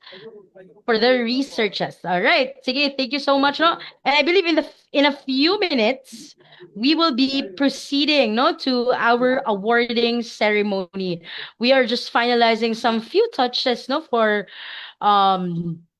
our recognition and also for our closing program. So I hope you can extend a little of your patience, no? And last video, no, we will be presenting last video for this Higalaay Multidisciplinary Research Festival. So let's watch this video.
Every journey begins with a single opportunity, an opportunity to learn, to grow, to dream of something greater. At the City College of Cagayan de Oro Technical Skills and Technology Institute, in partnership with the Technical Education and Skills Development Authority, opportunities are transformed into skills, and skills into brighter futures. Every training program is designed not only to develop technical competence, but to empower individuals with the confidence to pursue meaningful work, build sustainable livelihoods, and create lasting change in their communities. What sets City College of CDO apart is its commitment to providing both higher education and technical vocational education. Through the early morning presentation, the nervous minutes before entering a breakout room, and the quiet exhale that comes after the last question coming from our panelists. And ladies and gentlemen, the results are in. So the deliberation is now complete, and it is time to celebrate the very best of what this festival has produced. Ladies and gentlemen, we are proud to present our awardees. But before that, we will be showing on screen our certificate of participation. All right. Certificate of recognition is proudly presented to Dr. Liza L. Chua for her invaluable service as panelist at the third Higalaay Multidisciplinary Research Festival organized by the City College of Cagayan de Oro in collaboration with ALCO and DTEDS, held on August 20, 2026 via Zoom. And we sincerely appreciate your expertise, objectivity, and commitment in upholding the standards of research excellence in this event. Signed by our college president, Dr. Justoni P. Babiab. Once again, we would like to award this certificate of recognition to Dr. Liza L. Chua. The same citation is given to Dr. Psyche B. Cambo. The same citation is also given to Dr. Jeda B. Quino Hustol. We would like to request all our panelists to kindly turn on your camera, because after the presentation of certificate, we'll have a quick photo opportunity po. The same citation, so that's for our theme 1. All right. Let's proceed. The same citation is given to Dr. Aga M. D. Mahinay. And also to, next slide, Dr. Felix E. Arcilia. Thank you so much po. And another for Dr. Adrian M. Clement.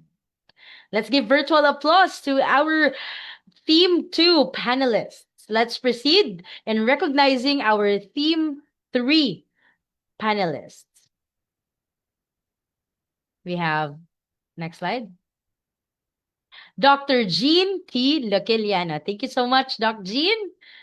Together with Dr. Jolo Van Clyde S. Abatayo. Thank you so much, Doc Jolo. And also, Miss Sheena Marie Pabilona Abad. Thank you so much, Ma'am Sheena.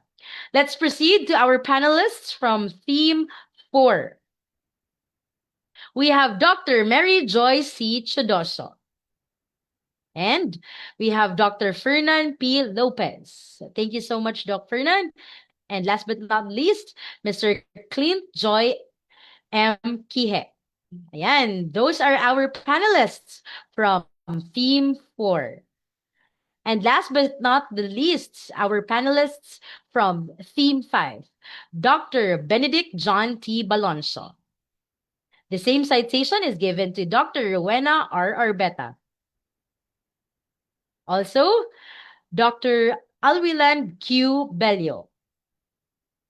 And last but not the least, Dr. Helme E. Tapanan. There you have it, ladies and gentlemen. Can we give another virtual applause to all our panelists? Maraming salamat po, or in Cebuano, daghang salamat for your expertise, time, no, in sharing it to Higalaay Multidisciplinary Research. All right, let's have a quick photo op together with our panelists. May I request our technical team to assist us with our photo opportunity? Show us your smile, no? Thank you so much for your, again, no, your time and expertise, especially to our panelists. Yeah. I am seeing beautiful and handsome faces. Parang hindi kayo na-stress during our parallel session, ah. Sobrang fresh pa din ng ating mga participants and panelists. There you go. Let's have a quick photo op. Please stand by. Show us your smiles in 3, 2, 1. All right, smile. I'll be teaching you a sign, and this is the heart sign. Can we do this heart sign all together, please? All right, in 3, 2, 1, smile. Great job. Thank you so much, everyone. And once again, let's give a virtual applause and heart sign, no? Sa ating mga live viewers, can we have some hearts, no? Let's show some love sa ating mga panelists, and of course, no, our deepest appreciation also to our moderators or facilitators, no, in each breakout room. Let's proceed to the next part of our awarding.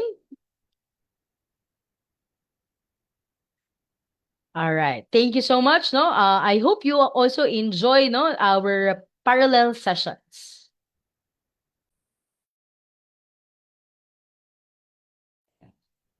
All right.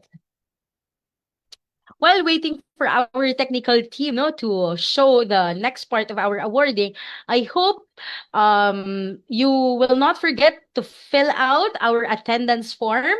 And then after this awarding, we will be showing our evaluation form also, no, so that we can so you can help improve, no, our next implementation of the Higalaay Multidisciplinary Research Festival. And also, please feel free to contact Doc Joel, Doc Butch, or anyone from our City College team if you wish to collaborate for next year's implementation of our Higalaay Multidisciplinary Research Festival. Also, a quick plug for sure, and I believe, Doc Butch, no, there will be an upcoming ASEAN conference for extension in extension for sustainable development goals, or the ACES summit this year. So make sure to follow our Facebook page, City College of Cagayan de Oro, if you wish to also participate in this year's ACES summit,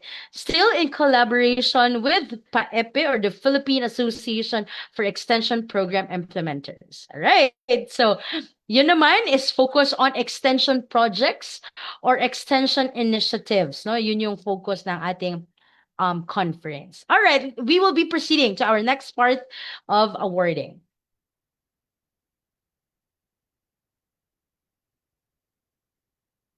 Presentation of winners. So our first award is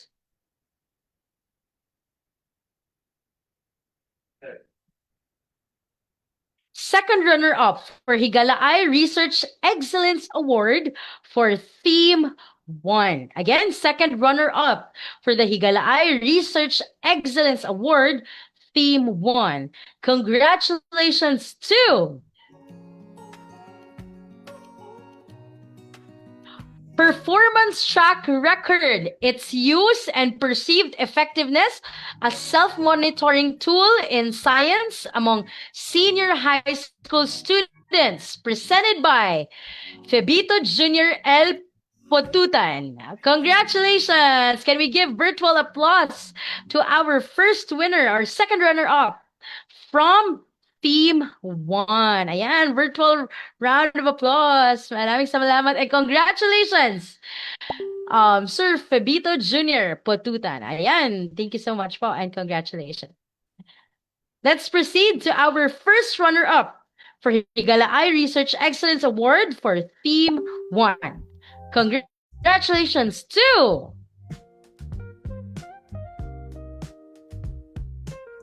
Democratic Citizens Attitude of Filipino College Students, an Empirical Assessment, presented by Carlo S. Tolentino. Ayan, let's give virtual applause to Sir Carlo and team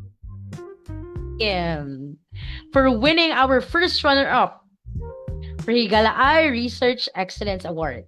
And for our champion for the Higalaay Research Excellence Award for Theme 1 is no other than Mathematics Literacy for Sustainable Development, Assessing Eco-Conscious Problem-Solving Skills in Secondary Education, presented by Rosibel A. Abao, Marjan Abiar, Alan P. Alba, Nanette B. Asidillo, and Maris T. Lasco. All right, congratulations to all our winners from Theme 1. Next award. So our winner for this will be receiving 3,000 pesos courtesy of our college president, Dr. Justoni P. Babia. Our team will just contact you on how you will be able to claim your prize. For our Theme 2, second runner-up for Higalaay Research Excellence Award. Congratulations to LGBTQIA representation in MAMU and a mother to a textual analysis presented by Reynan C. Pasinio Jr. and Carlo J. F. Ruiz. Wow, congratulations for our second runner-up. And let's proceed to our first runner-up for the Higalaay Research Excellence Award Theme 2. Our winner is the Cultural Intelligence as a Mediator between Language, Learning Strategies, and Intercultural Communicative Competence, presented by Jovenel B. Dadulia and Brandon N. Obenza. Ayan, congratulations! All right. And of course, our champion for Theme 2 for this Higalaay Research Excellence Award is no other than Mother Knows Best, a reception analysis of mothers towards child-centric vlogging, presented by Glidel B. Arshaga, Raisa Orlane V. Rojo, and Ana May Arson. Ayan, congratulations! All right, we will proceed to Theme 3. Second runner-up goes to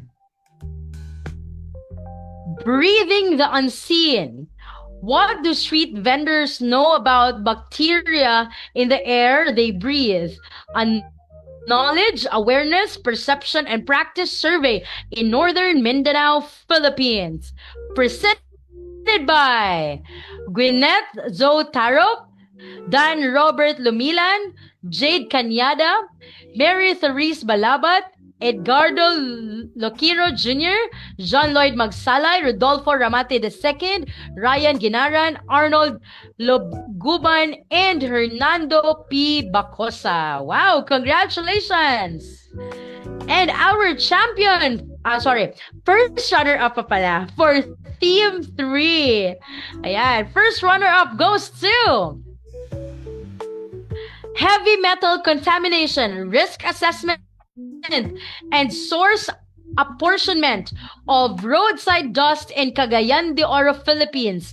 Implication for Developing Country. Presented by Jade C. Conyado, Najiha B. Amer, Rodolfo A. Romante II, Shinji Takahashi, Mei Fang Chien, and Hernando P. Bacosa. Congratulations! And of course, our champion for theme 3, we have spatial distribution and human health risk assessment of the microplastics and road dust across land use types in Cagayan de Oro, Philippines, presented by Edgardo Loquiro Jr., Mary Therese Balabat, Gwyneth Zotaro, John Lloyd Magsalay, Harold J. Cabulbol, Christine Joy Pasilan, Rodolfo Romarates II, and Hernando P. Bacosa. Wow, congratulations! Multi-awardee na pala ito. All right, we will be proceeding to theme 3. Theme 4, second runner-up. Congratulations to political awareness and political participation among the college students of MSU Buog, presented by Marky Daniel C. Villarba, Julian K. Lomad, Rain Marie T. Dalugdog, Adrian B. Candillada, and Mark Anthony A. Dalumpines. Wow, congratulations! For our first runner-up from Theme 4, we have the Impact of Democracy Index Indicator on the National Debt of the Selected Democratic Asian Countries from 2006 to 2020, presented by Keith Johan D. Ebdalin, Honey Jane Gallier, John Dave T. Gomez, Rico A. Rementizo Jr., and Rosalita R. Stopera. Congratulations! Oh. And of course, our champion for this year's Higalaay Research Excellence Award under Theme 4. Congratulations to the mediating role of transformational leadership on the influence of strategic plan implementation on organizational performance, presented by Neil Ian E. Aurelio. Yay! Congratulations! Let us proceed to our last theme. Second runner-up for Higalaay Research Excellence Award goes to exploring the fermentation process of tomato, corn, chayote, and sweet potato wine, a comparative study on physiochemical characteristic and sensory quality, presented by John Carlo Barina, Andre Bon Betanyo, Archilin Pagapong, Christopher Taasin, and Kes Torregosa. Congratulations! And for our first runner-up for Higalaay Research Excellence Award is Beyond the Boundary, an exploratory comparison of solid waste management practices in protected and non-protected coastal accommodation establishment in Initao, Misamis Oriental, Philippines, presented by Pelanie Serrano, Dan Robert Lomilan, John Lloyd Magsalay, Eduardo Loquillo Jr., Ronaldo Romarante, Kevin Ray Serrona, and Hernando Bacosa. Congratulations!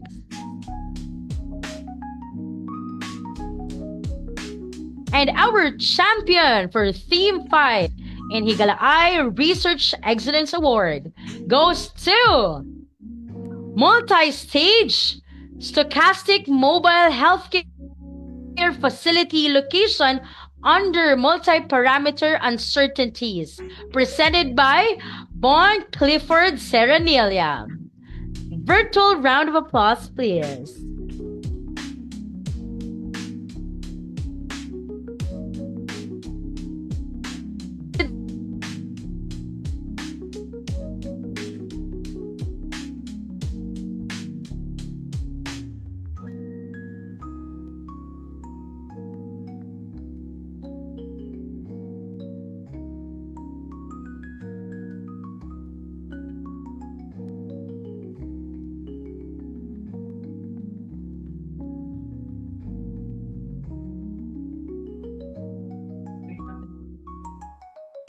There you have it, ladies and gentlemen. Once again, let's give a round of applause to all our winners for this year's third Higalaay Multidisciplinary Research Festival. You all deserve our resounding applause. Don't you worry, because we will be posting all the results of our awarding in our Facebook page. So do not forget to follow us on Facebook.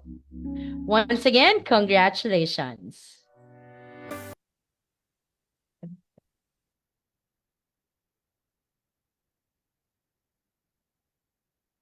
Congratulations to all awardees and to every single presenters who shared your work with us today.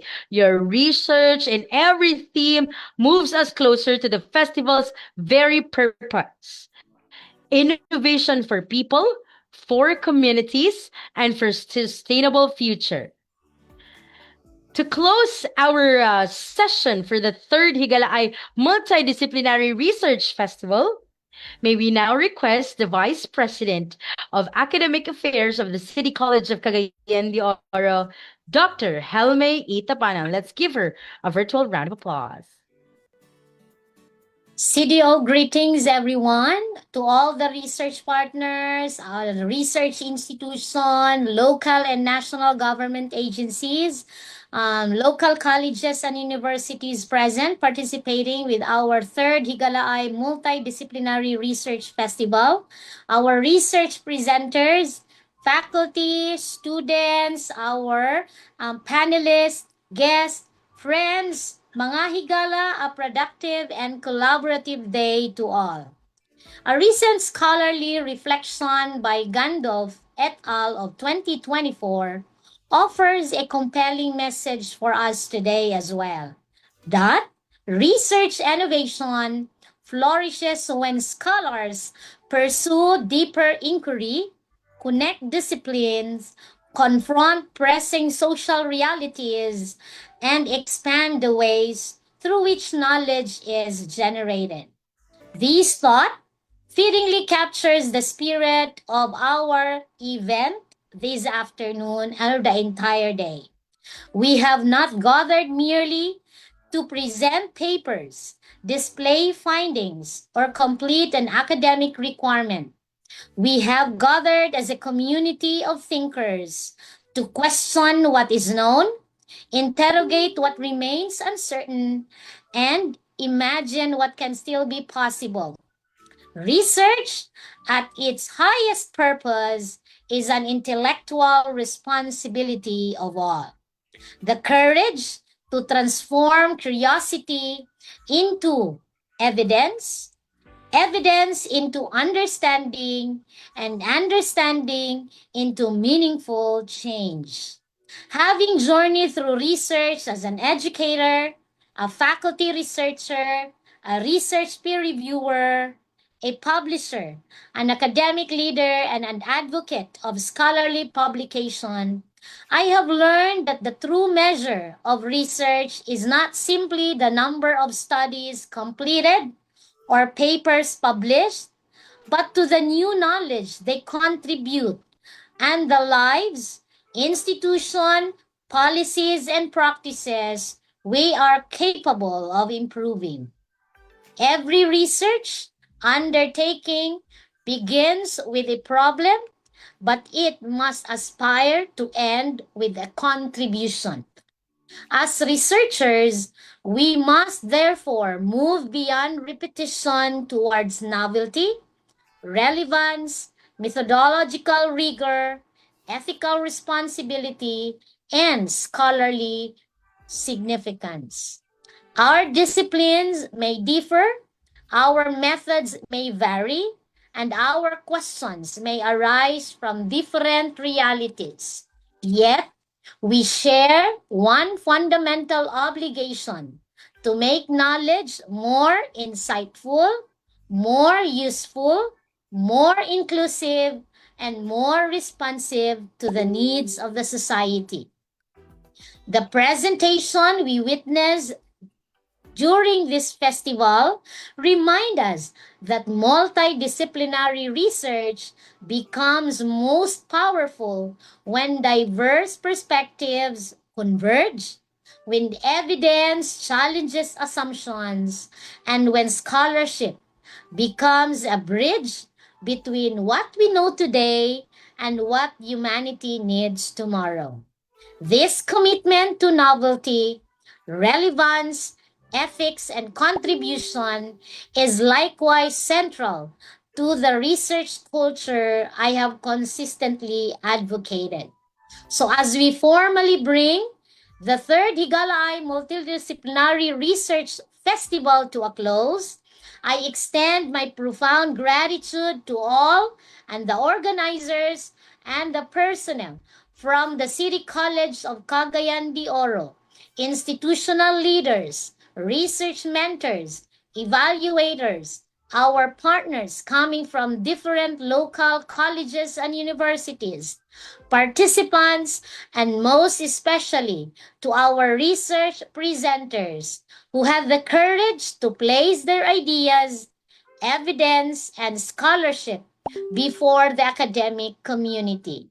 May this festival not only mark the end of our research journey, but rather the beginning of a stronger collaboration, more consequential publication, and discoveries that will extend beyond the walls and even in our online platform. May we seal the aspirations of shared knowledge, pact of innovations, and unity for quality solutions for our society. Hence, let us continue asking difficult questions, continue challenging established ideas with evidence, and continue writing, publishing, collaborating, and creating new knowledge for innovation, and continue to create new knowledge that matters. May the spirit of Higalaay remind us that scholarship thrives not in isolation, but in communities that generously share knowledge and inspire one another to discover what has yet to be known and what to be designed. Thank you and congratulations to everyone. And may we carry forward this thought that creativity alone will allow us to imagine what does not exist yet. Innovation gives that imagination form, and research transforms into new knowledge capable of changing the world. So let us raise the bar of excellence and innovation through research in the region, in northern Mindanao, and nurturing a culture of research in the country, mga higala. Thank you and good afternoon. All right. Thank you so much, Doc Helme. Let's give a virtual round of applause to our dear Vice President for Academic Affairs. Thank you so much, Doc Helme, for your support, all out support for the implementation of this year's Higalaay Research Conference. All right.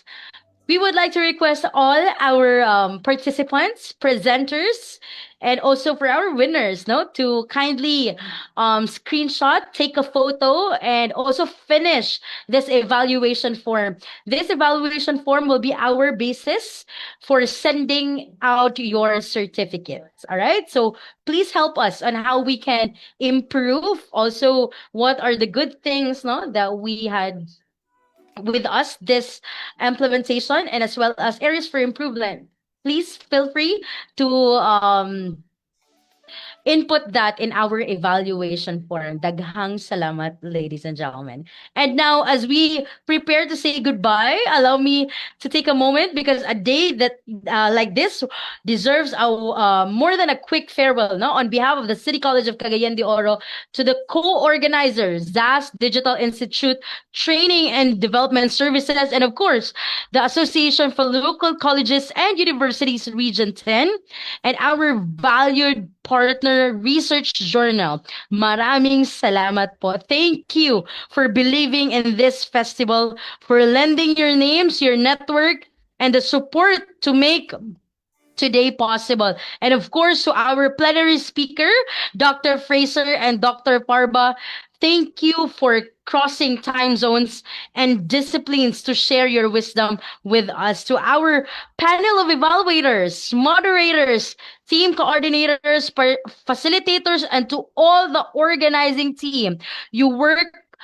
quietly and tirelessly behind the scenes and in those breakout rooms and in this festival would simply not exist without your hard work and dedication. And of course, so all our presenters, you are the heart of Higalaay. Every slide, every data point, every finding you shared today is a small but significant contribution to the larger story of research that deserves people, and be proud of that because we are also very proud of you. And to everyone who logged in this day, for our viewers via Facebook and also our participants in Zoom. Thank you so much to the preliminaries, to the parallel sessions, to the awards, and everything in between. Maraming salamat po. You choose to spend your day with us in pursuit of knowledge and community, and that is never a small thing. And this concludes the program of the third Higalaay Multidisciplinary Research Festival. Until next year, in whatever form our next Higalas takes us, keep asking bold questions, keep doing research that matters, and keep showing up for the communities that need it the most. On behalf of the Third Higalaay Multidisciplinary Research Festival organizing team, this has been your host, Hernatano, and wishing you all a wonderful afternoon, safe travels, and until next time, mga higala.